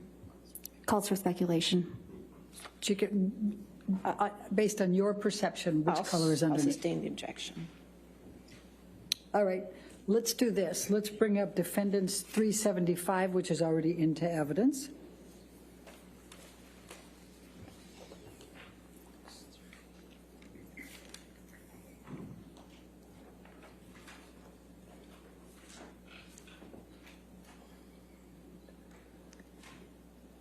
I think I need to clear that highlight, Your Honor, but I don't have the control on mine. There we go. Thank you. It's in the top right corner if you need it, but that's fine. Thank you. There it is. My menu was hidden. Amber, I'm going to ask you to take a look. This is the picture that we saw earlier. And do you see the area that's written in red here? Yes. Okay. What, if anything, did you have to do with the writing of that red? Nothing. Do you, before this trial, did you know who Carly Simon was? I might have heard her music, but no, I didn't. Okay. Did you know what songs Carly Simon wrote or sang? No, you had to tell me. Thank you. All right. And then if you can just remember this picture, again, the red area there that I've circled, and then I'm going to ask Michelle to take this one down and put 1830 back up.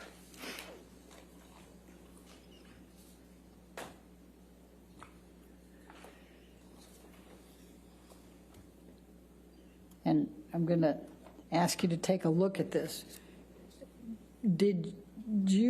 What, if anything, did you do to this mirror with respect to the black or the red? I didn't touch it. Okay.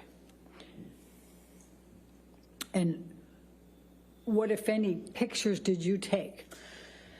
I took a picture of it was the picture we had right before this, is the one I took because it was in the bathroom where I found my clothes in the tub and stuff like that. Okay. And let's go to 374, please.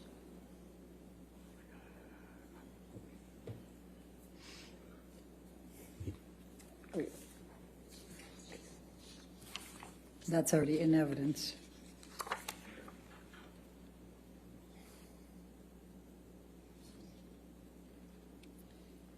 Is that the picture you're referring to? Yes, it is. Okay, and I'm sorry, I just want to make sure that I understand. What else was in this bathroom where this mirror was?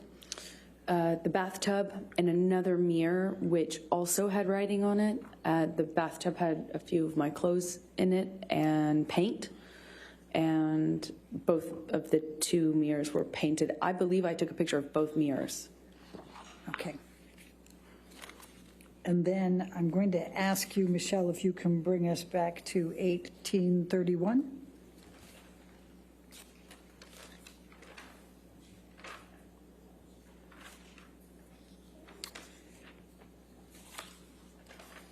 And did you take this picture?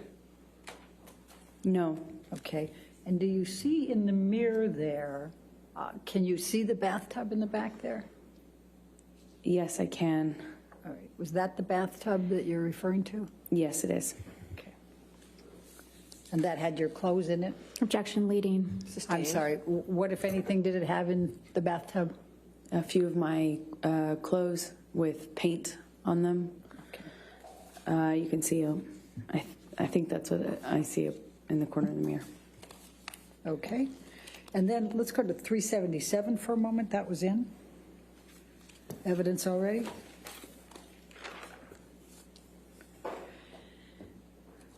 And do you recall seeing this picture earlier? I do. Okay. And now let's go to 1829, please.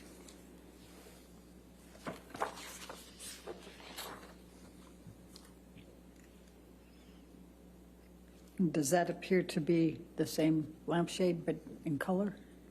It does appear that. Okay, It is. thank you. All right, now let's just go through. I'm going to ask you to take a look at 1834.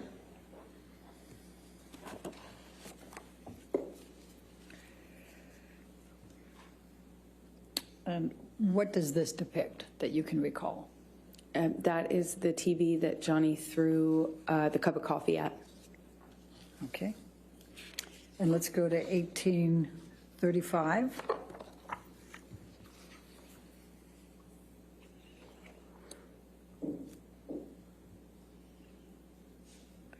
And what does this depict? One of the sofas in the living room next to the kitchen with blood on it. Okay. And then let's go to 1837.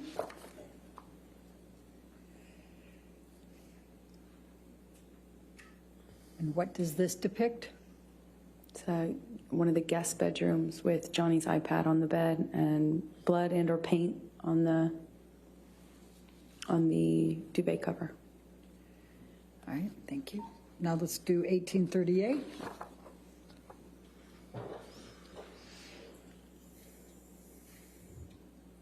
And what does this depict? A lampshade or a lamp that has been robbed of the shade. Okay. Let's go to 1839.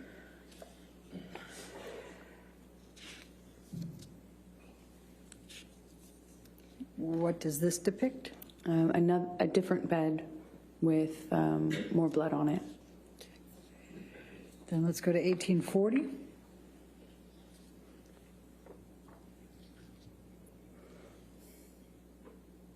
And what does this depict?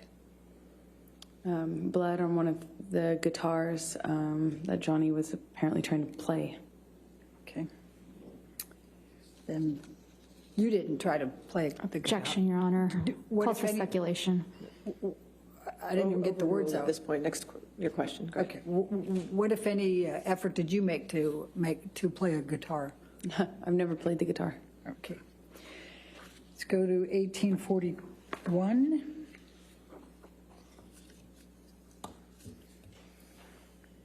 What does this depict? It is where Johnny slammed the end of a bottle into the wall while holding me up against it. Is this in the bar area? This happened in 2 rooms, so it's hard to tell. Okay. The bottle into the wall, the best of my recollection, happened in the kitchenette bar area downstairs, but I can't be 100% certain. Okay.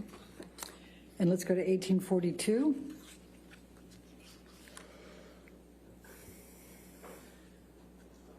What does this depict? Another broken lamp. Okay. And then I've just got a few more left. 1805.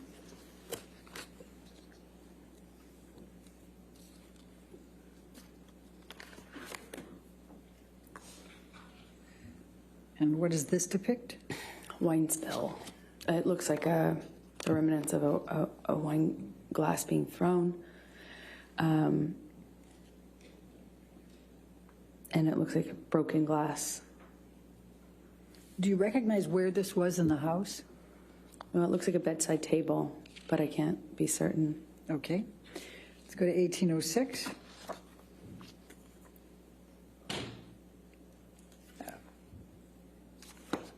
All right.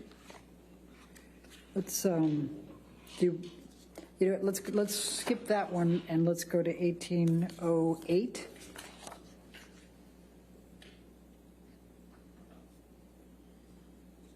Do you know what this depicts?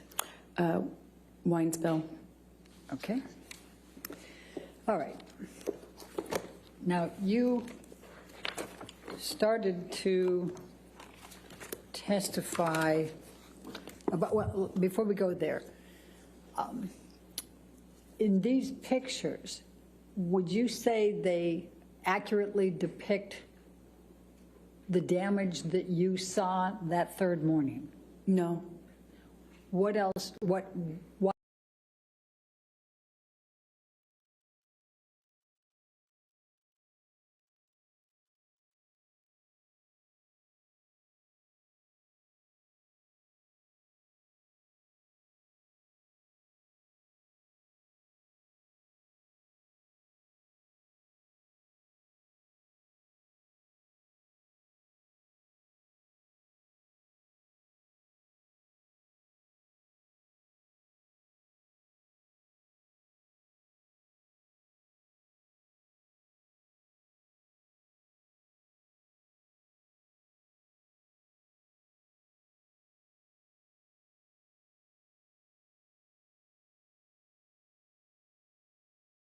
correct?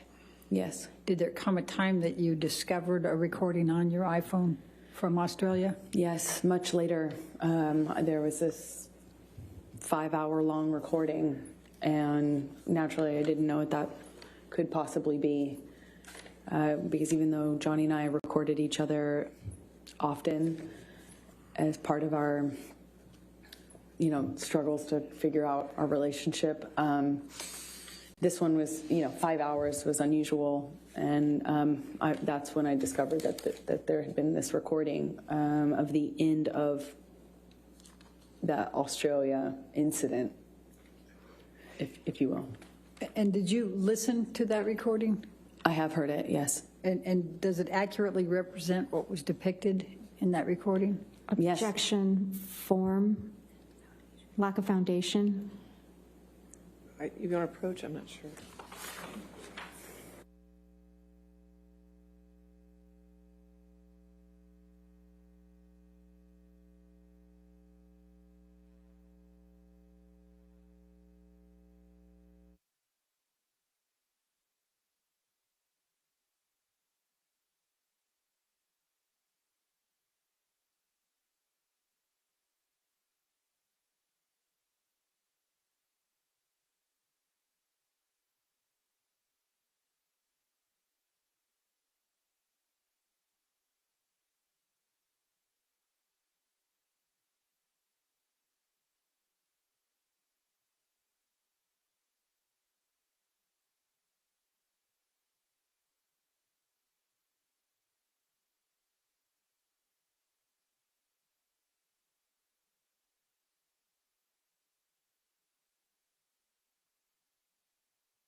Ms. Perhoff, just could you tell me the number of that, the exhibit number, so I can... 378. Thank you. Thank you, Your Honor. Thank you. Okay. Amber, you testified that you made arrangements to return home. Can you describe, let's take you to at the point you left the Australia house to go to the airport and were accompanied by Ben King. Could you tell the jury what transpired during that period of time? So I left Australia shortly after that. My understanding was Johnny was in the hospital for his finger, and Ben King was going to accompany me. And on the way to the airport, Johnny calls me, and we were just crying on the phone.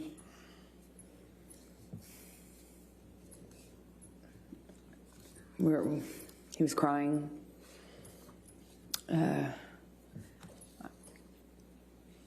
He asked if it was, if he had killed it, meaning the relationship, it was, I don't remember the exact words that he used, but it was kind of asking me in that way, is it done? Is this over? Did we kill it? Did I kill it? That sort of thing. I don't remember what I was saying to him, but we hung up as I went into the airport. I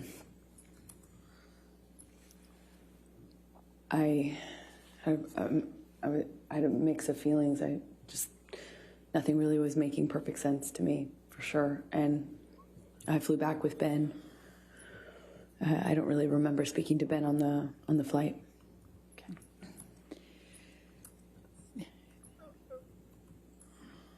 Do you, when Mr. Depp was, what you testified on what Mr. Depp said to you on the phone ride, were you on the phone with anyone else, or was it just Mr. Depp you were on the phone with? I only remember speaking to Johnny, and I remember sitting in the backseat of the SUV that had driven me, and we were outside of the entrance where you walk into the airport, and I even then felt torn about leaving. I obviously didn't want to stay, but I was in such shock and Objection, Your Honor, non-responsive. I don't know how that's non-responsive. We're going to ask your question again. Okay. Please tell us how you felt at that point and what Mr. Depp was saying to you. I remember Objection, Your Honor, asked and answered. She was in the middle of responding to it, Your Honor, and Your Honor said It was a different question, but I'll sustain that objection if you want to ask a question. Okay. How did you feel at that time? I felt destroyed. Like my heart was broken. I didn't know what to do. I thought maybe if I left him in Australia, I thought maybe something would happen to him. I thought he might die or kill himself, because that certainly seems like the trajectory he was on. He told me he had put a cigarette out on his face before, the Friday before, and combined with all the, when I was in the bedroom and he was in the hospital, I found, and I was packing my bags and stuff, I found all these empty bags, Coke bags, dime bags with white residue on them. In them. They were in books, in the bedside table. There were so many that I was like, I wondered how I didn't see it before, even though I had, just gotten there. So I was worried he would die, and I was worried that we couldn't come back from what happened. I was worried that there was just no way to turn this around. There was no going back, but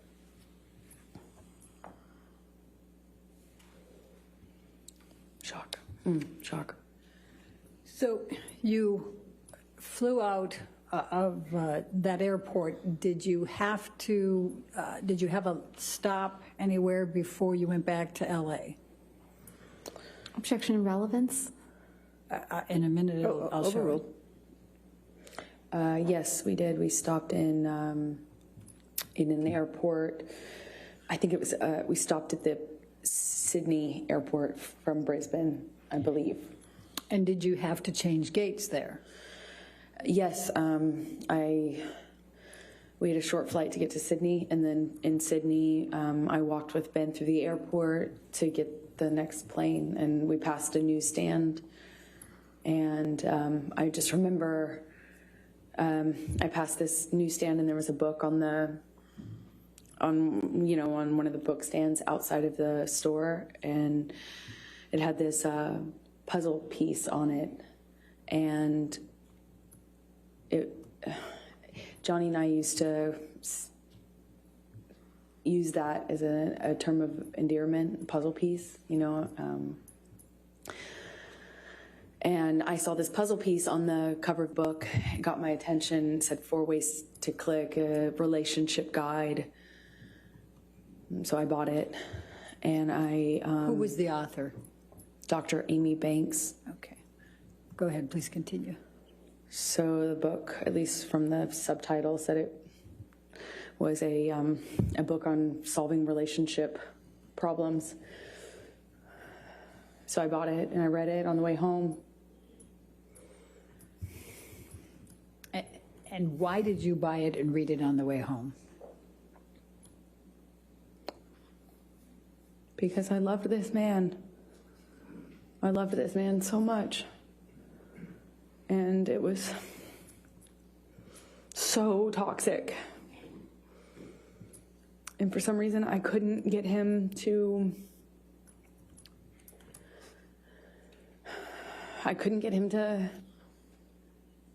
not hurt me. I could. And it seemed like I was hurting him. But we loved each other so much. At least I loved him so much. And I didn't know what to do. I didn't know what to do with this relationship. It was awful and toxic, but it was so important to me, and I loved him so much. I would have read 1,000,000 books. So when you got back to LA, how long before Mr. Depp came back? A few days. Johnny came back within a few days. He went to his Sweetser house, the main house, which was what we did. If there was a problem between Johnny and I, we weren't under the same roof once, the fight had either paused or ended, depending, but he would go to Sweetser, and I would stay at the ECB. And so he went to Sweetser upon landing, and there was some conversations with the medical team, doctors and stuff, and I just remember feeling concerned for his life because things had changed, and without saying what they said to me, Objection, Your Honor. Hearsay. She said without saying. She's characterizing it. Well, I'll overrule for now. We'll see where we go. I became really, really worried that John was not going to live through this, that there would be infections or problems and things, and he wouldn't stop using Coke, and he couldn't get the surgery he needed because he wouldn't stop using Coke, and they wouldn't put him under because of all the Coke. So, Objection, Your Honor. Hearsay. All right, I'll sustain as to the last part. Okay. All right, next question. Right. So when did you next communicate? When did you next see Mr. Depp after you got back from Australia? I saw him a few days. I don't know how long it was, but it was at the doctor. I think my best recollection is that it was in the doctor's office or around that he needed a procedure. Did there come a time that you reconciled after Australia?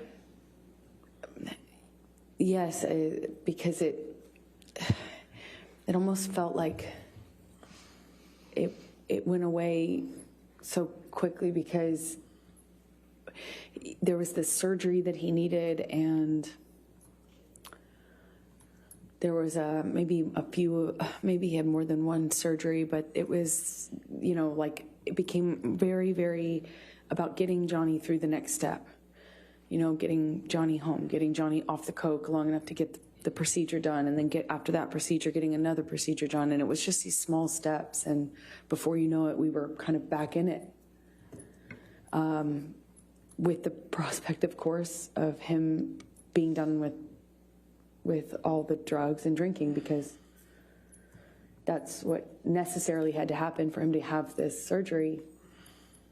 So that made me feel a little bit more secure and kind of coming back into this relationship with him. Okay. So I'm going to take you to March 23, 2015, just a few weeks after, 2.5 weeks roughly after Australia. Where was Johnny staying at this point?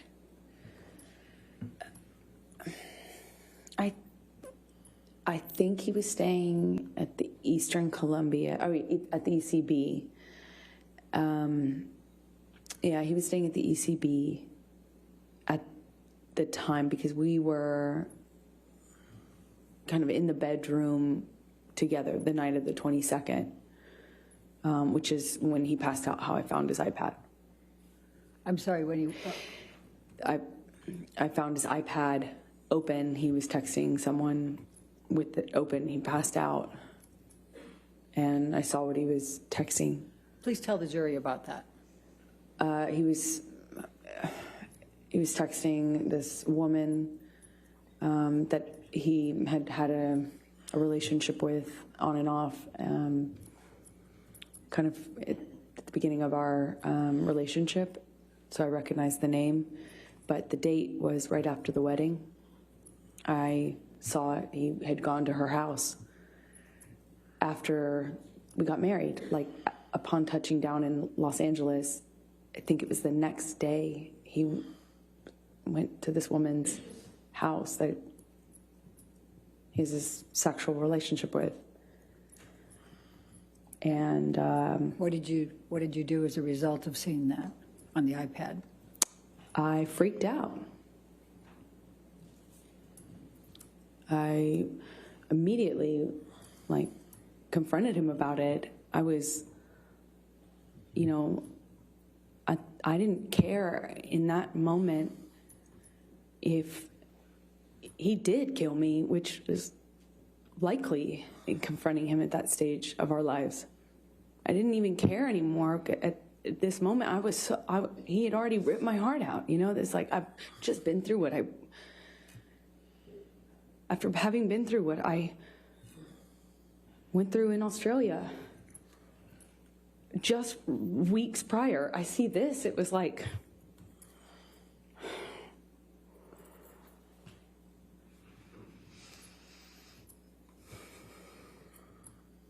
unbelievably painful. Unbelievably painful. So what did you do? I'm yelling at him. So just yelling. I was calling him all these ugly names. I was screaming at him. Told him to get the fuck out of the house.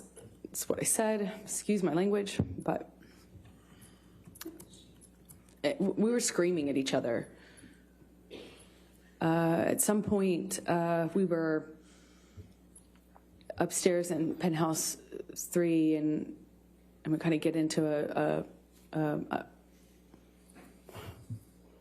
how do you describe it?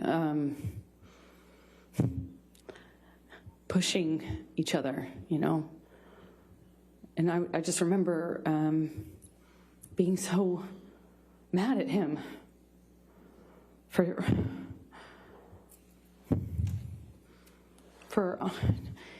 cheating on me and doing so in this way, like right after the wedding. And then right after my wedding, go to see him, and then Australia happens, and it just felt like everything came crashing down, and I was so hurt. Anyway, I break out of his grasp at some point, and I go into my sister's room. The apartments in the ECB are connecting, at least 3 of them are, and they connect from upstairs only. So you could get from Johnny and I's apartment into the neighboring apartment where Whitney, my sister, was staying at the time, and then you could go from that apartment into penthouse 5, again, still on the top floor. So I went through Johnny's office, which is how you access the door that gets you into Whitney, the neighboring apartment where Whitney was, my sister.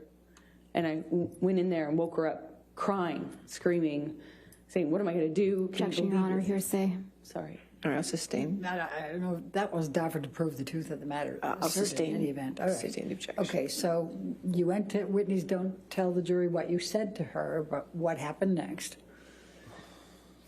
Johnny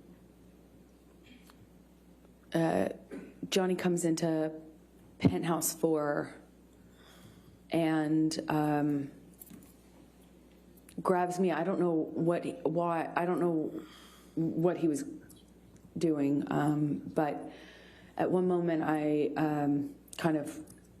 I'm aware that my sister's somewhere nearby, and I thought about that. I just remember thinking about that, and he, I remember getting kind of free from Johnny, and he left, or he walked out of the room. When you say free from Johnny, what, if any, connection did you have? The physical connection before that? Well, I mean, I'm, trying to stand up for myself, and Johnny would, at that stage in our relationship, he would just throw me, shove me, hit me in the face. I mean, it was just like, all I could do is just try to fight back, or try to not get more hurt than not doing anything would have certainly left me. I don't really recall specifics. I remember at one point he had his uncasted hand in my hair, and I was looking at the carpet. I don't know what happened immediately after that, but I remember he left. He was out of the room for a while. I don't know how we got into, I think I heard him in P5. Again, this is the neighboring apartment of that. So there's P4 in between, and P5 is the corner. And that apartment was empty, basically. And so I used it, the top bedrooms, the bedrooms on the top floor as my closet. And I had all these clothing racks and shoe racks and stuff like that in there. And then it had another level, the mezzanine, which is it hung over the rest of the bottom floor. And I use that as my office. And the bottom floor is, of course, the living room with just some sparsely decorated, just some big couches and a low table. And I I hear him in penthouse 5. And the lower level also is another painting studio, like painting area of mine. So I go in there because I hear him, and he's screaming, but I don't know why. I don't know who he's. My understanding was he was screaming at me, but I wasn't in that apartment. I could hear him, and when I heard him, I came into penthouse 5, and I have to go down the stairs, and I went down the stairs to the mezzanine level where my office was, and I could see him and a security guard and Debbie, the nurse, and he was sitting on the sofa when I first walked into the room, and he kind of stood up, was drinking Red Bull and screaming at me, and Debbie came up the stairs because I'm screaming back at him. She came up the stairs, I think. And while she came up, I'm supposed to kind of comfort me. And while I was up on the mezzanine floor, Whitney came down, and he threw the Red Bull can up at me, certainly, but it kind of either hit or narrowly missed Debbie. And I said I called him a pussy, and said something about, I'm screaming at him angrily. I at least called him a fucking pussy. I don't know what else I said, but I was screaming at him because he threw this can at me and everything else that had happened. And when I did that, he bolted up the stairs. And, there's only, he was up the first flight of stairs. Again, I'm on the mezzanine, which is in between two flights of stairs. He bolted up the steps. And I don't know how he managed to get his hand in my hair so fast, but he had his hand on the back of my head, my hair, and kind of was yanking me down and hit me in the face with this cast he had. I just remember this brief struggle we had before we kind of break away. Whitney, my sister, all of a sudden put herself in between Johnny and I. She just threw herself like in the line of fire or whatever. She just all of a sudden was there and was trying to get Johnny to stop. Her back was to the staircase, and Johnny swings at her, and I just see my little sister with her back her back to the staircase, and Johnny swings at her, and I don't even wait for any other, I don't hesitate, I don't wait, I just in my head instantly think of Kate Moss and the stairs, and I swung at him. In all of my relationship to date with Johnny, I hadn't landed a blow. And I, for the first time, hit him. Like, actually hit him. Square in the face. He didn't push my sister down the stairs. And all my time of being in that relationship to that point, hadn't even landed one on Johnny. Sure, I had tried to fight back, threw my arms, flailed my arms, hit whenever I could to try to block blows myself, but never landed anything.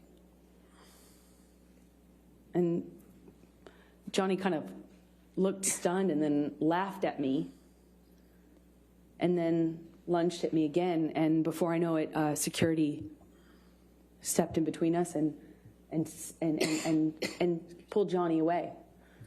And I went upstairs with my sister, and we locked the door, and I could just hear all this commotion happening in Penthouse 5. I could hear him raging, destroying my things. I could hear it. And at some point I saw it the next day. Tell the jury what you saw the next day.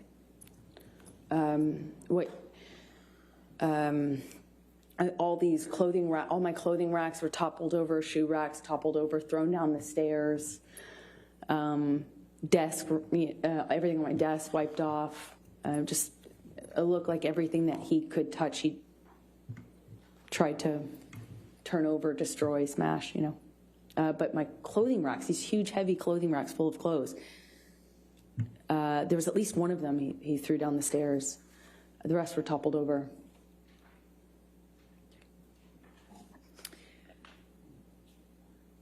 Amber, I'm going to fast forward to December 15, 2015. Were you and Mr. Depp together at that time? Yes, we were. Did you have a fight that night? December 15th, yes, we did, but I don't recall what started the argument. we had periods leading up to that were really beautiful and really good, and then periods that weren't. Well, let's talk about the December 15, 2015. What do you recall of your fight that night with Mr. Depp? I remember him chasing me in the kitchen. I remember throwing something in his direction to slow down his momentum. I remember him screaming.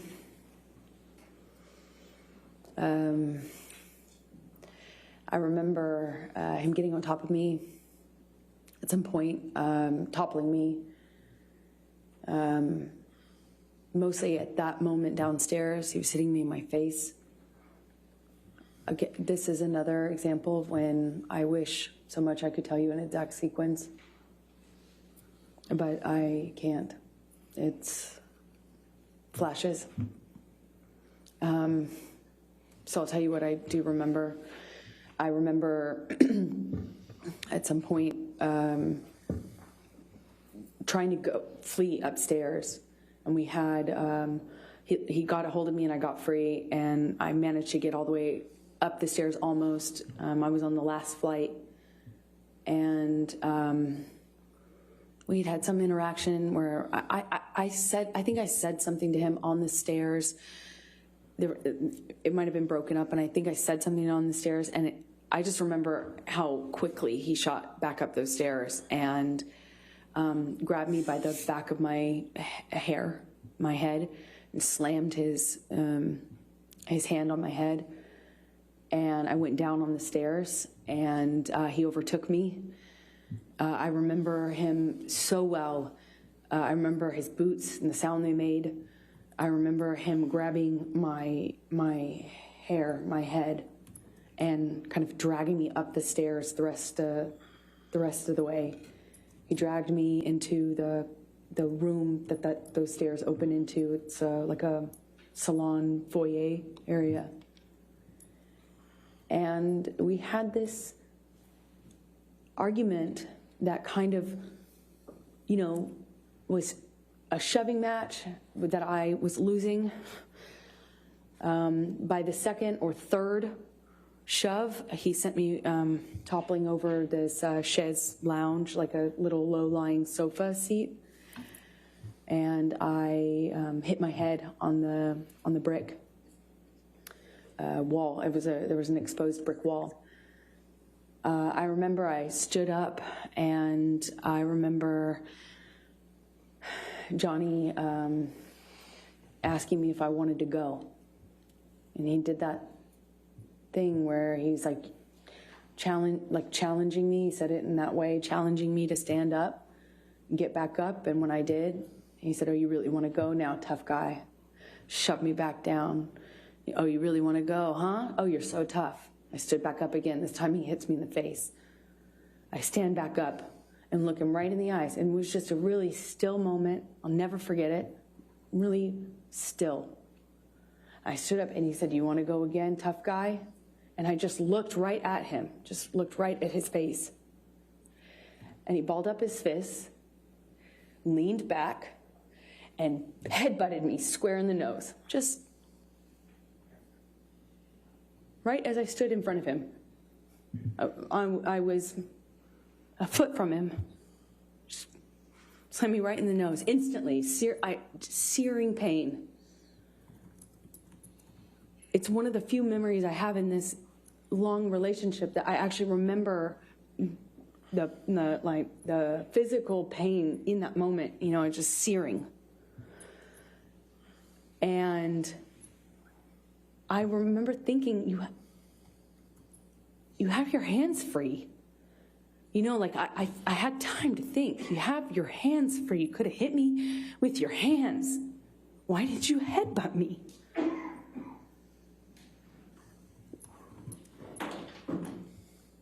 I told him that night I was going to leave him. I went through his office to go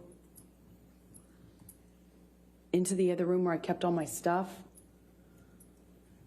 We had another struggle. He overtook me. I was trying to hit him off me. I was trying to get him to trying to get his body off of me, and he was just pummeling me. I don't know how else to describe what I was. I went down to the floor. I remember being on top of me, and he's screaming and swinging at me while I was on the floor. He had me by the hair and dragged me the rest of the way from the office into the neighboring room, the neighboring apartment. I remember the door that connected these two rooms had a metal grate, not a grate, but a metal bottom, metal floor that separated it. It's a big, heavy bank door. And I remember he was dragging me, and I removed my hands from my head and kind of tried to grab onto the metal door to prevent him from dragging me into the room. But I couldn't stop him. He dragged me all the way from that carpet. I was trying to get free of his grasp. I was trying to stop him from pulling me. I remember feeling the carpet and the metal. And he drags me up to the bed, and throws me down onto the bed. It kind of wrestles me down onto the bed. And he kneels on my back with one leg. And I was trying to fight him off me because I was face down on the bed top. And he wrestled me down, kind of trying to hold me down with his knee on my back. And he's punching me with a closed fist, punching me repeatedly. And I don't remember even feeling the pain. I just remember the sound of Johnny's voice. He got next to my ear, and he was screaming over and over and over again. Each time it sounded louder and more desperate. I fucking hate you.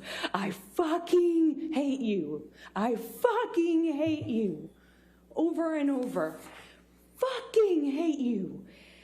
And then pounding the back of my head, pounding it with his fist. And I don't even remember feeling pain. I just could hear myself scream until I couldn't hear myself anymore. I could just hear him say that he was going to kill me.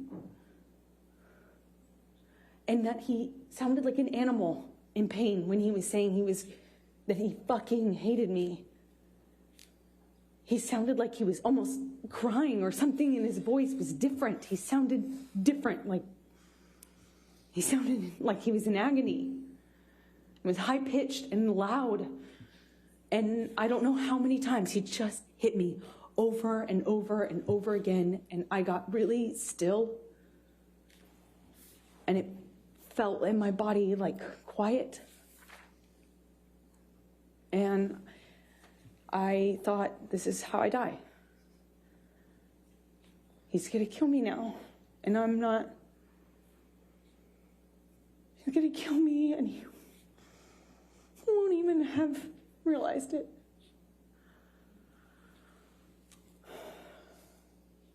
I couldn't breathe. I remember trying to scream, and I couldn't scream. I was suffocating in this pillow top with him holding me down, punching me over and over. And I don't have any memory after that until I woke up. When you woke up, was there anyone there?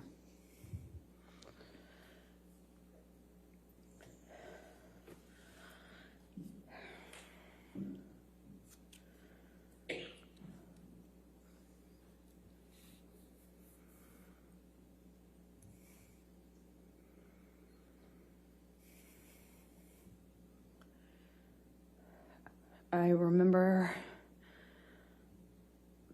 hearing my best friend's voice felt like it came, felt like it was like on a speakerphone, like it came from everywhere. I just heard her voice in a weird way. It felt like it was coming from two directions. And I realized that I was sitting on the edge of the bed, on the carpet of the floor against the broken frame of the bed. And there was a low-lying bed with a really thick wooden frame. And it was broken from his boot trying to get a purchase on it while he was... Objection, Your Honor, calls for speculation. I could feel it. Overruled. Thank you. Please continue. I was there for it. And while he was on top of me, I could feel that. I could feel him trying to get balance. I could feel him slipping. I could hear it. I don't know how I got off the bed. I don't know what happened to me from the time I stopped hearing myself scream. I don't know what happened to me.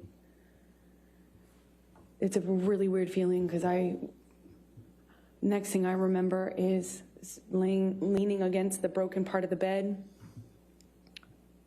and on the carpet, and my friend saying, "Oh my God, oh my God." Objection, Your Honor. Hearsay. Sustained. Okay. Go ahead. And without And then knowing what Rocky said. I eventually, she called the nurse Erin. She got something out of the freezer for my face. She did a concussion check with Erin on the phone.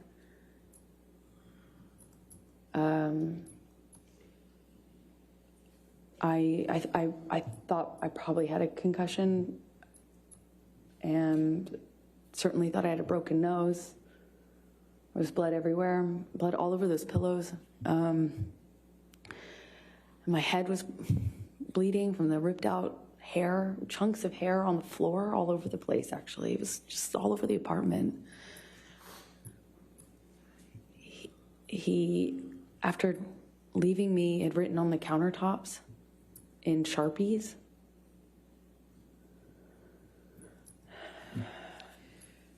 Michelle, I'm going to ask you to bring up Defendants Exhibit 510.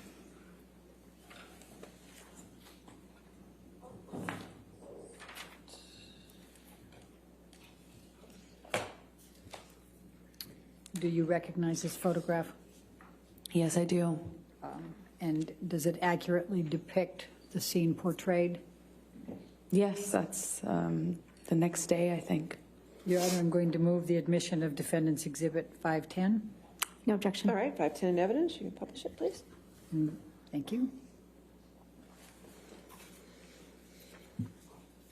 And could you describe to the jury what that is?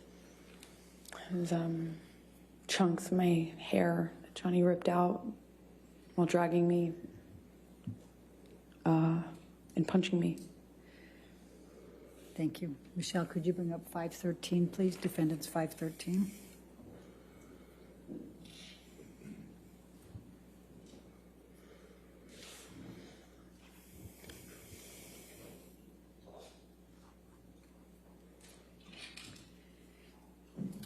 Does this picture accurately depict you and the scene portrayed? I think this is a couple days later, but yeah. Okay. I'm going to move the admission of Defendants 513. No objection. All right, 513 in evidence. And could you tell the jury what this is and what it depicts? This is my face with a busted lip, which it's difficult to see in this picture, but my two black eyes, one is worse than the other. Like I said, maybe a day or two later. And my broken nose. All right. Thank you. Michelle, can you bring up Defendants Exhibit 514?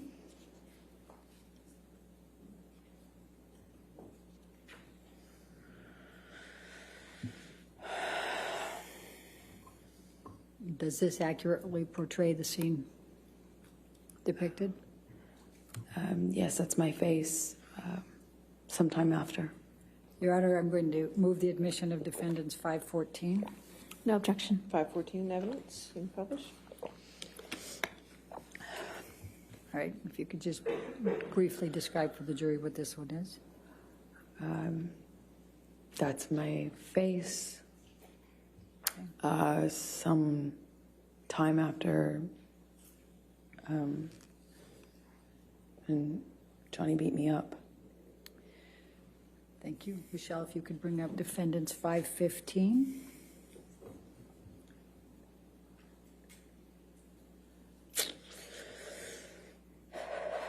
Does this accurately portray the scene depicted? Yes. Going to move the admission of Exhibit 516. No objection. 515 or 516? 516, I'm sorry if I misspoke. You said 515 Oh. before. It's 515? 515. No objection to 515? Okay. No, Your Honor. 515 in evidence, you can publish. And what does this depict, Amber? Could you tell the jury? This is my face sometime after. All right. Let's look at defendants 516, please.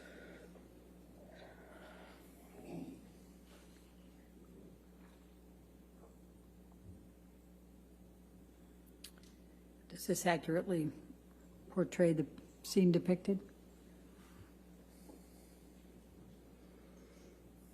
Amber? Yes, it does. This I'd is maybe. Wait, let me move it first. May I move Sure. the admission of Defendants Exhibit 516, No objection. 516 in evidence? published to the jury, please? Okay, Amber, go ahead and explain what it is. I think this is maybe that night or the next night after Johnny left me on the bed. Let's go to 517.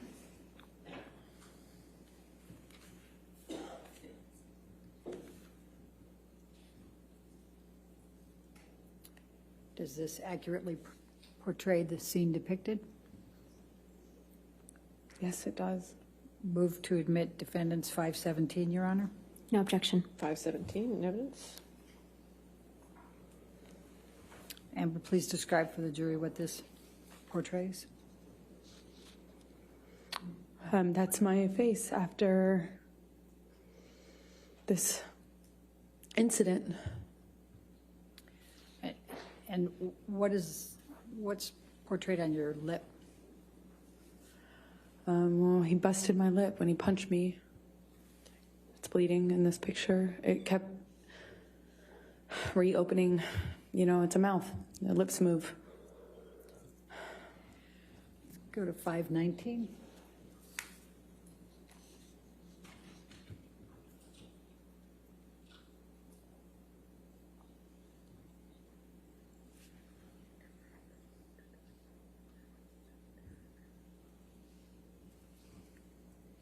Does this accurately portray the scene depicted?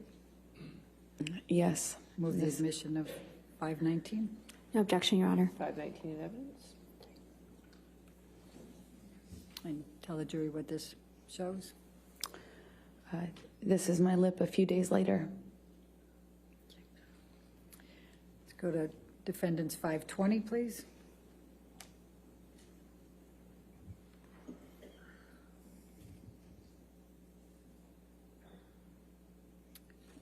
Does this accurately depict the scene portrayed?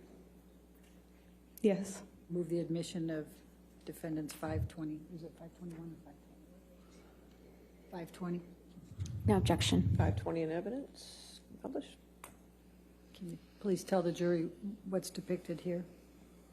That's my scalp with a chunk of it missing from when Johnny was dragging me by my hair. Let's go to Defendants 521, please.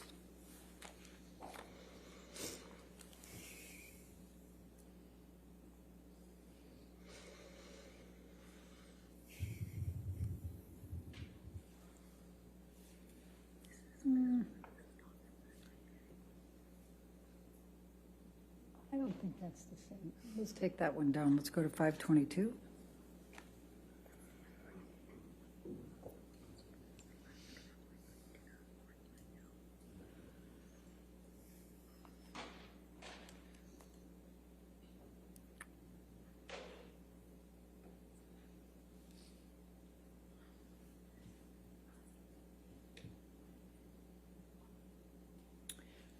Does this accurately portray the scene depicted?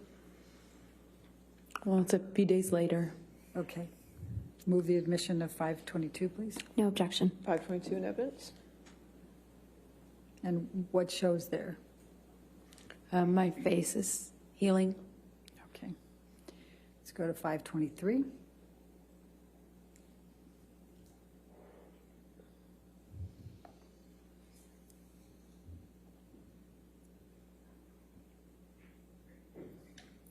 Does this accurately portray the scene depicted? Yes, I think this is day or so after, maybe longer. I can't tell, but yes, it does. Move the admission of 523. No objection. 523 in evidence. And I'm just going to draw your attention, Amber, to an area up here. What, if any, bruising did you sustain in that area? Objection leading. What, if any? I'll sustain the objection. Okay. It's What, if any, bruising did you sustain? Same objection. I'll sustain the objection. Did you what injuries did you have? I had bruising on my temple, my chin, my neck, the back of my head. I had swelling and pieces of my scalp kind of ripped, torn. They were gross, pussy. But this is of the bruising around my temple from one of the blows, several of the blows, I don't know. Let's go to 524.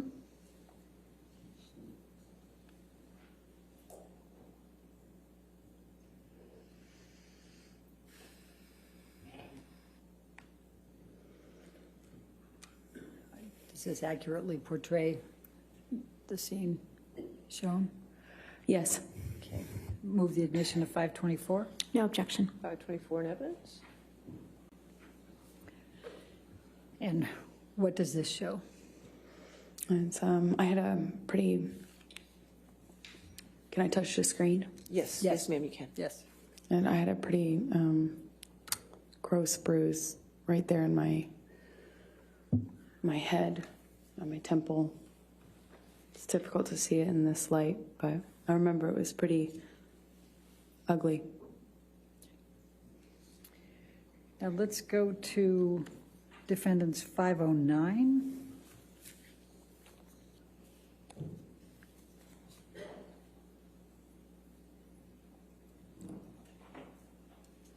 Does this accurately portray the scene depicted? Yes, it does.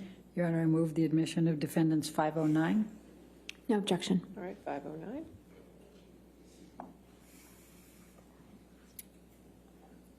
Will you please tell the jury what this is? That's the bed that Johnny broke while on top of me.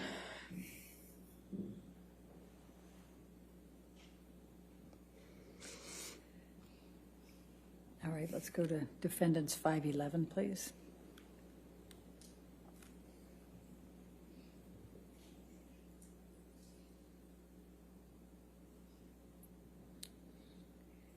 Does this accurately portray the scene depicted? Yes. Okay. Move the admission of Defendants 511. No objection. All right, 511 in evidence. What do you see in this picture, Amber? Just more destruction from a part of the fight that happened in the bedroom. Not the bedroom that I was just talking about. It was the main bedroom. There had been a part of the fight that happened in there too. go to Defendants 512, please.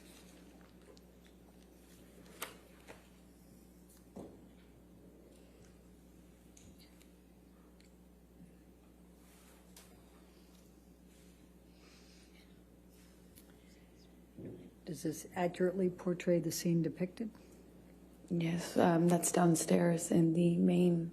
Wait, let me move the admission of it. Move the admission of Defendants 512, please. No objection. 512 in evidence.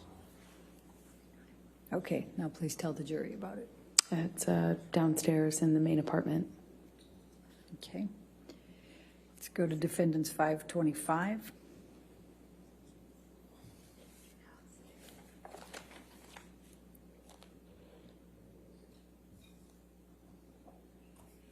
And does this accurately depict the scene portrayed? Yes. Move the admission of 525, please.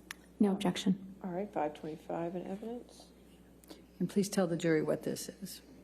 This is Johnny's graffitiing on our kitchen counter that he left on his way out, I suppose. All right. And I think Defendants 526 is already into evidence. Could you just bring that Yes, up? 526 is in evidence. Right. All right. Now, Amber,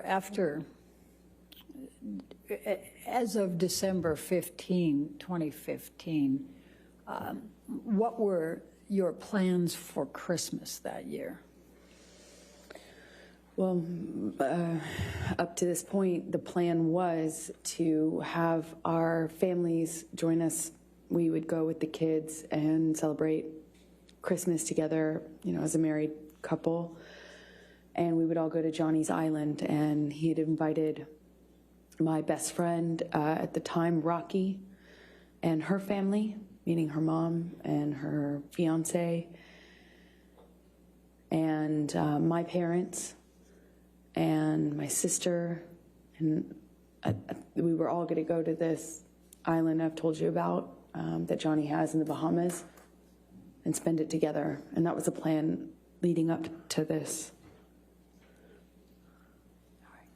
And what, if anything, changed as a result of this night of December 15, 2015? After they saw my face, no one wanted to go to the island anymore with Johnny. They wanted me to leave him. Did you have to appear, were you scheduled to appear on the James Corden show on December 16? That's right. I was promoting The Danish Girl, the film I had done earlier in the year in London before going to see Johnny in Australia. So I was promoting that film that had been completed, and they asked me to make an appearance on a night show called The James Corden Show. After this happened, and I did the first concussion check with Aaron on the phone, I got worried that I wouldn't be able to hide the bruising and swelling.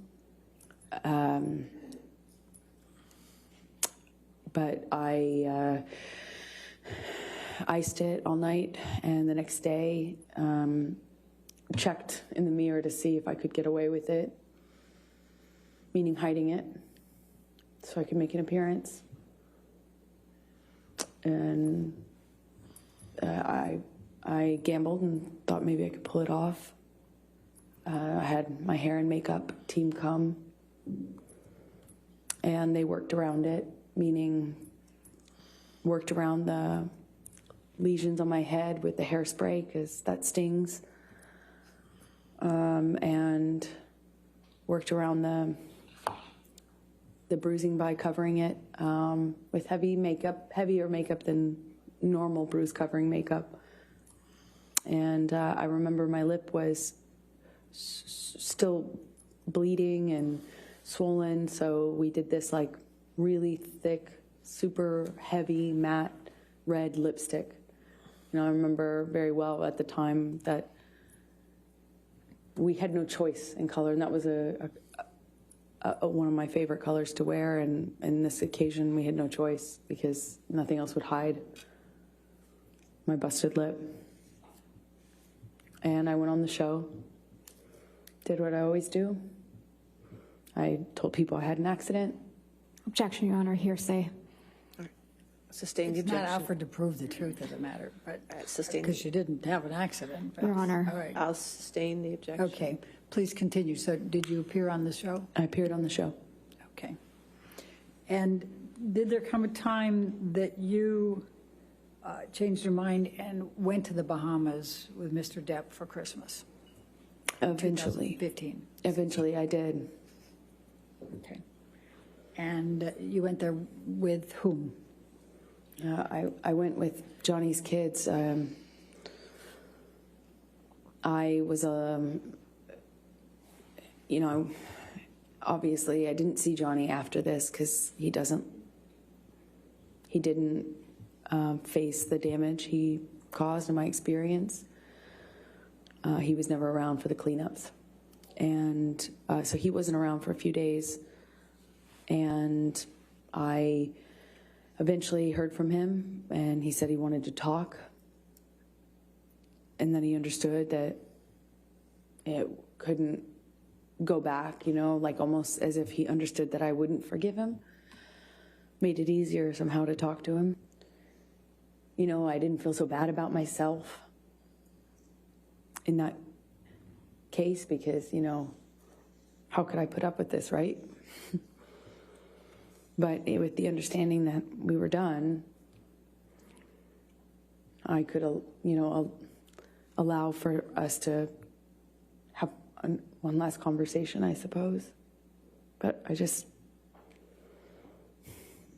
it's like,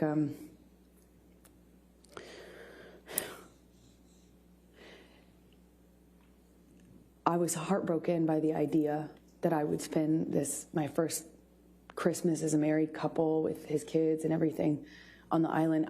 I was heartbroken at the idea of missing that. And,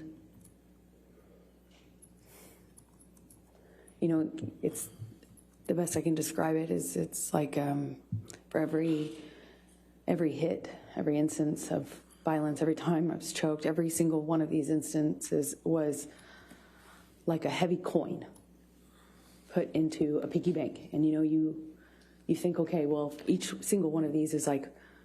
Objection, Your Honor, non-responsive. I think it's responsive, Your Honor. The question was, with whom did you go? If we could ask the question. All right. Tell us how you felt and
It wasn't even that simple. I just decided to believe him that it would never happen again.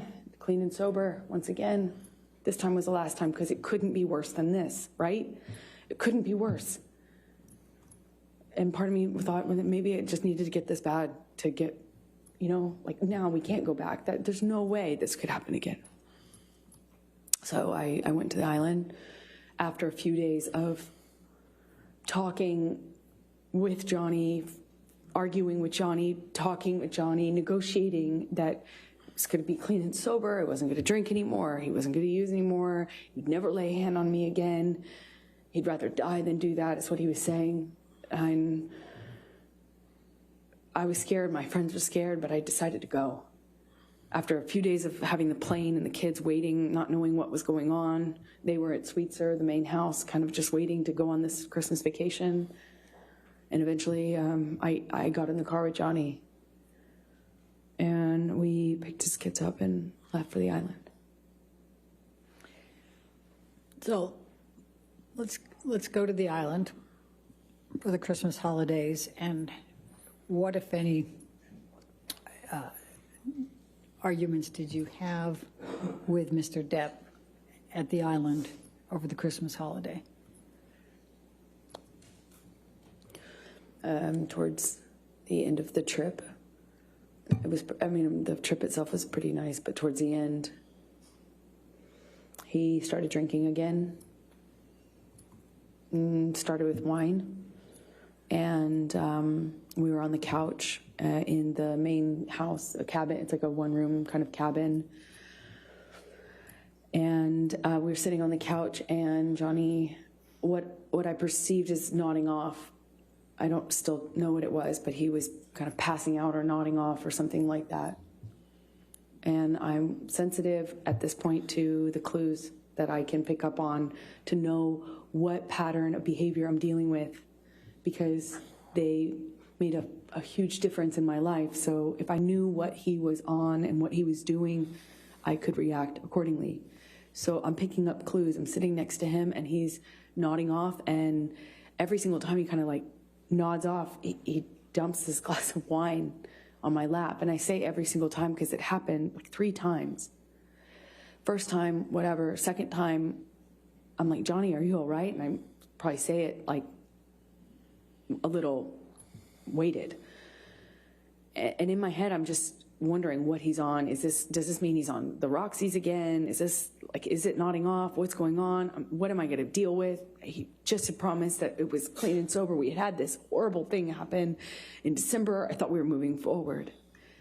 And the third time this happens, I jump up. I already changed my pants twice. And I jumped up and I shout at Johnny, like, you know, what are you doing? Or, Johnny, you spilled on me again, something to that effect. And I get up, get up off the couch, and Johnny's son says, Objection, Your Honor. Hearsay. Your Honor, not offered to prove the truth of the matter. It explains what's coming. I'll give you a good approach. I just don't know.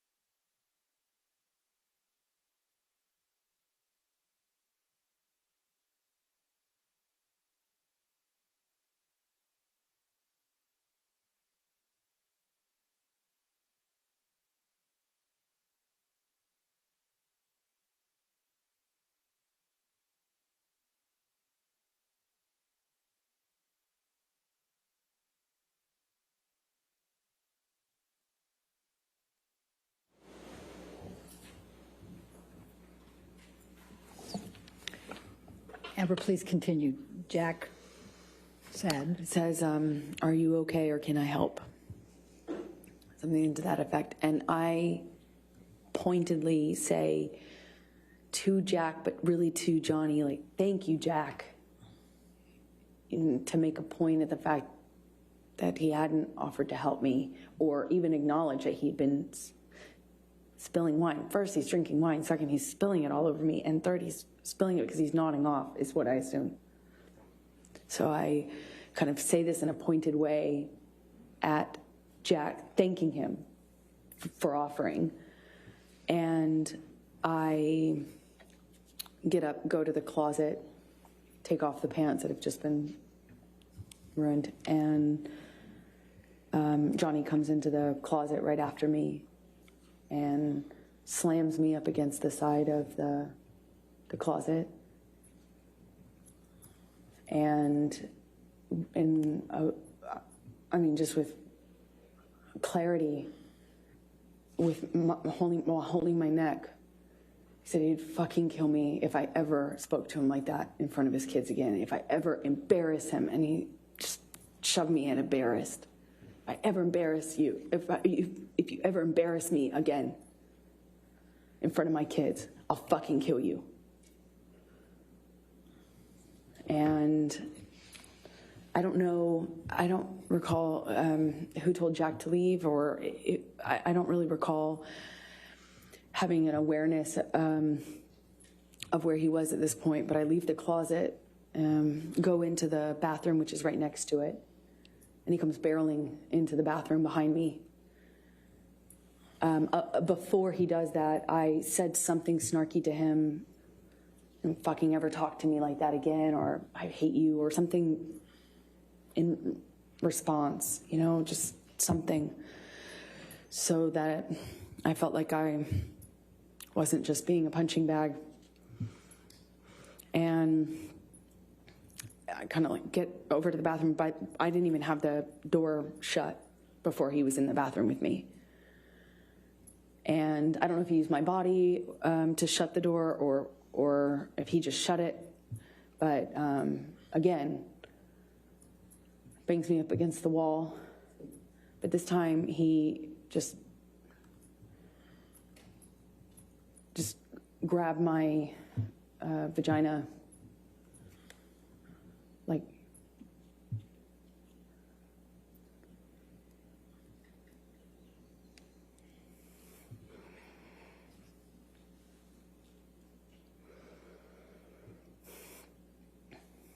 I was wearing this peach, kind of like netted kind of style swimming suit underneath. That's what I had on from the waist down, and he just grabbed me. Best I can explain it with his shoved his fingers inside me, but through my bathing suit. He didn't like move my bathing suit out of the way, and just kind of held me there and asked me if I was so fucking tough. If I thought I was so fucking tough. Said, "Oh, you tough like a man now? You some man now?" Just kind of taunting me while jerking me around. And he kind of seemed to do this thing where he was smiling, not just like teasing me. You know, like, "Oh yeah, you think you're so fucking tough, now what? Now what?"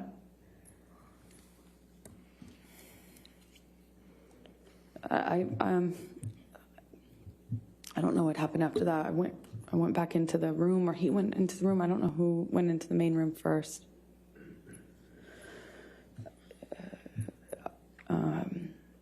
I just remember his hand landing on the back of my shoulder neck area. I remember trying to get him off of me. I don't know. I don't know what the next thing that happened was, but I do remember I knew I needed to get away from him. At some point, I ran. I ran out of the back door, ran out onto the patio. At some point before I ran, he swung at me, but I don't even remember how much of an impact it made. But I remember running. I threw something in his direction when I was getting away from him.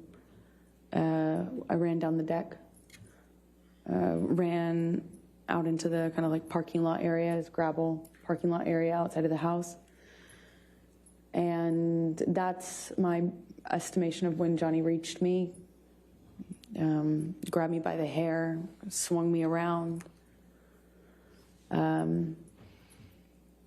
remember he hit my face at least once, but I'm not quite sure in what sequence. Was it before I broke away or after? I don't remember.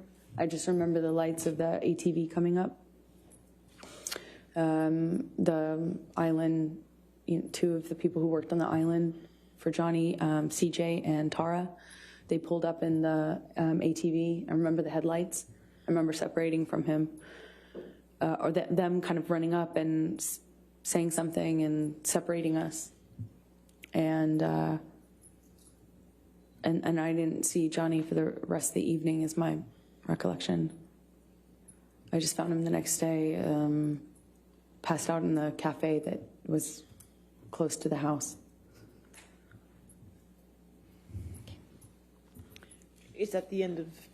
Yeah, this is a good breaking point, yes. All right. Okay, ladies and gentlemen, you can just stay there for a moment. All right, ladies and gentlemen, we're going to be breaking, again, this is the time that we break for a week, okay? So I won't be seeing you until May 16th. But I wanted to talk to you a little bit about how the remainder of the case will progress, okay? All right, so we promised to get the case to you by Memorial Day. So in order to keep that promise, there's going to be a few things I need from you, okay? One thing is, starting on May 16th, we're going to start having court at 9 a.m. So we'll be going 9 a.m. to 5 p.m. Some days we might have to go to 5:30, so I want to let you know ahead of time so you can plan accordingly, okay?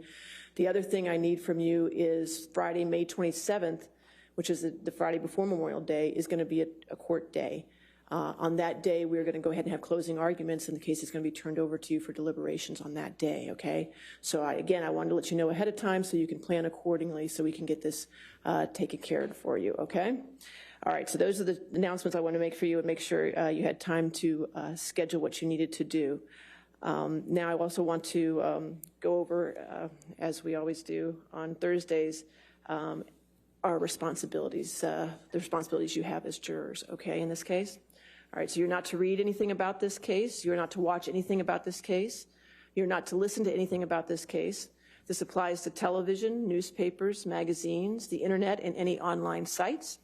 Further, you're not to read, watch, or listen to anything about this case on any social networking sites such as Twitter, Facebook, Instagram, Snapchat, etc., or any similar sites. In addition, you must not communicate with anyone about the case, whether in person, over the phone, by email, text, or instant messaging, or by any other electronic or non-electronic means. This includes friends, family, coworkers, acquaintances, and strangers. I also instruct you that you cannot do any research or make any inquiries about this case, whether online or by any other means. What you learn about this case is limited to what you learn in the four walls of this courtroom when proceedings are underway, okay? So please enjoy your week off, get plenty of fresh air and rest, all right? And then I'll see you at 9 a.m. on Monday, May 16th, okay? All right, thank you.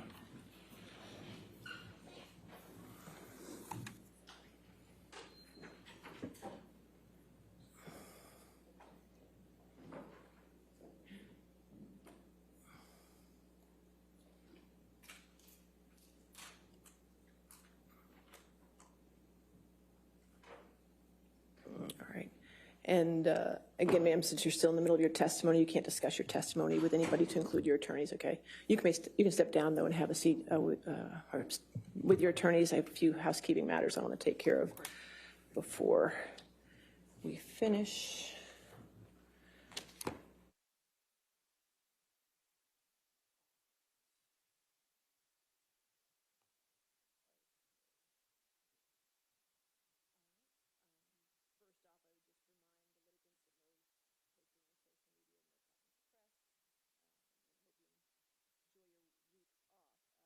Attorneys, I won't see you tomorrow for Friday depositions because we finished all the depositions. I want to thank all of you for last Friday and staying here until I think it was 9 o'clock at night. But we got them all done, and I really appreciate all your work on that. It does mean a lot. And now you're